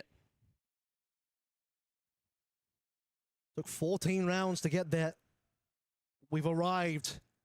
Like I said, the defensive side, no questions. Both teams have been fantastic. It's the attacking end that's been the biggest problem. So the fact now that Nongshim have found an attacking side win, as long as they can make sure the defense is once again solid against Gentlemates, the map goes their way, and you got to start thinking about the psychology here as well. The mental of Gentlemates might be shattering a little bit, but of course another opportunity. Good read on the pink shells to come on through. Martin and Prox opening up the first 2 kills so far as Starzo gets the 3rd. Gentlemates, brilliant play advantage. Ivy, he's put into a clutch A scenario before, but it looks like we're going to another 2 rounds of OT. Spike planted. 100%. What a haunt from Starzo. Scans the entire team, and Nongshim immediately just loses the round outright. Nightfall invested. Dodged nicely by Ivy, but let's be honest, he has no business winning this round, and Starso is just looking to add insult to injury on the off angle here. Phantom spray battle goes the way of Ivy, but the wraparound from Martin pushes us into yet another OT. Once again, the question is, who can sort their attacking side? I know both teams just won their attacking side on that last 2 OT, but So over the trajectory of this entire map so far, it's been the weaker side for both of our teams. Like I said, that Hawk scans 3 massive amounts of information. And RB trying to be a little bit tricky, keeping inside of his own smoke. Not going to get enough done there. And obviously Ivy, 1v5 be asking a little bit too much, so let's reset ourselves. Brand new round here, brand new OT, round number 29, if my math that's correct. All around the pillar side of things. Big paranoia. Exros taking advantage of that situation right now, but in comes Exros off the blast packs, and Martin, well, he's traded one back via the paint shells. RB through the boxes. 2 players left to play, and now it's a 2 versus 2. He earned himself another paint shells, and from the grave, picks up one more. Martin giving Gentlemates a chance into this round. The Trailblazer trying to figure out where these last players of mates really lie. Guiding Light with the double peak is punished heavily by Gentlemates. And they're back on map point now. Seemed like a self-flash there, unfortunately, from the sky. I think they were just trying to peek with it. Like, they were both low on HP. Martin must have done like 400 to 500 damage there just by himself. First paint shells comes out. That was close. He gets that peek. He gets another paint shells off of his secondary kill. And even though he gets spammed through the box, he's well and truly won the round for Gentlemates there. Yep. There we go. Pumped up. Good to see the spirits are high. Gentlemates match point again. Map point, I should say. It's been 2 rounds in a row of heavy aggression over towards rubble, then over towards pillars. This one starts to look a little bit slower. Door opened. Operator out for RB, and he's been able to get himself on this pretty deep line. The rotation's coming out for Nongshim. Trying to back up Ivy inside of the C site, and they're pretty well timed. Guiding Light is dodged by Prox, who may take some space in the middle of the map now with Bippo. Okay, that's an aggressive smoke coming on through. Prowlers over towards C as well, dragging attention to that side of the map. Arcros will confirm the information as now just a sheer wall to be diffused before mates walk in. They're going to pivot B here for sure. Like, there's no way they don't. I know they're sitting in the high-low. They've put a lot of pressure on this C site. A minute on the clock. Gentlemates have got to make up their mind here. That got info. That was really good for info coming through from Francis. But now we're going to start committing over towards the side. Both our Neon's going to kill so far, but Ivy responds just a little bit more. 3 versus 4. Operator's still there for RB. He's called the pivot. It's going to be late into the round, but it will happen. RB's going to fall off a little bit to build time for the rest of Nongshim to maybe appear through the door. Nice pick from Exros. Trailblazer confirming that Starso is in the middle of the map. They're going to tap the spike on B and pivot to A. They know that RB was over here. I'm not sure they know that he has an operator. There's the cross from Prox. There's no smoke for Starso to cross here. Almost gets caught with the spike. Saw the player, though. That's the important part. Operator now revealed RB on the top side of the map. Prox waiting for him on the other side. On the long flank is going to be Exros as well. RB's the only player that's really marked for the time being in terms of his approach. Numbers very good and even better now for Nongshim. That's the 30th round, looking to go Nongshim's way. 30 rounds is the record so far for EWC for this year's event in terms of how many rounds we've played. And it looks like we might just go a little bit deeper still. Stars are 1 versus 4. And now that the defuse has been tapped, he has to go in, but a double face will make sure that he will not. Round number 31, here we go. Yeah, I felt like Gentlemates, like, they read that well. They pumped C, drew out the rotation that they were looking for. They had the info line into B, waiting for someone to kind of look for a pick in towards Connector on Waterfall's side from Nongshim, but they never pivoted B early enough. It felt like they were kind of split 3-2. You could still see the 2 players inside of door when they try to commit into C there. And I know, like, look, if they get in there, they go 1 for 1. Maybe they draw out more rotations for Nongshim, and that's where they can potentially capitalize. But as it stands, the C trade didn't go well enough for them to pick up the pieces.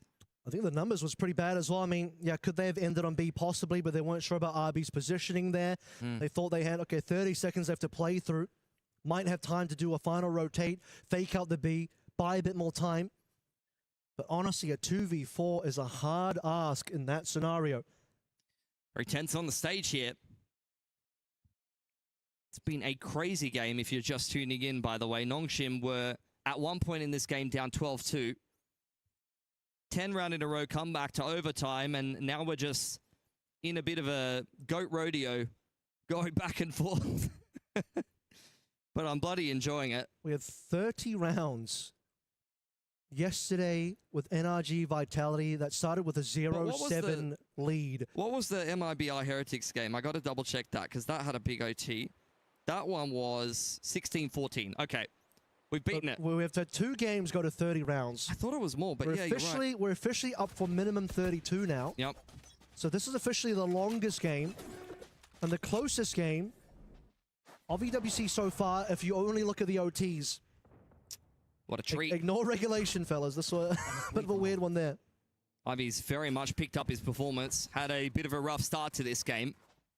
Big rotation in from Gentlemates here. So many players on this C site, and this has been a stronghold, especially with this particular setup. Nongshim have already seen this so far.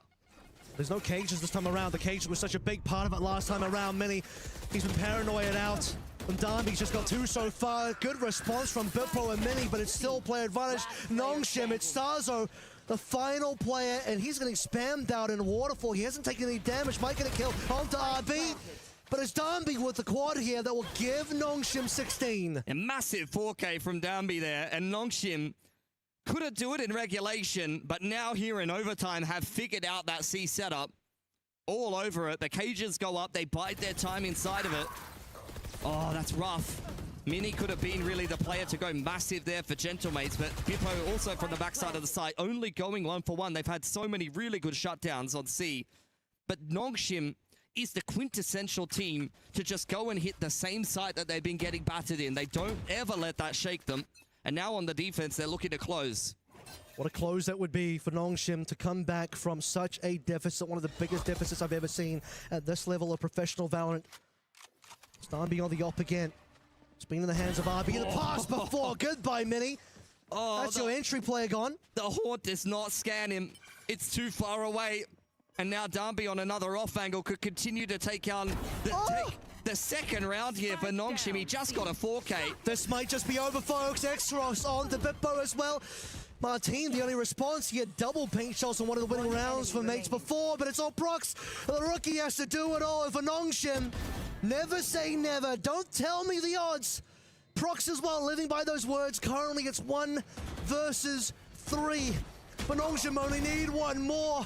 But this last one is just taking them so long, but eventually the cracks will break, the dam will burst. And damn B, that was good for Nongshim to bring this comeback to fruition. That is unbelievable from Nongshim. And you can only... I can only imagine the mental harm that's been inflicted on Gentlemates there. I mean, they're trying to stay positive, a lot of smiles on the face, maybe some nervous ones. They had 10 map points that they weren't able to take advantage of. Actually, more than that if you count overtime, but Nongshim come out ahead of that one. What a bloody entertaining game there to set the OT record here in this tournament. I started standing next to you guys round 15. It was 12-2, and I was ready for Gentlemates to celebrate on that stage. Instead, it's the boys from South Korea showing you that they have arguably the strongest mental in the game right now. They do. A ridiculous run.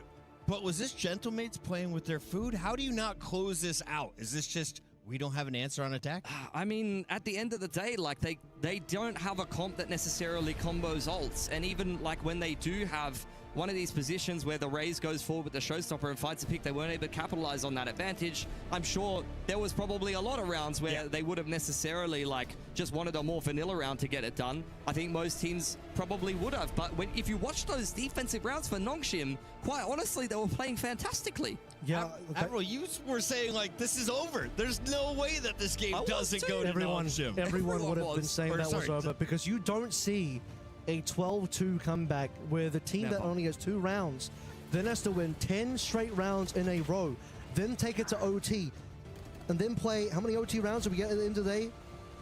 8 OT rounds or something like that? Don't make me do math. Not doing it. To then do that again, where the attacking side was the weak side for both of our teams.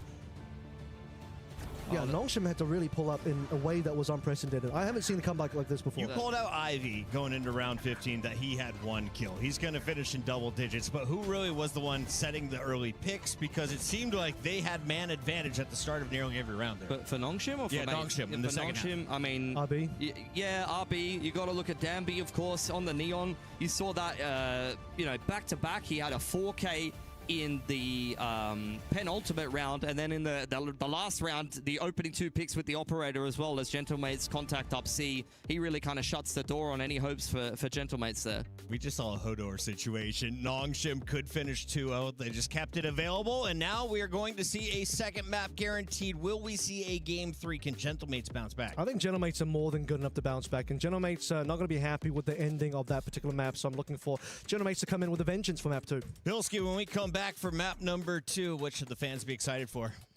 Exactly what they just got. Like, honestly, that's it. We're going to a quick break. When we come back, it is the decider here in the groups from EWC.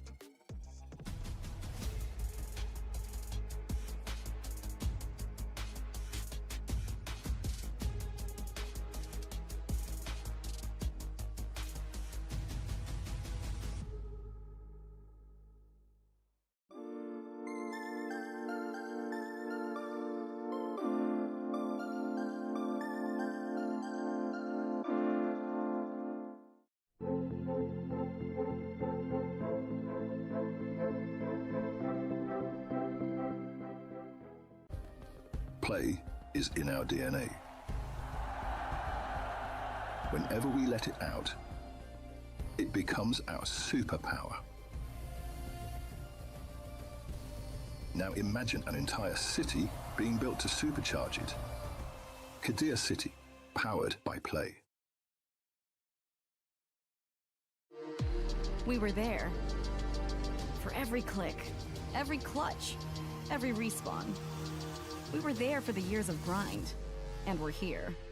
Now, the proud founding partner of EWC, powering the biggest event in gaming, shoulder to shoulder with the world's best, making history.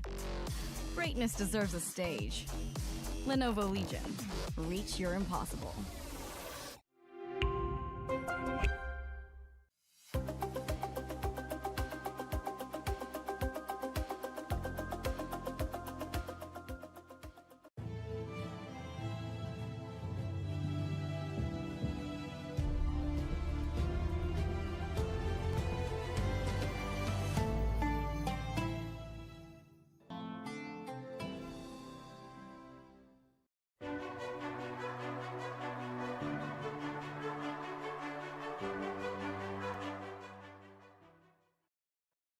안녕하세요. 농심 레드포스 발로란트 팀입니다. 오늘 유언 목소리 나오는 거 한 맞춰보는 컨텐츠를 해볼 건데 한번 맞춰보겠습니다. Wait, I have a rock in my shoe. 누구세요? 나 알 것 같아. 누구세요? 오케이. 뭐야? 뭐야? 뭐야, 다 달라? 킬조이지. 야, 뭐야, 5명 다 달라. 레이즈인데? 레이즈 아니야? 너 뭐야? 킬조이. 클로브 같은데? 우와. 이걸 몰라? 이게 클로브라고? 오케이, JJ야. Oh, there's only 5 of them? Kjedelig. 오케이. 난 준비됐어. 이건 거 같은데? 난 모르겠는데. 나도 모르겠는데. 몰라, 이거겠지. 킬조이 왜 이렇게 좋아해? 아니, 그 5 of them 했잖아, 5 of them. 아니. 아니, 나 데드록 하면서 저런 말을 들어본 적이 없어. 안 돼요. 한국어밖에 안 되는데 어떻게 알겠어, 이거. 목소리만 맞추는 거 같은데. 목소리도 못 맞추겠어. 역해가 너무 많네. 해외 버전 해야겠네, 이거. Who builds a neoclassical mansion in the middle of an ocean? Obnoxious. 오케이. 오케이. 이거는 마지막 거 듣고 알았다. 몰라. 난 그냥 감으로 해. 난 감으로 하길 선택했어. 아무거나 적어. 이거잖아, 말이 안 나. 마지막 목소리가 딱 그냥 딱 그거였네. 정말. 나 모르겠냐, 왜? 근데 나도 솔직히 적고 나서 모르겠어. 너 뭐했어? 하버야? 하버 아니야? Let's go. 뭐야? 하버인가? Let's go. Let's go. 내가 하버 해놓고 몰랐다. 잘 맞추네. Nosy weirdo. Nosy weirdo. 역해가 뭐 있지? 바로란테? 어디서 들어봤는데? 아니, 이게 데드록 목소리 같은데. 되도록 이미 나왔잖아. 그렇게는. 고민되네. 나 일편단심. 킬조이 아니면 아카야. 나 킬조이 아니면 킬조이 같은데. 킬조이 맞네.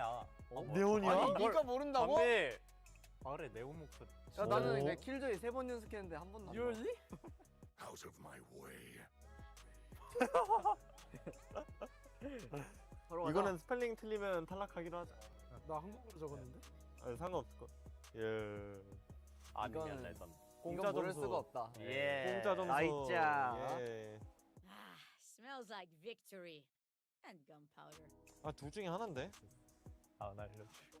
아, 나 챔프가 뭐 있는지도 까먹었어 지금.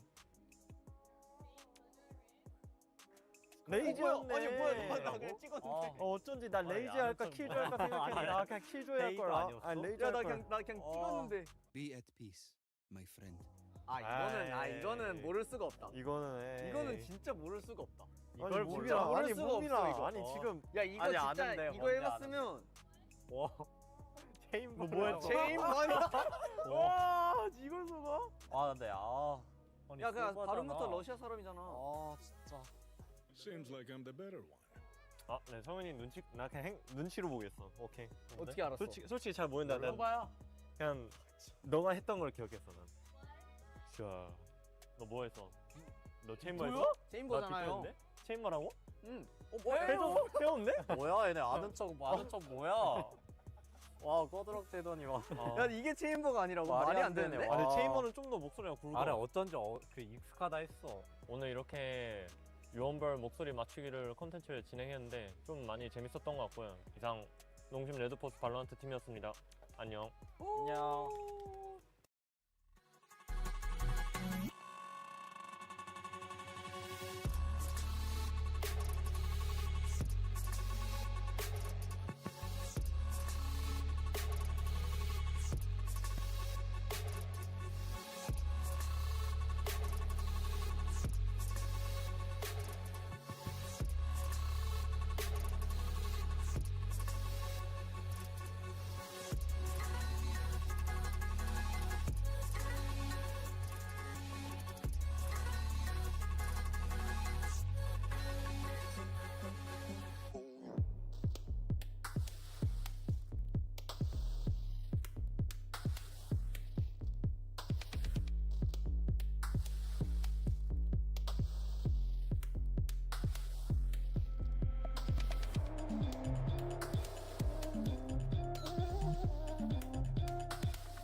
Gentlemen's looked like they were playing with their food, and, well, at the end, they got bit. 12-2 was the score in the end. It's Nongshim RedForce up 1-0 in the first of three. Best of three, I should say. We welcome back Avril and Mitch, a.k.a. Pilski.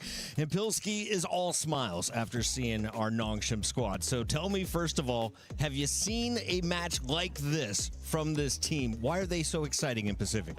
Many games from them, even before they came into Pacific. I always somehow end up casting the most ludicrous games of Valorant when Nongshim RedForce are in the server, and I think that's just another example of them. I think back to the Jakarta final, and that was, again, just another all-time classic. Avril, on the other side, we saw a smile on the IGL's face at the end of the game despite the loss. Are you concerned about Gentlemate's mental, or do you think they can bounce back from a loss like that? I mean, if you don't smile, you're going to have to cry, because those are the types of moments where you just have to kind of wipe your hands of it, think, we probably should have won that one, have the confidence and know that due to the fact you should have won that one, you're going to be able to win the next one, and perhaps the next two as well. I mean, we've seen Gentlemates in the past as well where, okay, they lost Breeze versus Shilai. They then walked into the next two maps, full confidence, blowing out Shilai on Lotus, probably what they were thinking they were going to do versus Nongshim, and then closing the series out on map 3. And now we're going to a classic map, one of my favorites. We're heading to Haven, and of course we'll have that game 3 if needed. But going into this game 2, whose map choice is this? Let's remind the audience, and how successful have they been on this so far in the tournament? So they actually won this map up against Gen.G in the qualifier, and the funny thing about it is, when you look at how that game went down, it was almost like the opposite of what we just saw. Nongshim had an 11-1 start versus Gen.G in the qualifier on Haven, and then Gen.G actually crawled back enough rounds that Nongshim went to 13-11 after starting 11-1. Yep. I mean, I casted that game, and it's much the same as the last game. That's the thing about Nongshim. Like, sometimes they can go on a generational run, and sometimes they can completely throw. That game was an almost throw, but, you know, when you win 13-11, you feel a little bit better about yourself. Unfortunately, Gentlemates weren't able to do the same in that last map. No, I didn't catch it fully, but I believe we have a mirror match going down. If that's the case, is there a playstyle difference between these two regions or two teams? Usually there's a playstyle difference between the two regions, but I think Gentlemates is kind of the antithesis of that. You know, they definitely can mid-round, they can play a little bit slower, but they love to be aggressive, and so did Nongshim, which is why I was so excited for this particular series, and it's exactly what we got on map 1. It's time to jump in. Game number 2, Nongshim, one map away from moving into our playoff bracket. Can they seal the deal? It's time to find out. We've got Mr. Avril and the great Pilsky on the mic for this one. Thank you, Puckhead. Let's get this one rolling. Hopefully no delays into Haven. No, sir. As we just had a crazy scoreline. That's right. If you look at the top left corner, your eyes do not deceive you. 15-17. That's where we ended that one, Haven. See if it goes the distance again. Yeah, it's a new day for Gentlemates. It's a map they know their way around, and Nongshim have been up and down on it in the past. A lot of Sheriffs being purchased up yet again, similar to the attacking side pistol round on Lotus for Nongshim. RB with a full belt of utility. Gentlemates have taken all of this A space, and they're looking to try to get in on the flank here nice and early. All about to unravel here. France is up first. Good couple of shots. Can he deliver more? No, Martin says no. But Martin doesn't have a lot of help here. He goes down to RB here as well. 2 versus 4. Paranoia puts the fear into Staza, who still gets a couple of good kills, mind you. But for 1v2 now. Camera spotted him out, though, up on top of the tree, thrown by Ivy from outside of C-Long. Ivy swinging out on garage side, spotted out by Bippo's Cam, who will try to make them a little bit uncomfortable, jumping through his cage there. I mean, I know that Danby tapped the spike. Maybe he thought he could have got a 1v1 there. So, you know, I kind of respect the fact that he dives on through, but as it stands, Nongshim just bait him into an easy 2-on-1 crossfire. Well, that's going to be pistol going the way of Nongshim when they didn't get a single pistol on Lotus. Big change around here, but Francis, my God, got the wherewithal to be able to actually get those first couple of shots, and then the last 2 players here. RB and Danby playing off each other, but like you said, that 2v1 well handled by Nongshim. It was good to finally look at what they get to do in our anti-eco. The darts exchanged over towards a lobby. Nongshim will wrestle control of this side of the map. They've got Ivy kind of active in the middle, courtesy of his Cam clearing things out and allow him to take up some position in middle. Not much of an investment here from a couple of the players on Nongshim. Quite happy to just be on Sheriff and Light Armor. A little bit worried, though, because Prox has got deep short control, and it's a big stack on this A site for Mate. Short control backed up by Martin there as well, who also has the opportunity to play for the curveball here. Paranoia comes in first. Martin with a couple of curious shots. By the way, look at mid. Mid has been full explored, and that's going to cause a rotation. Yeah, I mean, Nongshim saw that whole trap. Gentlemates pulled the trigger on it. Ivy will get caught in the middle of the map here. Nongshim, in the meantime, picking up the pace into C. On the backside of site is Mini. Has got a Marshall and hasn't been checked well enough. He at least goes 1 for 1. Curveball doesn't actually hit him, but X-Ross will be able to clear that out. X-Ross finds his mark, but the Marshall does not, and X-Ross will double up with Danby as well. All eyes on the smoke, and players trying to rush through it. Martin is just looking for something, only gets a singular kill. Nongshim will get their second round here. 2 alive, though. That was slightly more costly than they would have liked. Yeah, but as I said before, 2 of the players with Sheriff and Light Armor had about 2.6k coming into that round, so I think they're just going to go ahead and invest in rifles here. The bonus should have a fair bit of investment early on for Nongshim. Both Ivy and Francis being those 2 players to go down with the Sheriffs. Ideal to Kurt Boy, your teammate, but didn't end up really unsettling Nongshim too much as they head into the round here. Buying down to like 2 to 3k each. Have got some extra rifles purchased up here, but it's not a full investment for Nongshim, just enough to keep things interesting. Fast movements again to A-Long, though. It'll be Starzo tucking him away over in short. Bit pushed up is going to be Mini and Garage as well as the troops of Gentlemate's defense start to corral around the A side of the map. Starzo looking for some information outside of A lobby. Dealt with early by RB, and with only one shot being fired, it's hard to read just how many players are around A. The camera has got the deep sea info line. You've still got Mini with a judge inside of Garage, so I think, you know, Gentlemates are not really going to be moving these 3 players off this A site anytime soon unless some pressure comes in elsewhere. Playing for the retake here on B. Eyes on whether Ivy will attempt to do something on this side of the map. 45 seconds remaining here, and the spike is going to start to fall on R. Francis to potentially sell a fake over towards A. Once again, Nongshim have correctly read that the trap is going to be set over on towards A, and everyone else moving over towards the empty site on B. This is the site where nobody from the defense has arrived just yet. Hang on a minute. Darby, or rather Mini from behind, looking for kills, been full flashed up here, causing some issues, and Judge is not going to find its mark at all. Okay, not too bad. Pistol will still get there. Starzo as well for the secondary kill. Now Starzo will dial up for a little bit more. 2 players, RB and Francis, still in the mix here. Flash is going to be good though. And Starzo and Bippo to save the day. Starzo in particular with the triple there. Yeah, nicely done. But the bonus does a fair bit of damage there. As I mentioned before, there was a reasonable amount of investment for Nongshim, and that does a number to Gentlemate's economy. Plant going down as well. Great scan on in. Making Nongshim pretty uncomfortable there. Trying to get into that B post plant. Overdrive is ready for Dampy.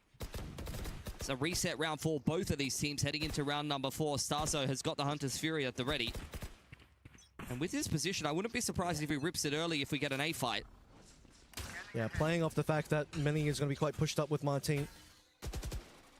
Scans will come on through with the recons and dodging those out. There's Nongshim playing this one quietly for the time being. Same setup from the Cypher of Bippo on C. Yeah.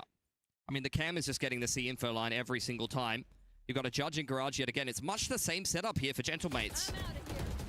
Early action over towards A long side of things. 1-to-1 trade. Both the Neons falling to both the Phoenixes. And we'll give X-Ross his run it back. Same for Martin, so the Phoenix ult start to add some wrinkles into this round. There is that aforementioned ult as the Hunter's Fury comes out. Martin will pump his as well. It's an ult traded for an ult here. Phoenix still in play over towards that side of the map, but everyone else running over towards C. It's going to be Crocs up first. Smoke to slow it down a little bit.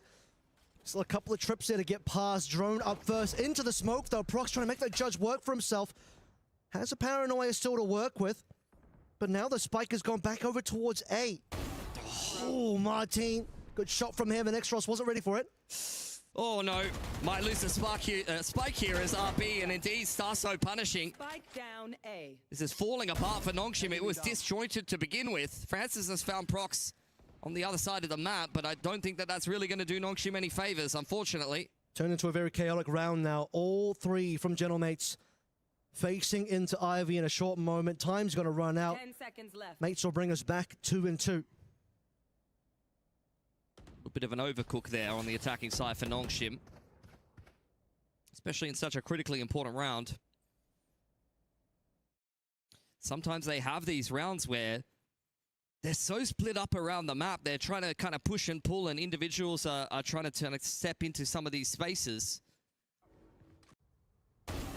But that's where things can just get a little bit too disjointed like this, and then you drop the spike and lose a player over on A long, and people are far too spread to be able to kind of cohesively put together a mid to late round and win it.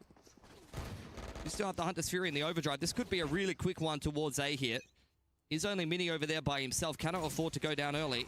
Well, we've seen Mini die here before. Both the Phoenixes killing both the Neons in the previous round. He'll still take an aggressive angle, but onto some utility has traded Nongshim, this time heading into Garage. Somewhere they haven't really been yet before. They haven't really put the pressure on and attack the C site yet. Yeah, you could see the rotation already from Gentlemates after that initial A pressure for Nongshim. They're a little bit out of position, trying to scramble back on in.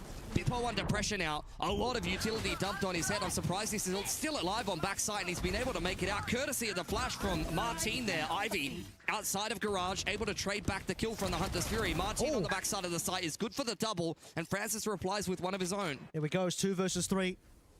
Spike is stuck on site here for now, and Ivy still has to buy himself back in. Going through Garage, trying to dodge out from the drone as Francis finds a timing.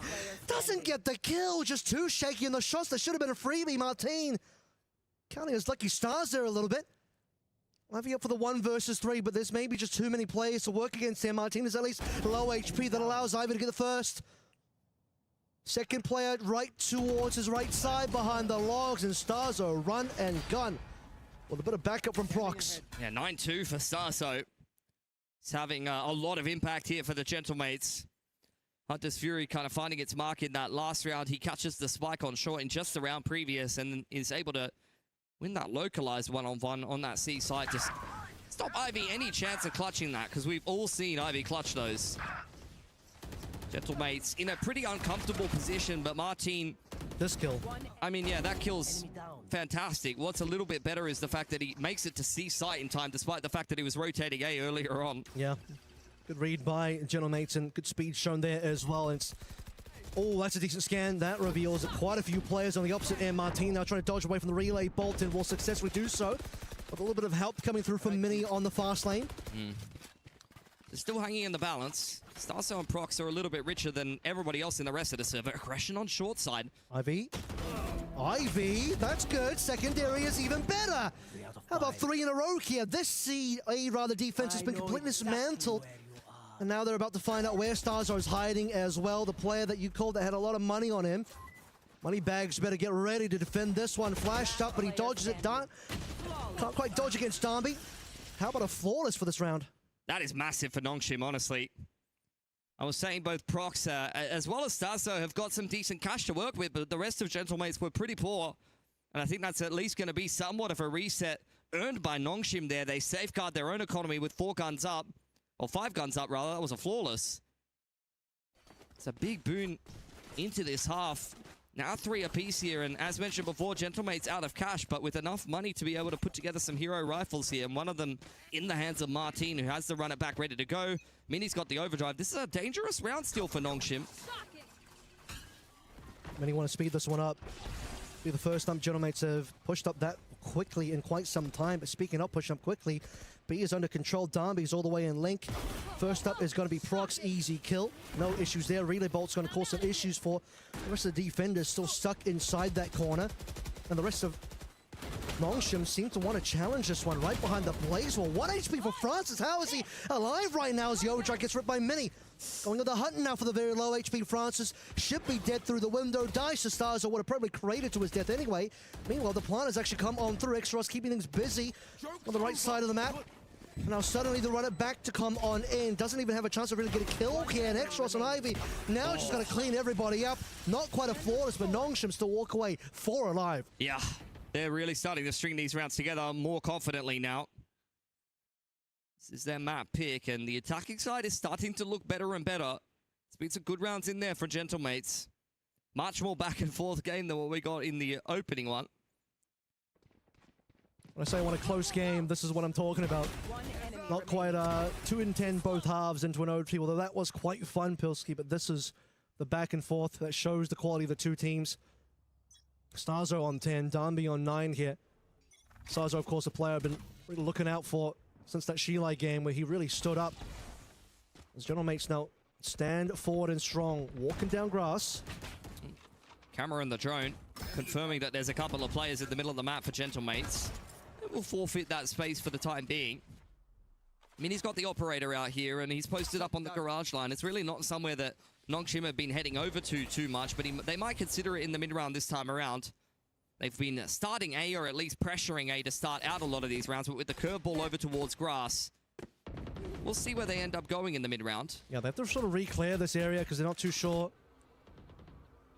where Martin and Co have gone. Of course, they're trying to clear out any potential trips on B as well, but the Cypher setup's gone over towards A, which is exactly where Nongshim start to walk. Yeah, Starso has a dart here. Martin's on a really, really nice rotation timing. This could be a great hold for Gentlemates. Camera ready. You'll see it. Multiple players spotted there. Wall comes through. Darnby under pressure from Bippo, but he's good for now. Cage has been popped. Bippo making sure that short is still going to be clean here for the time being. Starso still sees plenty of players here, but time starts to run on out. Bippo now goes hunting, and he's actually found Darnby through the wall. Just the sliver of his head picking out. We got a massive misread, though, here.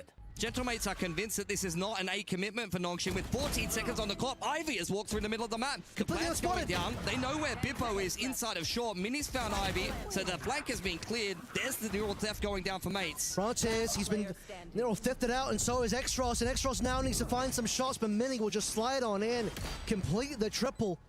Bippo, rather, holding on so strong on this anchor of A. Doesn't let it go. It's actually unbelievable. You can tell that Gentlemates are really not used to the kind of pacing of Nongshim, although in the past I have seen Nongshim just leave one player A, send them into the site. Even with the Sova drone, they tried to do something like that earlier, and then pivot in the late round. Nongshim really trying to use sound against Gentlemates. Yeah, this is what I'm talking about, though. He only saw Darnby. So as Gentlemates, they were reading this one with Nongshim cutting sounders. They're going to pivot back towards B, and they were looking to try to flood in through the links, as you do when you play Neon Phoenix. Bippo getting that kill makes all the difference because he keeps his whole Cypher setup up rather than peeking into 4 players and dying. Yep. And really gives Gentlemates a lifeline into a round where they honestly had a bit of a misread. Well, Mini now brings the operator out, and so does Darnby on the opposite end. Back over towards A. I mean, at this point, Nongshim have gone A so many times. The Gentlemates putting the op on the line makes a lot of sense. That op will now reveal itself. Drone into the middle of the map. It's tentative stuff for Nongshim. They've got the cam over on grass side as well. Ivy, a much better game for him, at least to start off. Started to pick up his performance in Lotus, and he's kept the good times going into Haven here. Back on in one of his kind of signature agents. This is a very different looking round for Nongshim. Yes, they pressure A in the early round, but they're much more active in other parts of the map this time. Oh, yep. Spotted IB. Thought he could get away from that scenario. Can't use your smoke there. 35 seconds on the next one. You really just won't have any smokes to offer your team at the end of the round. So RB chooses to hold it. Our team seems like he's aware that somebody's kind of hanging around in the middle of the map. Prox looking for information from the shadows. They hear the shot coming through from mid as well, so the rotation needs to start coming on in. Mini already walking in that direction, but a quick pivot from Nongshim to start moving potentially over towards Garage. And like you sort of called it, the spike wasn't committed just yet. Extras coming on in. That's a good flash. Prox in trouble here and dies, actually. Other side of the map, though, Starzo, he could be the hero here for the Gentlemates. Nongshim are trying to scramble onto the site, and they need to clear him out. Scanned up and dealt with by Francis. And after all of that messy exchange, somehow Nongshim have ended up in a 4-on-1, and Mini is probably just going to have to save the op. Consider there was a fake onto C, and there's 3 dead players from Gentlemates there. It was a fake on a fake on a fake on a fake. They took a lobby, they pumped B, they went garage, fake C, and then went back to A. Like, how Is can anything you read real that? in this life? Is anything real right now? I'm not too sure anymore. I'm starting to get trust issues.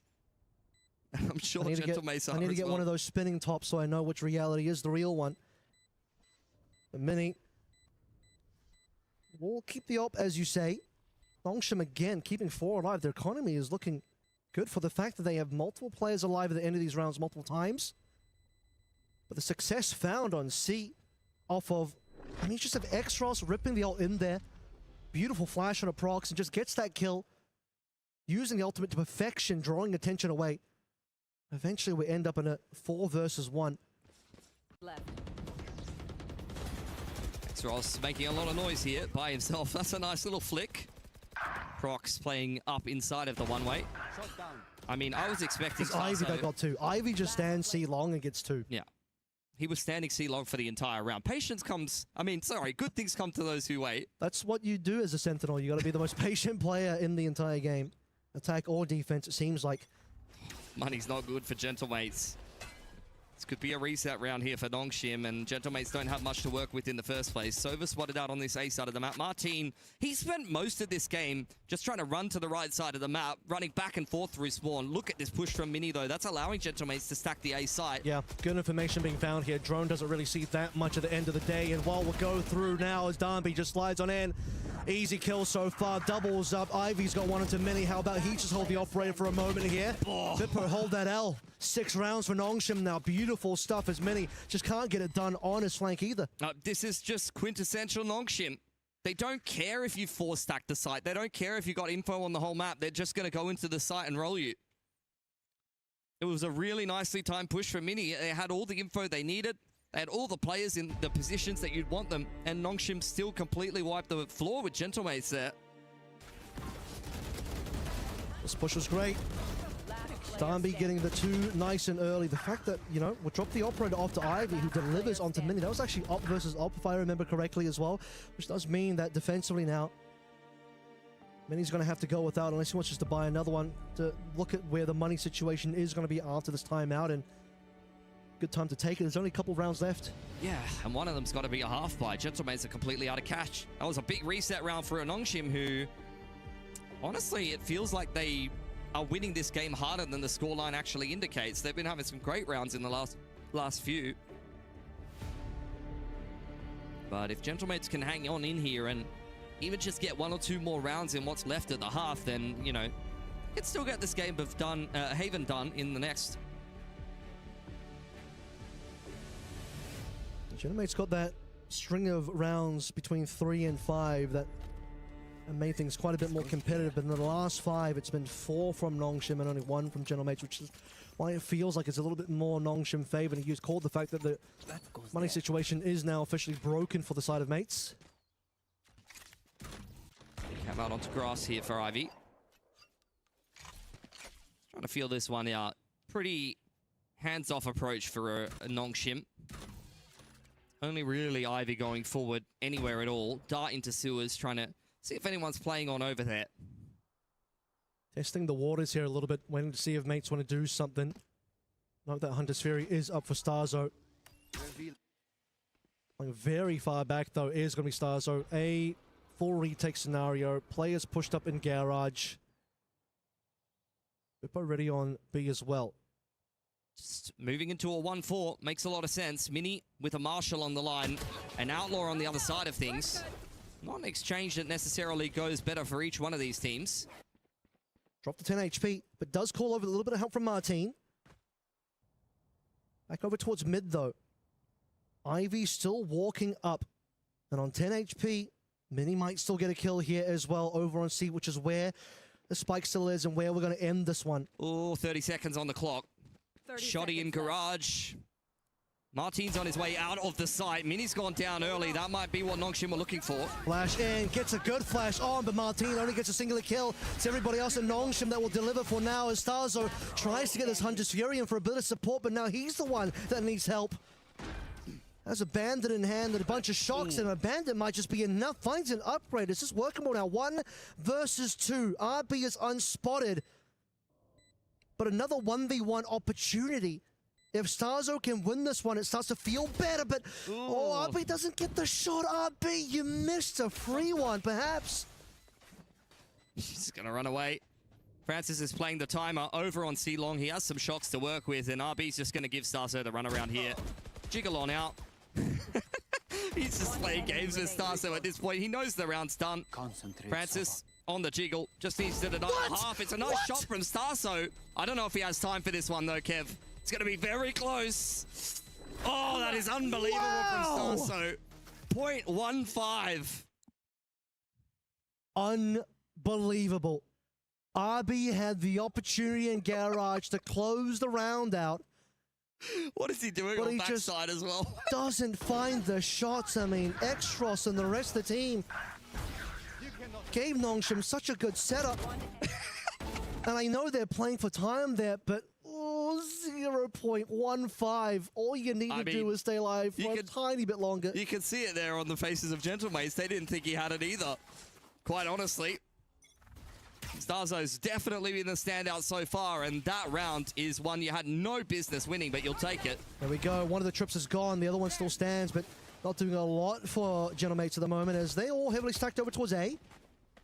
Bippo's delivering the bad news to them right now. Free sight, how about that? Yeah, they're mobilizing here. Gentlemates all in on the flank to join up with Bippo inside of Garage. This is where Nongshim really need to take spawn side and try to flip the map if they can. Okay, well, on towards spawn. That's going to be a broken trip into an ultimate use, into Mini now, trying to overdrive his way onto site, going through from Garage. Spammed out is going to be that player. Nail Theft, they're revealing everybody else. Time to move if you're Bippo and the rest of Gentlemates. Gotta walk into this one, but you've been flashed out. Lots of good util. Extros, Ivy, Danby, all getting kills, and that will be the round. That still gives Nongshim the advantage coming out of the half. Yeah, a bit of a slip up in round number 11, but they well and truly make up for it. That's a pretty convincing one to close out the half for Nongshim. Looking good here on Haven, but like I said before, even if some of these rounds haven't looked particularly close and have really been favoring Nongshim, I mean, a 7-5 half says it all. Still anyone's game here. It's up to Gentlemates to continue to fight for this game. They're already down a map. This is a progression game.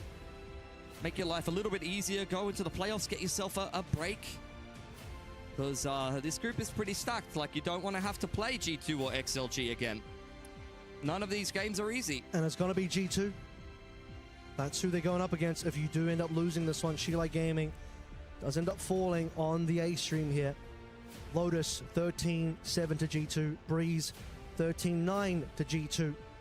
G2's hopes for a better international run still alive here at EWC 2026.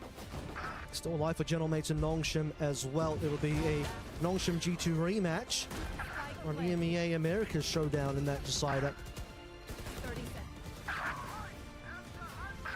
Speaking of rematches, this game in and of itself still is the Santiago rematch, which Nongshim cleaned up 2-0. Yeah. Yeah, it might be a 2-0 again, but not in the fashion that you would have been expecting if anybody tuned into that first map. Imagine if you were the biggest Nongshim fan and you see the first half of Lotus and you walk away. I would have turned it off. Bedtime. Wouldn't have blamed Hopefully you. tomorrow's a brighter day. I don't know what time it is in Korea, but might have been a good call. Honestly, yeah.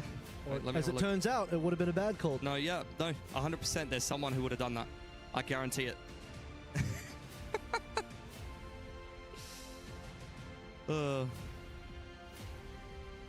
All right, waiting for the second half to get kicked off here. It's been a pretty bloody good series, honestly. Good one to finish the B stream here for sure. After this, still 4 decider games to go in the following days, all A stream. It's been a pleasure here on the B stream as we'll finish out the second half here. Maybe still deliver us a third map if Gentlemates can bring us a pistol into a little bit more. Oh man, Prox, he was phenomenal in that opening map, but this is a bit of a fall from grace here. See if we can pick it up on the attacking side. See one long walk out from Nongshim as Francis fires a couple warning shots in combination with the dart over on A lobby. Gentlemates not really dissuaded by that. They're going to go ahead and take short control. Francis, doesn't quite see. Maybe for the best hit. And X-Ross will just backstab Starzo there with the rest of the players. They're just all on opposite sides of the map here. Francis lucky to get out with his life. Plant going down nice and easy by Prox, who still has the paranoia to work with. Martin with a couple of pieces of utility as well. Bippo first up to bat on the flank. It's a nice crossfire between him and Martin. See if Martin can get this done as well. So far unspotted. Has a good opportunity. Yeah, Bippo's even good for a secondary here, but Martin, there it is. Finally onto RB. We're waiting for that kill. 2 alive still for Nongshim. One of them is Francis in heaven, but he just doesn't know where to look. He goes to hell. In a handbasket, it's going to be Ivy following him. Big 3K from Martin, playing very well off of Bippo there. Gentlemates walk into that site without really having to use too much utility. They lost Starso on the flank, but take that positional advantage, pushing Francis away in towards spawn side and then utilizing, the paranoia, curveball. Nice little crossfire between Bippo and Martin here to get a pistol that they will definitely be needing. I feel like Nongshim have got a lot of confidence on this map. I've had a lot of really good rounds here so far, but Gentlemates keeping things very competitive. Much more competitive now as we're looking for the 7. Nongshim walking down. Starzo already onto Francis, and Bippo again. He will land himself at least the 1. Does drop over... Does he drop over? No, he doesn't. He just had the sheriff, actually, so... Darby will have to work with it, what he's got. He'll take it. Still have the relay bolt, paranoia, a couple of little pieces of util for Nongshim to do something with, but all things considered, they'll be happy if they could even just take one more a gun away here from mates, who have gotten into A pretty easily.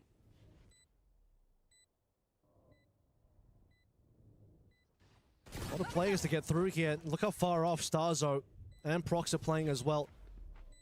Just for a bit of an insurance policy, Martin, Hot Hands will be slowing things down. Opportunity here. Darby doesn't land the shot, and Martin hunts him down. Martin's still on full HP here as well. Seems like Ivy's been spotted up in heaven, which means his opportunity is going to be quite slim. Looking for exits, going to be on the other side of the map. RB. Nice to Starzo, one singular shot, and now Ivy just has to jump in the spike. Yeah, very happy with that as Gentlemates. Martin goes on the hunt and earns himself the run it back. Starzo with a couple more towards the Hunter's Fury. And you keep 4 guns up. That is about as good as it gets. Now for Nongshim to get into their first gun round on this defensive side as we even up the scoreline 7 apiece. Good shooting coming on through. 7 all evened up. No ultimates just yet on the side of Nongshim, but as you sort of mentioned there, plant plus an extra kill. What or lose there for Martin. He was going to find that ultimate, which will now have a good value there, speeding up big time. There's a runner back. Yeah, Nongshim on the other side of things, taking all of that A space and getting quickly in on the flank. Ivy wants nothing to do with this. Really big disengagement all the way towards spawn, which means Mini is in a deep position. What? Francis through the cages. X-Ross has found 2. Where did that come from, Kev? Prox, there it is. He gets himself a kill on the board now. Ivy onto Mini here as well. Now Prox trying to find a secondary, not going to get it at all, but my God, Francis out of nowhere just drops 2 members of the mates. I literally just autopiloted and assumed they were running into C. And I think that was all, like, that must have been a C fake in the pivot back to B, and they get caught by the players coming out A. I've got to see the replay here. It's fakes on fakes on fakes. All good. Fake replay. 7-8 now as Nongshim. Strong reply there. First gun round now coming through from the Gentlemates. I mean, it's a great first gun round, anti-bonus rather, for Nongshim. They've got great money now. Gentlemates, quick exchange over towards A. Both of the Neons straight outside of A long. Only going 1 for 1 so far. Now it's up to RB. Yeah, he just wants to TP out of that one. Prox will get another kill here. Martin onto X-Ross. And now Ivy and RB, the last 2 players, need to do some big damage here at the minimum. Well, that doesn't look good for RB.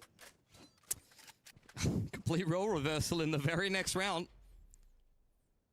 Credit to Gentlemates for winning this A fight so cleanly. Get the 1 for 1 early on, and then they were all over Nongshim, who heavily set themselves up towards A long. Ivy just trying to hold on to the singular rifle. Definitely get a reinvestment here in this next gun round for Nongshim. Very back and forth stuff. Start feeding over the ult orbs over towards Martin as well. After having just used the runner back, he'll be halfway there. So back and forth we go, 8 and 8 apiece in round 16. Both on Neons just running at each other straight out the gate in A long. Yeah. Signature agent for Danby. He's having a pretty good time on it. I mean, he's had a bit of a slow game. It's been a bit of a weird game from Gentlemates in terms of individual performance. Like, Starzo's going ballistic so far. Martin's always Martin. But some of the individuals going a little bit quiet for mates. I think even if they can just get a couple of rounds where they have a multi-frag or 2, could be enough to push Gentlemates across the line here. One of those players, Prox, did step out a little bit in that previous round, got a couple of kills. So this one looks like it's going to get into a bit of a photo finish for our teams to try and bring us into either a map 3 or a Nongshim qualification into playoffs. Everyone's on the board now, and Prox same as RB, so can't just laugh at one of the Omens, as both the Omens are just playing their roles at the moment, supporting where they can. One more time, it's going to be Mini and the rest of the squad rolling up into A long. This time, no other Neon from the side of Nongshim to match that one. The other Neons going all the way on to B into a clean sight. Yep. Bippo Tucking himself back into spawn. Prox ready to confirm that Nongshim are deep on the flank here. Gentlemates have not committed to this B site just yet, though. They're continually tapping it, and they're going to pivot into C. So he's got a camera and a single trip. The camera's gone. Bippo now. Opportunity at the Derby. Good by Nero. That the reveal finally. He's got 2 more players to look for over towards spawn. Bippo has to be the first one that Nongshim are looking for. 3 players trying to go for the chase, but Bippo's going to be able to hide behind a bunch of his own utility here. Martin onto Ivy, but not before Mini goes down. Xross's ultimate on the floor here as well. 3 versus 4. Xross finally clearing out Bippo on the flank. He was looking for him for quite a while. There's the curveball. Martin not committing in on the peak. Francis now trying to meet up with RB. There's so many different arms in this push, and that is a nice double peak from Gentlemates. Prox with one on the flank. All down to RB. Caught on the cross by Martin.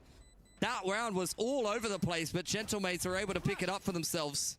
Francis a little shaky shots there. Could have had a free kill a little bit earlier on, but Gentlemates setting themselves up for success. Bippo buying a lot of time for the team, just keeping things busy for Nongshim. Trying to flush him out.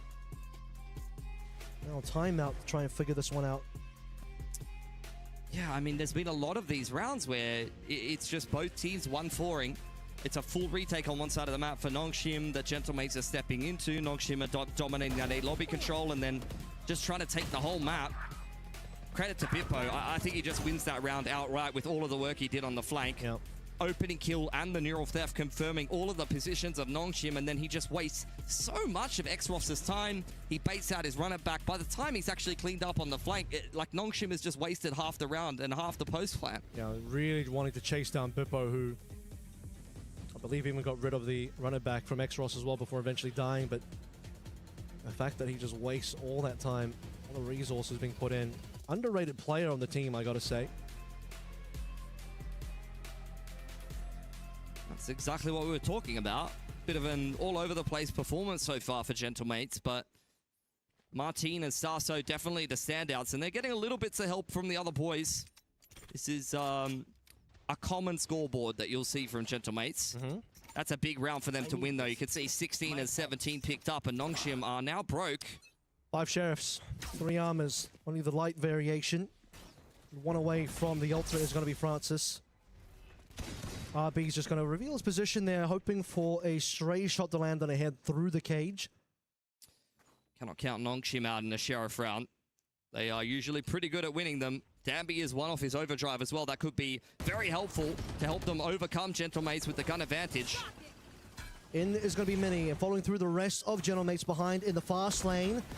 Trying to find something here. It's going to be Xross. Good couple of shots and the triple kill. Caught it, but the sheriffs are nasty for Nongshim, and Bippo now left alone. My God, Xross, that was good. That is just such a lifeline here, and Bippo gonna have to do something even more impactful than just the round previous. Charging through with the cage. Jiggled out by Ivy. That is a bit of an overcook. He's getting wrapped on by RB. I'm not sure he'll be ready for that. Inside of the aforementioned player's dark cover, Bippo is going to patiently wait here. Taps his cam on grass side. Swing out from RB, gets it done. Thrifty win for Nongshim. Had no business doing it. And that really kind of turns this game on its head now. It felt like Gentlemates had finally started to get themselves a bit of a foothold. Seemed like Gentlemates need a little bit more to happen in their favor after the fast lane comes down, because that curveball from Xross, a curveball metaphorically as well as literally in this case, completely denying dismantling. As soon as the fast lane was gone, what was the plan there for Gentlemates? I mean, it's just vintage Nongshim, really. How many, like, literally 3 kills and 3 or 4 bullets to the sheriff from Xross in like 2 seconds. It's really what they do best. Well, that round just completely throws a span in the works for Gentlemates. Yeah, the money's pretty cooked now. They do have some good ults to work with, though. On the other side of things, Nongshim pick up a lot of weaponry, and that's going to help out their economy. Operator is out on Danby, and he's got the overdrive to help him in one of these retake scenarios. He's going to try to dodge out the drone, but that's really heads-up stuff from Starso to push him away. Also 4 ultimates as well. Do mind that we walked into the last round, Nongshim not even having a single one, just 1 orb away for Francis, and now the 1 orb away from Xross, finishing the full 5. Speaking of the ultimates here, 1 will be ripped on through nice and early for Martin. What can Ivy do here for the rest of the squad? Nothing so far. Hunter's Fury looking for tags here. Opposite Hunter's Fury now going to come on through on the other side of the map. Estazo finds a tag, not quite a kill though, unfortunately. Onside is Proxo minded you. He's still in the mix, barely TPing out, not quite. Darby takes him down. Gentlemates are pivoting to B. Off angle from Francis. Only goes 1-for-1. Martinez broken through. Danby really trying to chase down Mini here. He knows he's got him pinned in the corner, but the overdrive has elapsed. There it is. Mini, no opportunity. Maybe it would have been better for Mini to try and slide that one away. Okay, the flash does not end up helping Martin enough here as Ivy brings it down to only Starzo in a 1 versus 4. He'll at least drop Danby down. Put the operator on the floor and nothing else. That's almost up. One more. Recon. But Extra swings for a big one. And the operator will be recovered. Nongshim able to manage that one well. There's been a couple of weird rounds like that for Gentlemates where, I mean, I saw Nongshim do the same thing on their attacking side as well, to be fair. It's pressure from the Phoenix ult and a lot of noise being made to try to draw out a reaction and a rotation. Prox kind of trying to sell the fake by himself on that C side, but Nongshim, I mean, like I said, they run similar kind of rounds on their attacking side. They love the chaos, they thrive in it, and they were able to manage that one really well. Not as coordinated on the fist bump, so we'll work on that one for Nongshim. They're at least ahead in this map so far and in the series. I mean, if they win this one, this map in particular, then they'll have more time to work on it. Straight into the playoffs. Money not so great here for Gentlemates. Martin given a hero rifle. There's one player you trust, it will be Martin on that. See if he delivers something over. RB walking forward. And he's going to give a gun away. Oh, he took a gamble, that one. 145 damage is a little bit rough. Or in that case, maybe 95 damage. Okay, that's a one more gun given over potentially. Does Prox have the opportunity to go for is the question. I mean, these are just the rounds that really make you question Nongshim at the best of times. Anti-Eco just walking out in one at a time in one-and-done positions that they don't necessarily even need to be in. Ivy's got a good position on the flank here, but he will be kept in check by the trip, at least for now.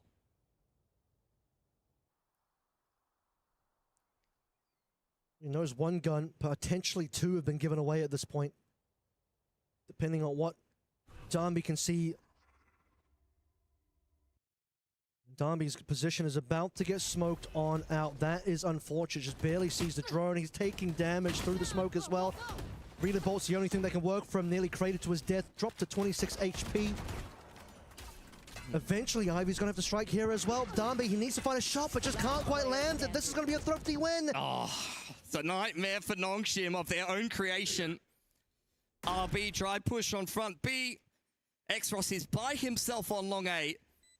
And Danby trying to make a hero play into the site when it's only him and Francis there, and Ivy just doesn't break the trip. Like, these are just the kind of rounds that make you put your head in your hands as a Nongshim fan, because you've watched them literally in the last round, the last half, even a few rounds before, put together some of the best rounds you've seen, and then they just do something like that. Nongshim give, and they also take away. I mean, they won a thrifty not that long ago. Now they'll give a thrifty away to the other team. Starzo's even going to get that operator as well. Put it back in the hands of Mini. Look at the money on Gentlemates now. Already had like 1+ K on all of these players coming into this round. Look at all of the weapons they picked up. Starzo with his hands on an operator. They are rubbing their hands together.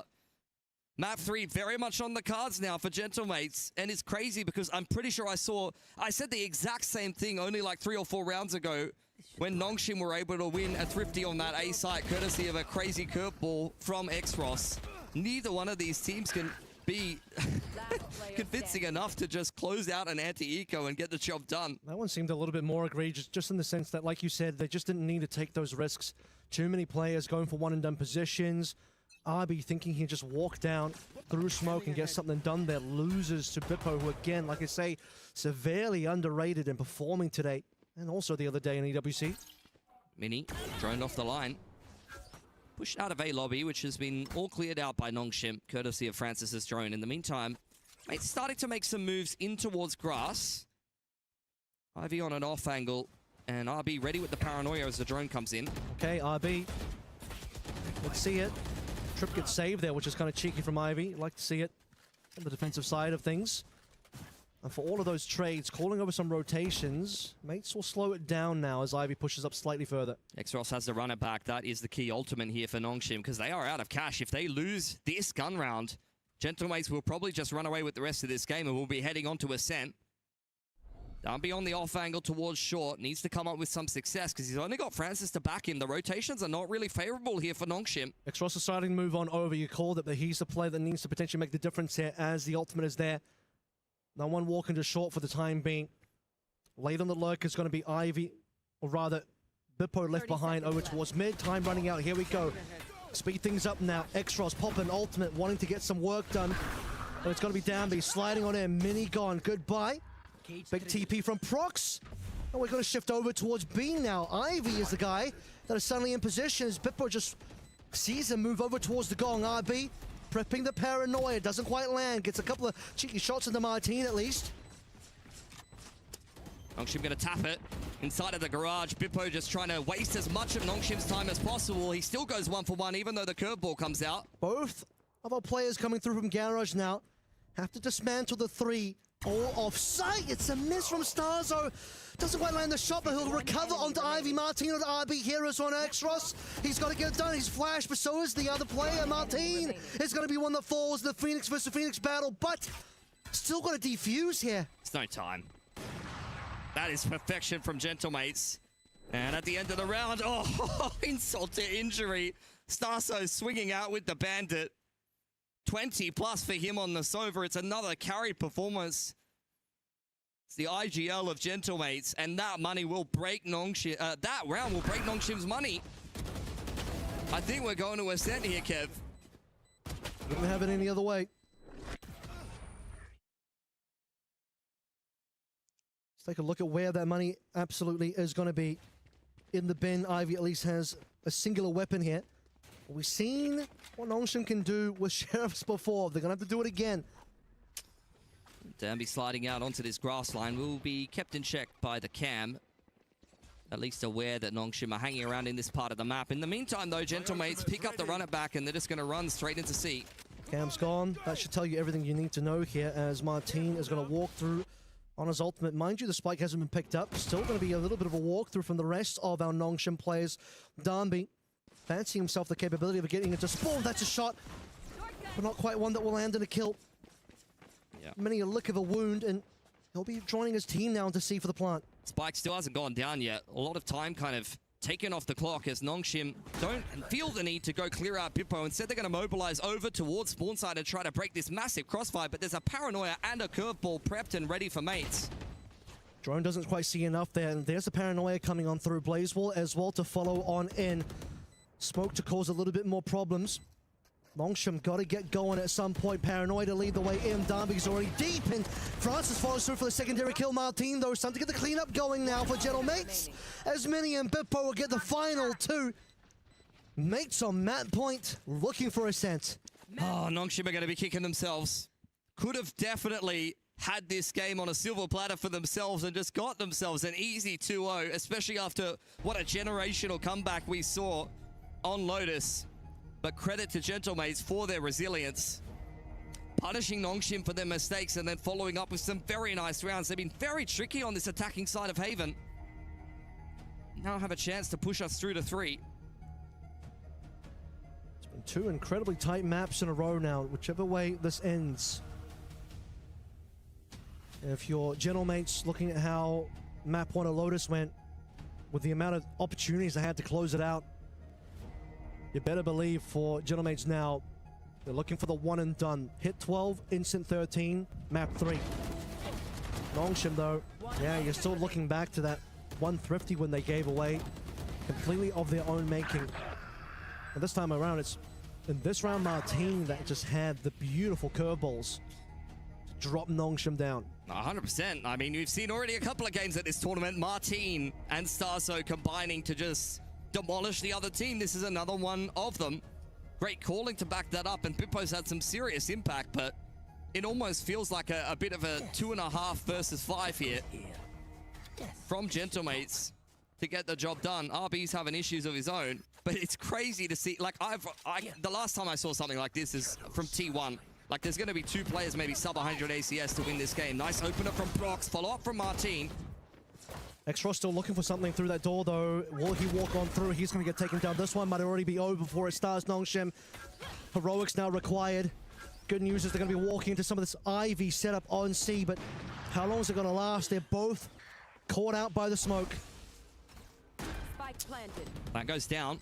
Ivy slips on towards backside, and with Francis going down, there's just not much to be done. Mini with the 3K to get it done for Gentle Mace, and that's going to be us going through to Ascent.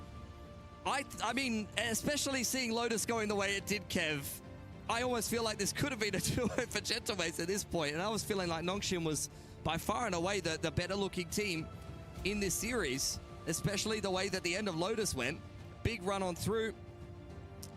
I mean, it definitely looked like the better game coming through from Nongshim, at least at the bottom end of that first half, but things started to really get itself away from Nongshim as we move into that second half, and particularly some of the mistakes that we saw, giving away the Thrifty and a good lock-in. Like I said, you hit that 12, Gentle Mates don't want to let that round step through again into the 13, and onto Ascent we go soon. Yeah, I mean, they've won two Havens rather in a row, and this will be their third Haven win in a row. I think they're feeling pretty good on that map, and they're not really too upset to see Nongshim pick it into them. I think it's a really smart idea if you're a Gentle Mates fan that your team is trying to wear down Nongshim.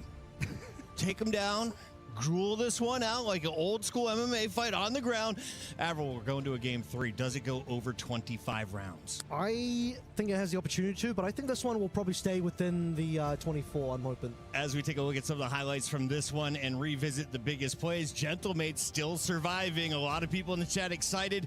Everybody wants to be in this venue next week watching their team in the playoff bracket. You win, you are in. You lose, you're playing G2. Taking a look at the big ones, the curveballs were on point for Martine. What did you see, though, on the other side? What was going wrong for Nongshim? Throwing the game in unbelievable fashion against pistols. That's the way I would put it, honestly. This game was theirs on a silver platter, courtesy of Gentle Mates doing much the same thing, by the way. But look, credit to Gentle Mates. This was Nongshim's map pick. They know their way around it. But I really liked what I saw from Gentle Mates, just kind of hanging in there in the first half, stringing 5 rounds together, and then the second half, their attacking side had a lot of legs to it. They were really, really good at applying pressure, trying to pull rotations. They were always tricky and trying to catch Nongshim off guard. I think they really understood what Nongshim wanted to do as well. The prep was evident. Bippo was just tucking himself all the way back into spawn and chilling back there, waiting for Nongshim a lot of the time. Yeah, he was wasting a lot of Nongshim's time. The frosted tips that Puckett enjoys so much, and Bippo, I think one of the players that really stood out on that particular map. Your top 2 players, Bippo and Cryo. Anybody else got frosted tips? I can't think of it anymore. If they had it, they would be in my top 3. Unfortunately for those 2 gentlemen, they're the lone wonders with the frosted tips. And already we're going to see Bippo on a position to make his way into the qualifier. Avril, who's your favorite player to look at? I thought X-Ross did an incredible good job there. Yeah. He had that beautiful triple kill on a Sheriff thrifty round that kind of gave Nongshim a decent amount of legs in that second half. You know, they did throw away a thrifty in response, so Nongshim they give, they take a little bit, they win a thrifty, they throw away a thrifty, so a little bit of 50-50 there, but he had some amazing moments overall. Yeah. They're just here to provide us entertainment, Puckett, honestly. You know, it would be too easy if they just won cleanly and did the things they were supposed to. Yeah, why was Mini having such a tough time on the Neon? Was that just running into people holding close to doors, or what was happening there? Because Martine's popping off. He's putting up nearly 30 kills, and the other guy who normally keeps pace with him was on the opposite side. I mean, I'm no expert on EMEA. I've watched a couple of the Gentle Mates games in Santiago and things like that. I've seen many games where 1 or 2 players on the side of Gentle Mates, of the little I've watched, are carrying the team, and some of the other boys sometimes have a bit of a struggle. I don't think Bippo's scoreline, though, really demonstrates how much impact he had. For Mini, sometimes you're just a role player as the Neon. That's the thing. Save that thought. We're got to go to break. They're going to be shutting down this venue before the match is over. When we come back, it is Game 3. Avril will tell you everything about it here at EWC. Be right back.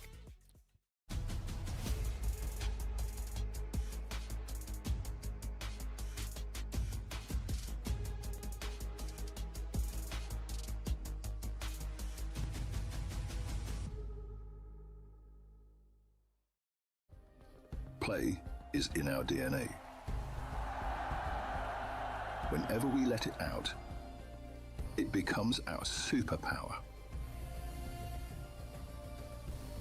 Now imagine an entire city being built to supercharge it. Kadir City, powered by play.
Play is in our DNA. Whenever we let it out, it becomes our superpower. Now imagine an entire city being built to supercharge it. Kadir City, powered by play.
After winning the first event of the year in Chile, we saw Nongshim have an explosive start and then slow down. Here they had a terrible start and then got off to a red-hot finish of Game 1. Game 2, starting to stall out again. Pilski, you've been watching this team for a while. You said they are always electric, always have the fans on the edge of their seats. On the other side, Gentlemates, I feel like, are already overperforming compared to what people were expecting of them. Thoughts coming into this final map? Who on paper is the favorite? I have no idea, honestly. I think this series could go either way. What do you think? Like, Ascent is a bit of a wild card for me, for Nongshim at least. Yeah, I think this is pretty 50-50. I know that's a bit of a throwaway answer, but Gentlemates look so good versus Chile Gaming, and obviously we saw what they were capable of, even on map 1 of Lotus. Probably they should have finished that one out already. I mean, this would have been a 2-0 if they had won that Lotus. So Nongshim, to me, I saw that team kind of holding on.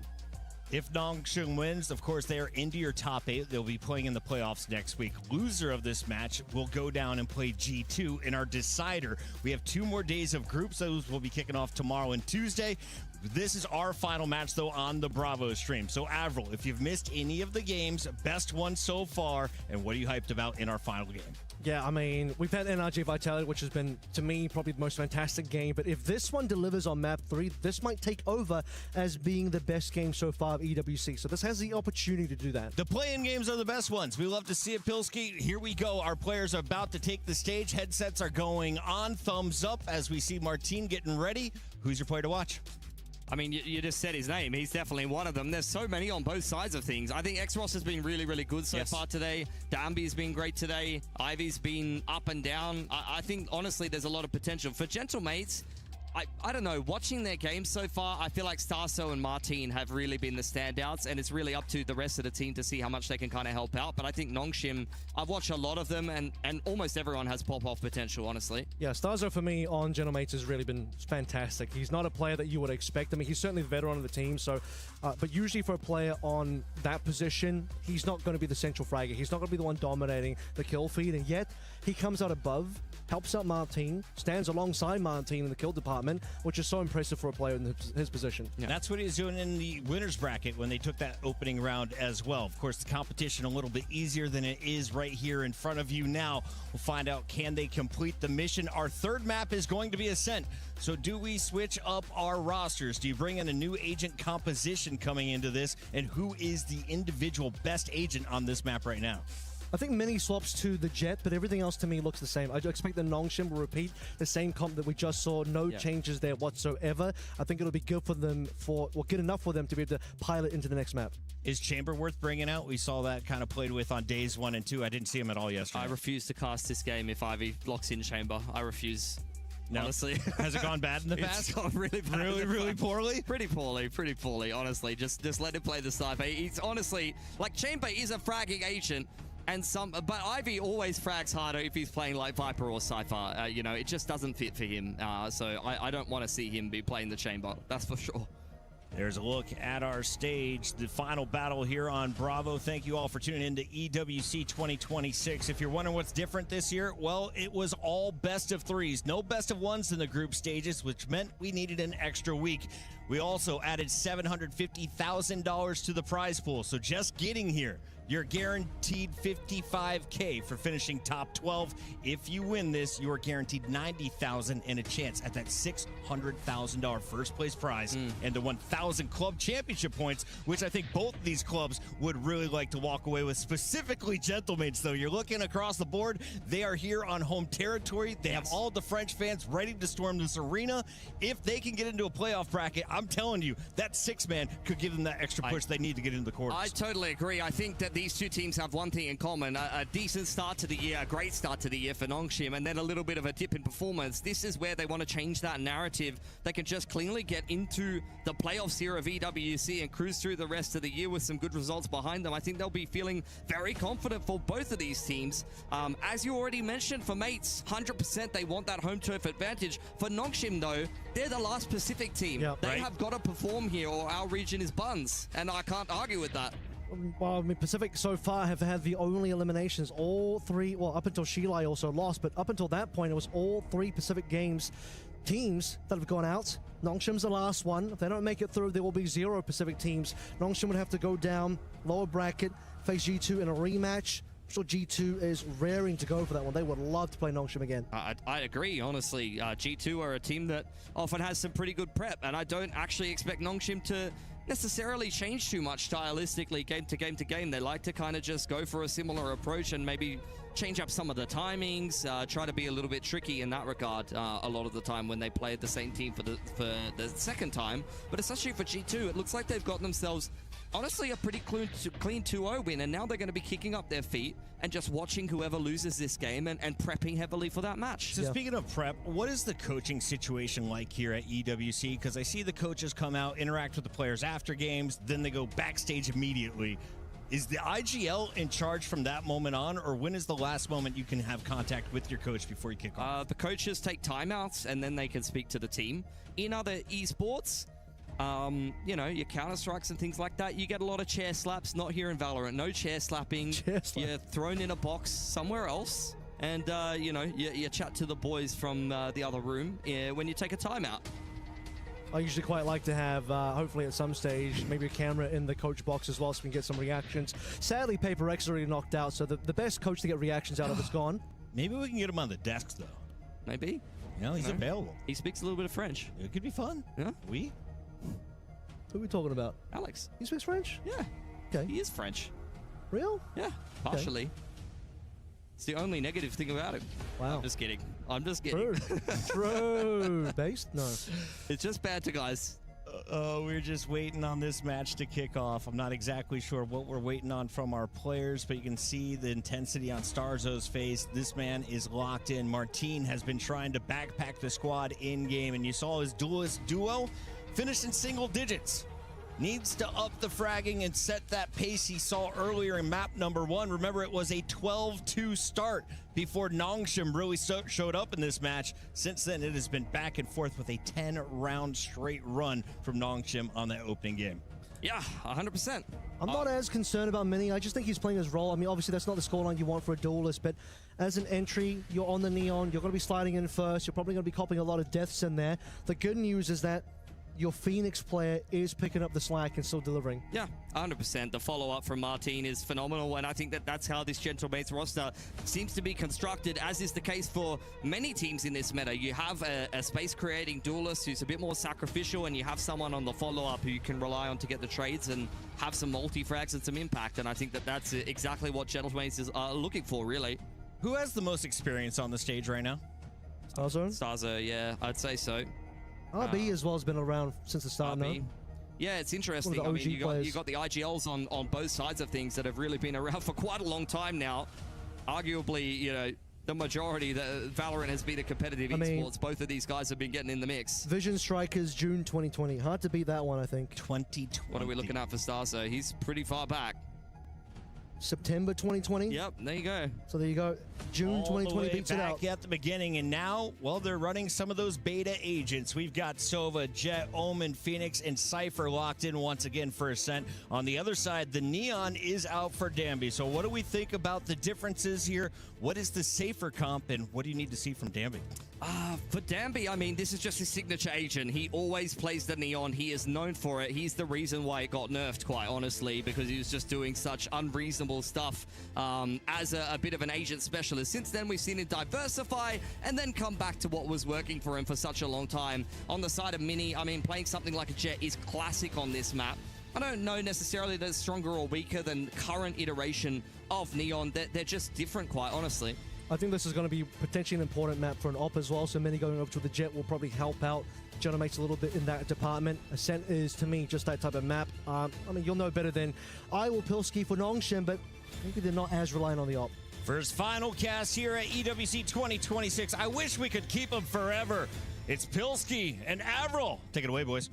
Thank you, Puckett. The last map and our final series here for the B stream before we end it all and go into the last 2 days of decider matches on the A stream to see who will be the final 4 teams joining the 4 that qualify at the end of today. And this is the end. One of these 2 teams, Nongshim or Gentlemates, the rivalry and the rematch from Santiago to decide it all.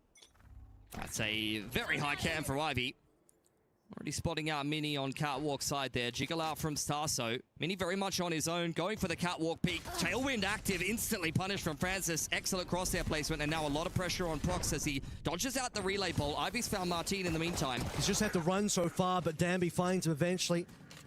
Only 2 plays left to play through now. Bippo and Starzo, 2 of the players have been solid so far, and that's why Bippo will find his mark. No issues there. Does take a bit of damage in response, but a double up is more than you would expect. And now Starzo has to win a 1 versus 3. Reloading the Bandit. Has a dart to work with, but Nongshim not looking to throw this 3-on-1 pistol. They want to kick off the attacking side of Ascent in the best fashion possible. Spike planted over on Jenny.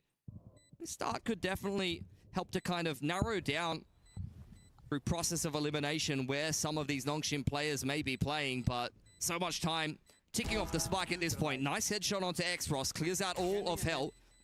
There you get the dart in towards A main, but the half is denied by RB. I mean, it's a little bit too easy in that 3-on-1 for Nongshim, and a great start here to Ascent. Yeah, I mean, two players left, and for them to still be able to get those kills, you certainly take it. Bippo on the 2, Starzo on the 1, leaving the 2 alive for Nongshim, and they'll win a pistol, which, as a reminder, was a bit 50-50 on Haven, didn't quite win one onto Lotus.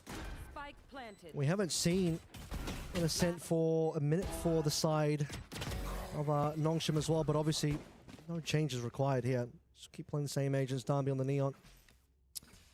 Group up towards B main for both of these teams. It's going to be a little bit of a bloodbath as the Paranoia is at the ready for the defense. That should hit everybody. Prox has done well there. You get the relay bolt, though, to zone back on through. But hold on, the Classic's getting a little bit of damage here. It's getting scrappy. RB's cleaned up too. Starso with the shock dart takes out Ivy, and we move into a 2-on-2 now. You have to commit to this one as well if you're Nongshim. Otherwise, you're just throwing weapons away for potential upgrades. They might not be insane upgrades, but there's something. The damage is good. Bippo, man, that's a good shot to be found. And now RB, he's in a sore spot. This wasn't supposed to go this way. Nongshim thought they were going to get an easy one. 100%. It's going to be a little bit traumatic if they concede this round, because they basically threw the last map away because they could not navigate the anti-eco. I think we're starting to see a worrying pattern of behavior here for Nongshim. It's a nice open plan for RB. He's always good in the clutch. So given the benefit of the doubt, as Gentlemates manage to scavenge a few weapons and rotate through spawn side. They do pick up the scraps there. RB still has the superior gun, and he's got the reposition here that Gentlemates are not going to be potentially ready for. It's a good dark cover. He's trying to bait them into thinking he's playing on site, and he knows that it'll elapse by the time they tap the spike. Still 2 players to work against, though. They don't have a lot of HP. Just 100 on Bippo, no armor, 65 on Starzo. Good enough for this Phantom to really rip on through. Double TPs in, trying to cause some issues here. Bippo has to come off of the spike, but his shot is just good. 2 rounds in a row, 3 maps in a row. Bippo, solid. Clutch from RB, though, is perfection. Very big brain stuff from the veteran of Nongshim RedForce. That dark cover was just beautiful. Honestly, baited them into a false sense of security, threw a follow-up one towards A main. And look, that's a very impressive clutch, but let's be honest, that is far too expensive for Nongshim RedForce, and at the end of the round, that'll be a Phantom. I'll hand it over to Bippo. That is not how they wanted this game of Ascent to start. I'd imagine they're taking an eco here in round 3, but quite the opposite. There's some level of investment, at least a hero rifle on RB. The rest of the boys are saving.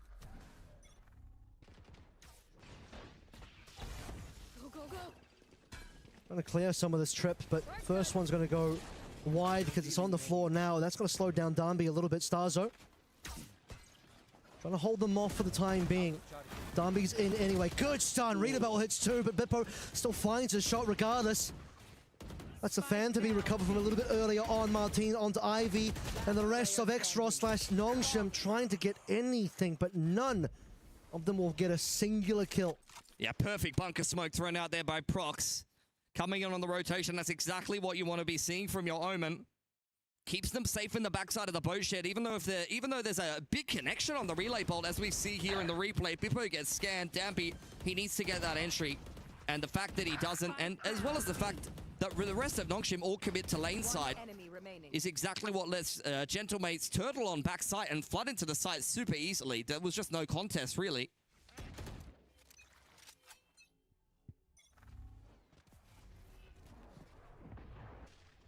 Pushed up now. Mini. Take flight. Will just play behind that smoke, looking for a potential timing. Dash prepped and ready, hoping someone's going to walk in. Backed up is going to be Martin as well. Might just be a flash and dash backwards, actually. Looking for a pick on Catwalk. Nongshim with a drone to pressure the middle of the map. They're waiting for a reaction here for Gentlemates, but I think that seeing the Cloudburst and the Curveball on Catwalk can make it pretty obvious to Nongshim where the strong side was for Gentlemates. They'll reset this one. In the meantime, they're taking all of A main. Jiggle out from RB here as the Paranoia and the Curveball comes in. That will be the clear for Gentlemates, but I'm not sure they know that RB saw that. RB's going to choose to smoke all the way into mid as well, so wait for the potential of the 2 Omens to look at each other. Looking like a fake as it's going to be a pivot from mid to A now. On response, so look at Mini. There's no more curveballs here for Martin, so that's going to make it harder to hold this catwalk pivot.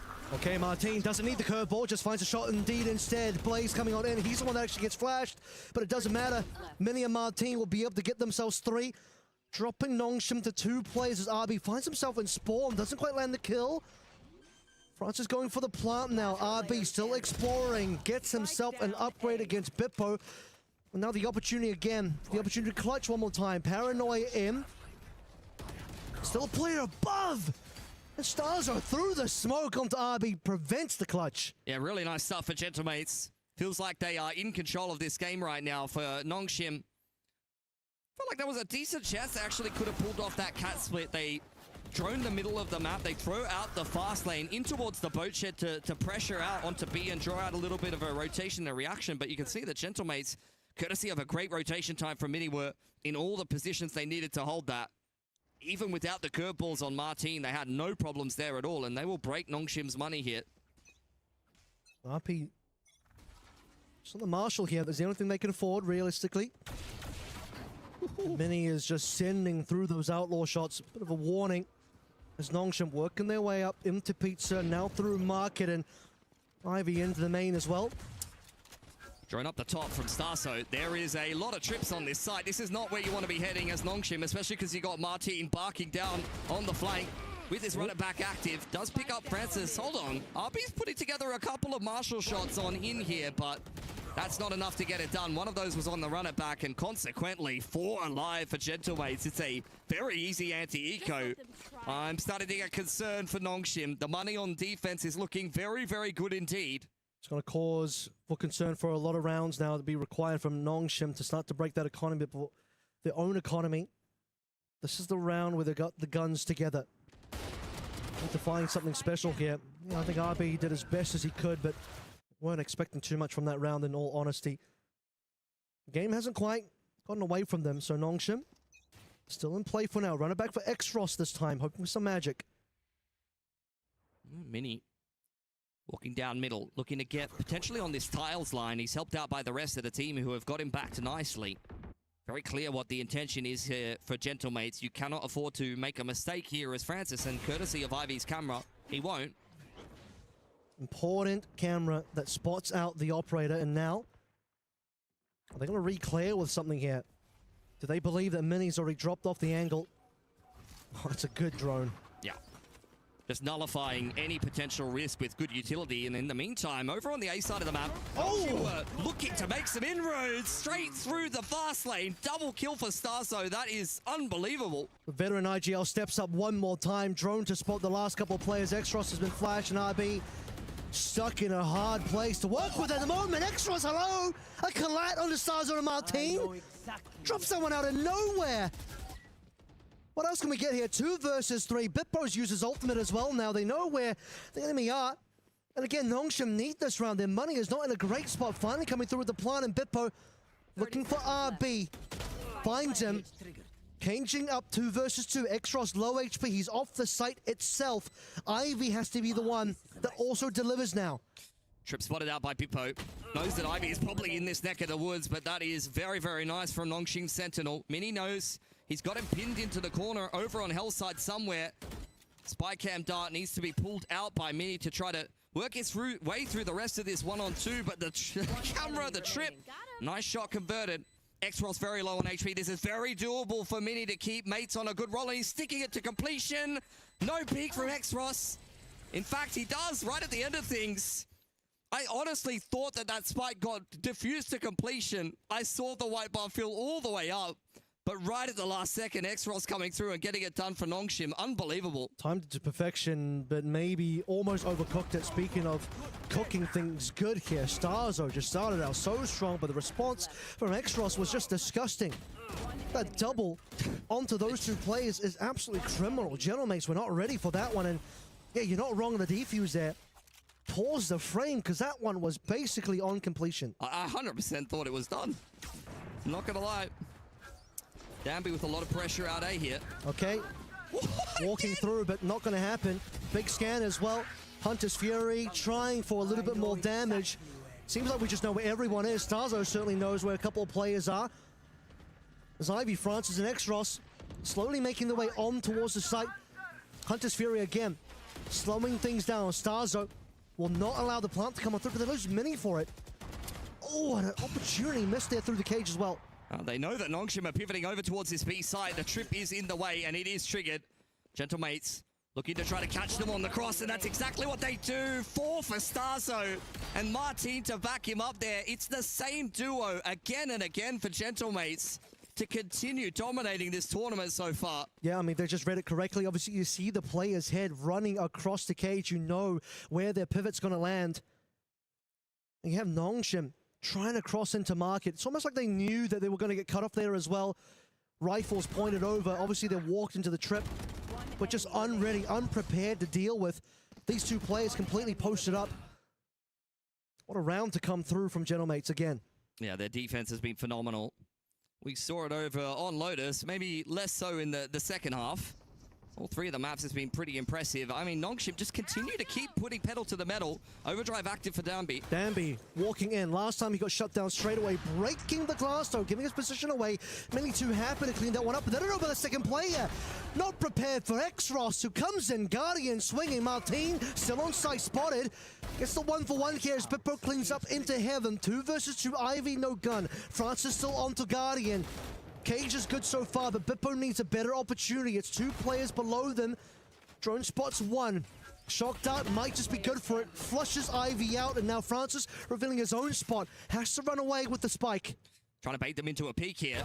And he's been able to do that onto Starso. Very doable now for Francis, but he's pivoting straight over to B, where all of Bippo's setup is.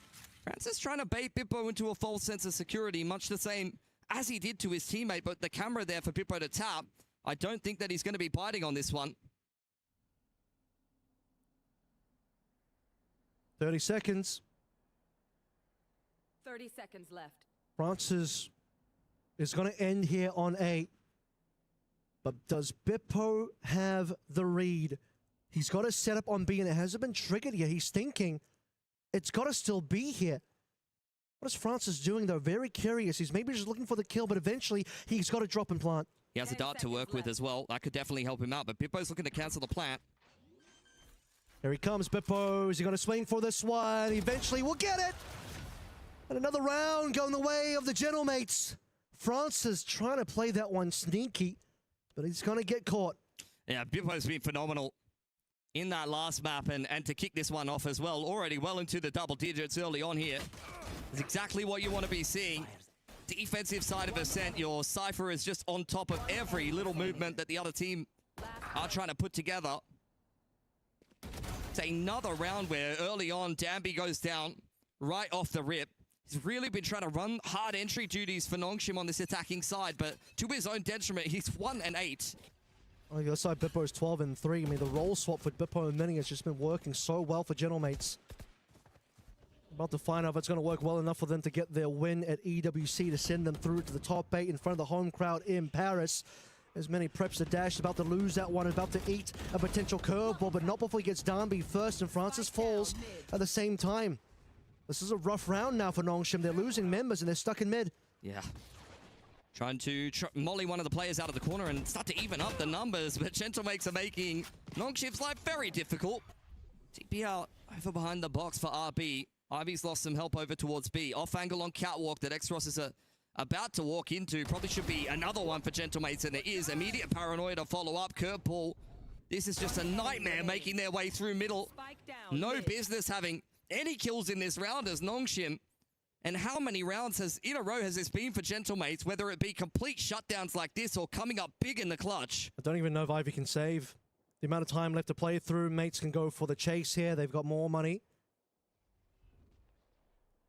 I don't really want to give Ivy this gun left over, but there's just nothing left to do in this round. A complete annihilation. Well, Gentlemates dismantling any semblance of attack on round number 9. Spike instantly dropped, barely recovered. And now Prox and Martin trying to sniff out Ivy. Just want to take everything away from them. Swing out from Starso, and not even a single gun lost for Gentlemates. Safeguarding their shaky-looking economy as they continue to move ahead on this defensive side of Ascent. For Nongshim, with no money to work with and a run it back, they got to try to once again cause another one of these vintage upsets with the pistols. Going to take a little bit of a timeout here, but quite honestly, the best they can hope for is 4 rounds, 5 rounds here in this half. There's no way they're winning it. Is it too much to say that they've come back from worse? Nah, man. 2 maps ago. Feels like a lot longer than like 2 hours ago, but yeah. We had less faith in Nongshim than we do now. But this one is looking a little dirty. That last round, again, nothing happening for Nongshim at all. They just looked completely lost. As general mates walk around them, walk through them. They got a really good feeling for Nongshim's pacing so far in this series. They're a team that on many of these maps really likes to send it, especially when they're running Neon Phoenix comps. And so far, Gentlemates have been able to deal with that on the defense pretty well, even versus the Neon comp on Lotus. I think Cypher has been super, super key for them. Big shout out to Starso. Both Bippo and Starso have been phenomenal. Everyone really pulling their weight on the side of Gentlemates. This is not just a one-man team. One man I'm looking at is Darby. He's got the one okay gun here in the Stinger, but the lowest score line. I think to start to see him, best Neon in the world, many have said, to step up to the plate now and deliver the performance a player with that title would be expected to deliver. Drone into B. Only RB spotted out in A main, and Prox will hear his TP as he commits on into the site. Nongshim really trying to contest both mains at the same time simultaneously, but I don't think Gentlemates really care, to be honest. They know they've got the better weaponry. They can just play a really safe setup here, kick back, and wait for Nongshim to make the first move. And Martin especially, ultimate in hand, ready to do anything.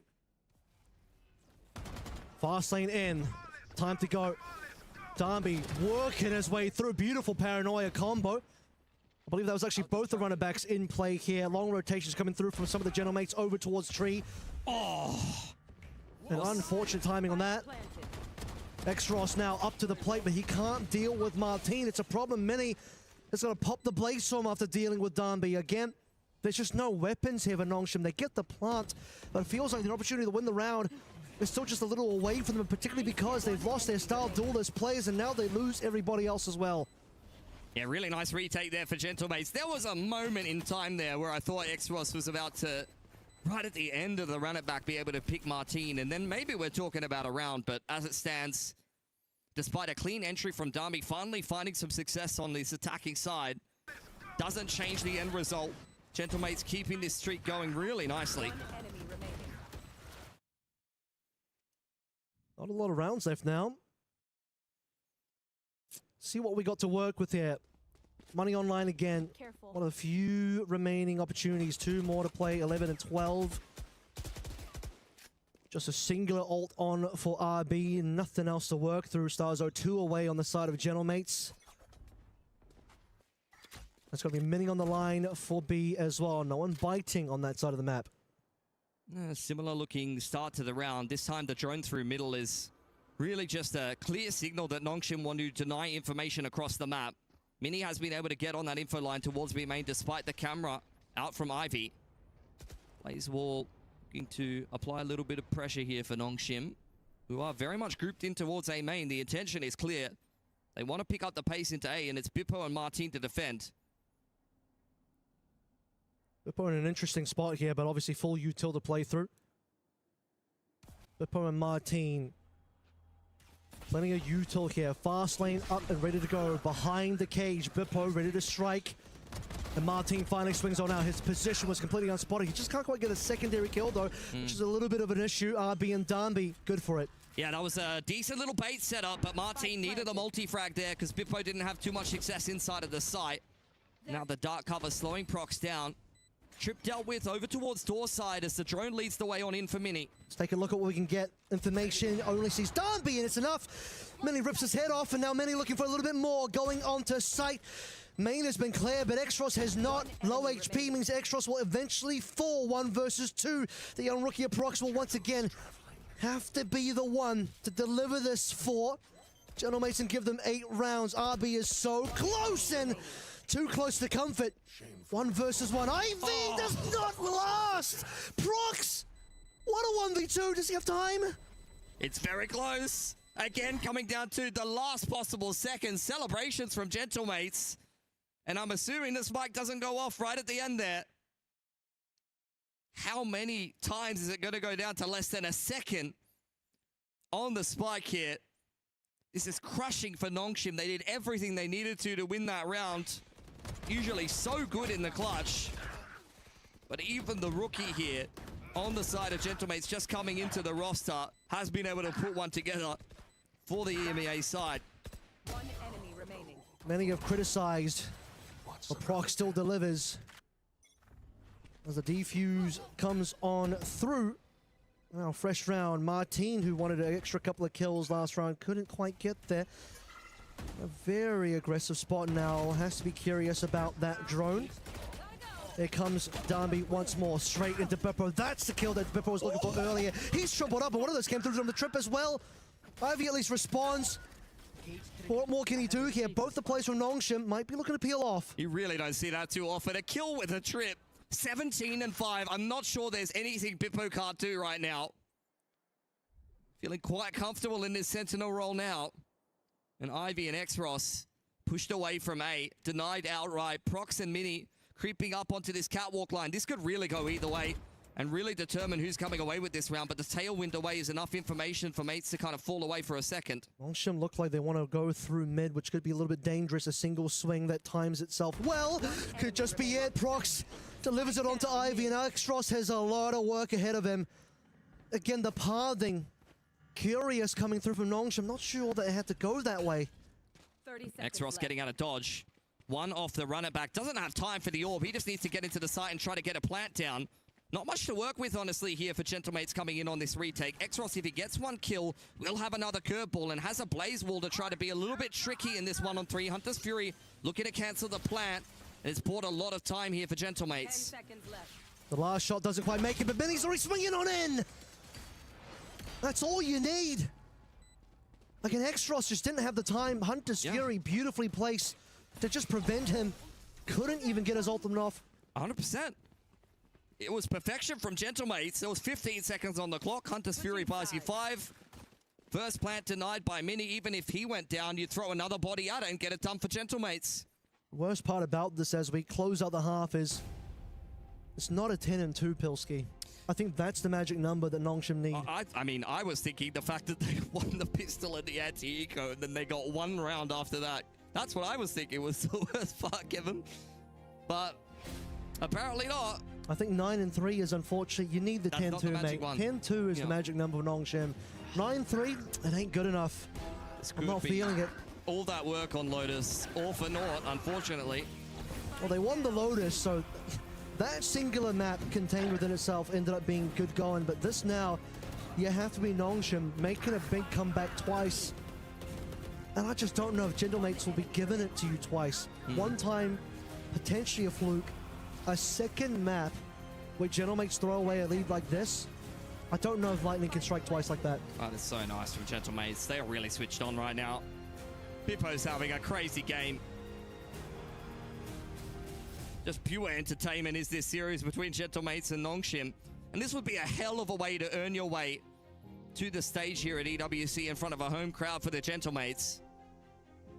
Being a quality team that they've already played earlier in the year in an international event. Would again put Pacific fans on the edge of their seat and put Pacific in a position where we could have all 4 teams eliminated before the playoffs if Nongshim loses this series and then goes into the lower bracket and bombs out. Yeah, I mean, Nongshim has so far been the only Pacific team that's won a series. The other ones have all, unfortunately, bowed out 0-2 as far as matches go. But this series has still been Gentlemates' favorite because even the one map Nongshim win, it's one of those maps where, like, really Gentlemates probably should have won that one given the 10-2 start scoreline. 12-2. We're going to the second half, actually, to make it even more ridiculous. I mean, the good news here is we haven't reached 12 yet for Gentlemates, but it feels like it'll come sooner rather than later. Nongshim need this pistol, and then they need to lock in hard for the rest of this half. We've got some real quiet performance on the side of Nongshim as well. Got to step up here on defense. All 3 of them. I must wait a moment. Cam dealt with for Bippo, hanging around over on tile side. Gentlemates push through the dark cover together. Gonna wrestle control of A main and head straight into the site. Okay, not gonna waste too much time. Mini is already in. Damage onto RB. Goodbye, burning down. Turn to ashes here as Darby gets a sight onto Martin. That's all he sees for the time being. Spike planted. Rest of the players from Nongshim. It's going to be Ivy trying to make his way through tree next. Scan to play onto one player, but X-Ross is only going to be the one so far getting that curious kill. Mini responds onto Francis, and now only Ivy, a sole responder, up against 4 players in a giant crossfire. This is a death sentence for Nongshim. Gentlemates looking for double digits. Starzo keeping Ivy interested. Peeks out by himself. It's some bravado that is punished, but not going to be enough for a clutch here. Not even for someone of Ivy's caliber. One way onto Generator. Can't even tap. There's nothing to do. Mini gets it done with the frenzy. He was so aggressive in on the entry in combination with Martin's hot hands there. Finds the opener. And when Nongshim try to fight out heaven, it's the Jet that gives them a lot of problems. The fact that Martin is still in A main as well means that Darby doesn't have the confidence just to drop down and challenge for Generator or Hell. That is so good. Like the frenzy v Sheriff there, that's exactly what you were looking for. Last kill for Mini as well. Already starting to look to build himself up a Blade Storm. Many would ask, if you were down as, well, if you lose a map like Lotus for Gentlemates, where you should have really have just won, where would your mental be after that moment? And I think the answer is, at this level of pro play, you'd just be mad that you lost, and now you get to take that anger out and redeem yourself. Well, this is sent as RB had the opportunity to get that kill, but doesn't quite find it. A beautiful flash from X-Ross. We've seen better from him before. And now you need to see a little bit more. Not going to happen. Mini and Bippo get the giant cleanup. It's not a lot of equipment brought in by Nongshim, and 11 found by mates. Yeah, it's so close to getting more substantial damage than that done. 2 players very low on HP, but low doesn't count for a lot when Gentlemates still walk out of that round with 3 rifles.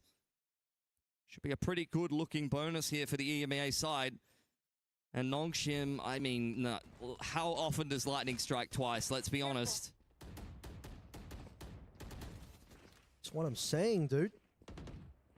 Nongshim need to really clean this up right now. This has to be a gun round that works in their favor. Otherwise, you're going to have to start riding this one off. Already the TP on the other side is going to be Prox. Doesn't feel like it, though. Goes back. I'll be sitting in wine. Darting into the middle of the map here. Bippo being set up a little bit by Starso, but he's not feeling too bold to go ahead and take control in middle. Cracker of an entry from Martin. You've already lost your smokes as Nongshim in the first gun round. This is falling apart. Yeah, I mean, just immediately punishing that peak. That should be a free upgrade for Prox here as well, who doesn't quite have a gun, but over towards Glass. Mini takes down X-Ross. It's all falling apart. Ivy has an opportunity, though. He's unspotted for the time being. Darby needs a delay. He's got his hands out. Not his gun. Caught using utility. At least Ivy's found success onto Heaven. That's the only thing that's really going well for Nongshim at the moment. Creep out from Francis here. Does catch Martin a little bit, but not enough to actually punish. One player deposited under Hell, looking pretty similar to what we saw in the pistol. Dart dealt with, so at least there won't be the spam through from Starso, who is caught in the corner. But again, no punish for Nongshim. They can't capitalize, and this is series point for Gentlemates. They could have got it done earlier in 2. You had a monumental combat from Nongshim, and honestly on Haven, a chance to close out the map.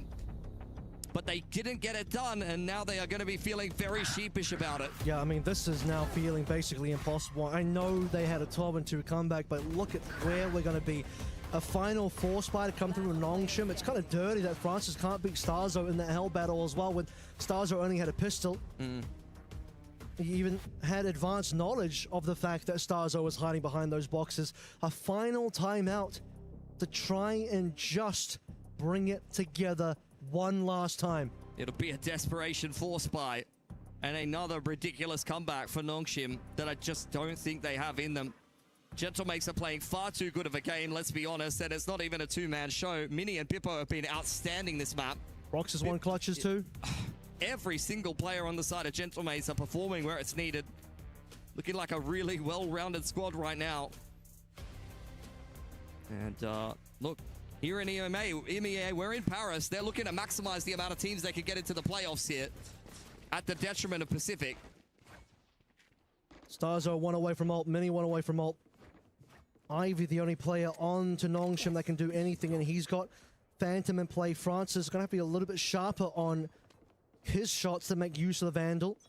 Darby, he's been so quiet so far in this map, but it's going to be heating up now over towards main. Mini and Martine looking to finish things off. Darby is down, and now Ivy is all that counts. It's the final round, the final opportunity. Martine can feel himself winning this for the Gentlemates. The runner back will not find anything done. But off the back of that one, Ivy, not saving this one, buddy. You gotta go in, you gotta make it count.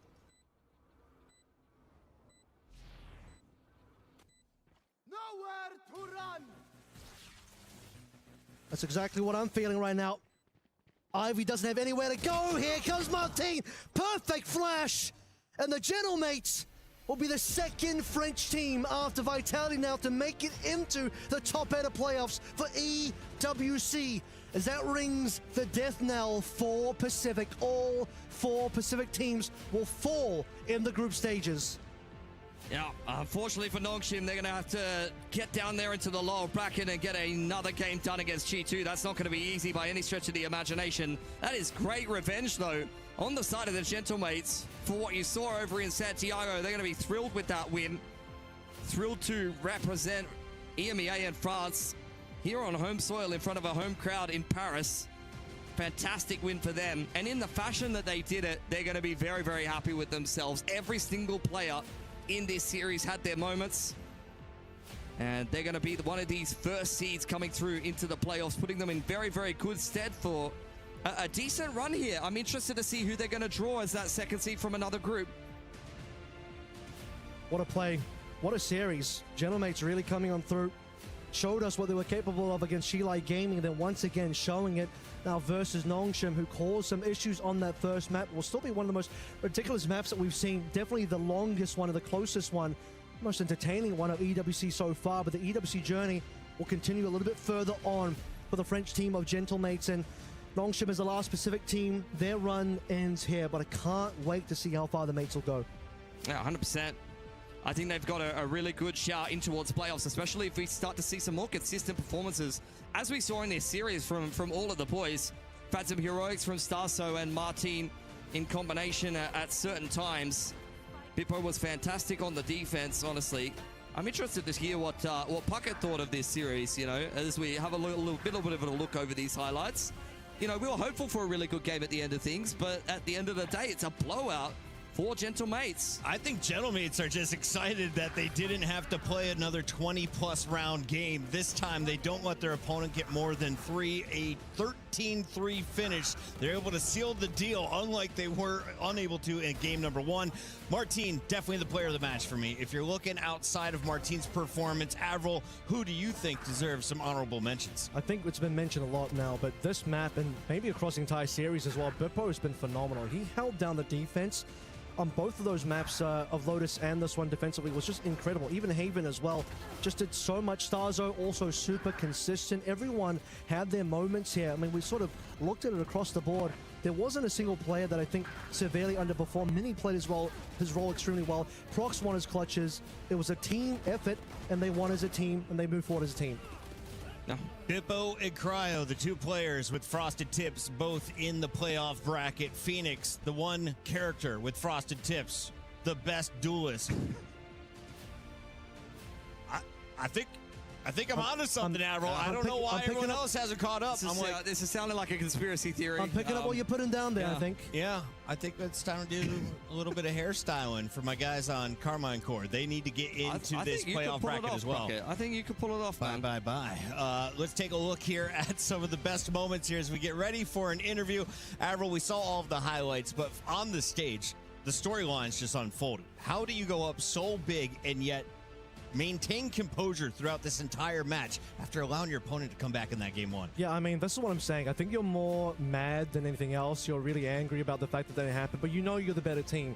you're going to take away from the fact that you don't lose any confidence. It's something that slips through your fingers, but knowing that you're the better team, you're going to come back angry for the next 2 maps and just win them exactly the way that we saw. And when you see what happens on Ascent, you're thinking, can Nongshim come back twice in a row?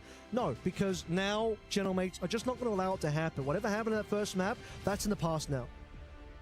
Final thoughts? Final thoughts? I mean, I'm just keen to watch Gentlemates in this playoffs bracket. I think that they've been playing very well. I've been saying it all series long, and that says someone coming from Pacific who's hoping the best for our last representative here. They got a rematch with G2 that I'm really hoping that they can win, but for G2, they are very, very good at preparing and playing the same team multiple times in a row. I think they're going to do quite well for themselves. It is all smiles on the stage as we send it down to Gennaro. Take it away. We're smiling. It's also, you know, it was getting a little cold. I had to put on my scarf, but congratulations. Thank you. I really like the colors, you know, like, yo, they kind of like match your jersey. Can I say it's cool, guys, right?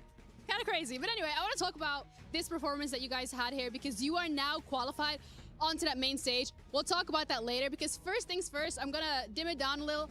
What happened in that first map, bro? I mean, we had some flashbacks from last year. Me and Prox, you know, we managed to throw every 12-0 lead, so some bad memories came back, but I'm glad we managed to get more practice, you know, even for the main stage there. And I'm just excited, like, it shows how the team, like, how much strong we are, you know, we all trusted each other even after a comeback like that, you know, so it just shows how good we are, and we're gonna be keep showing it on the main stage. I like that energy. The main stage is where it's at, but you're also talking about getting some of that proc in because this was an official that you're playing on LAN with procs. Already had a bit of a conversation with Starkso about how it's been having him into the team, but it seems like everything has been gelling so smoothly. Yeah, I mean, for sure it's not the smoothest as it could be, you know, like as you see, it's not free games that we're playing here, but we're improving, like every day we're improving, we're getting the reps with Prox, he's getting the reps on stage, you know, so it's just amazing to be here, and I'm glad we have the chance to keep going. So now let's talk about the main course, the main stage, the fans in Paris. We have Squeezy coming through for that show match as well. On a scale from like 1 to 10, how excited are you?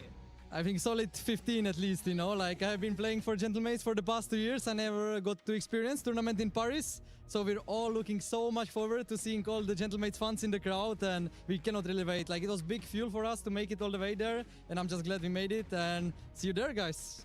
I know it's going to be crazy, so for the fans at home watching, because we don't have an audience right now, I want you to look into the camera, and I want you to give them a message of how you want them to show up when you are playing on stage.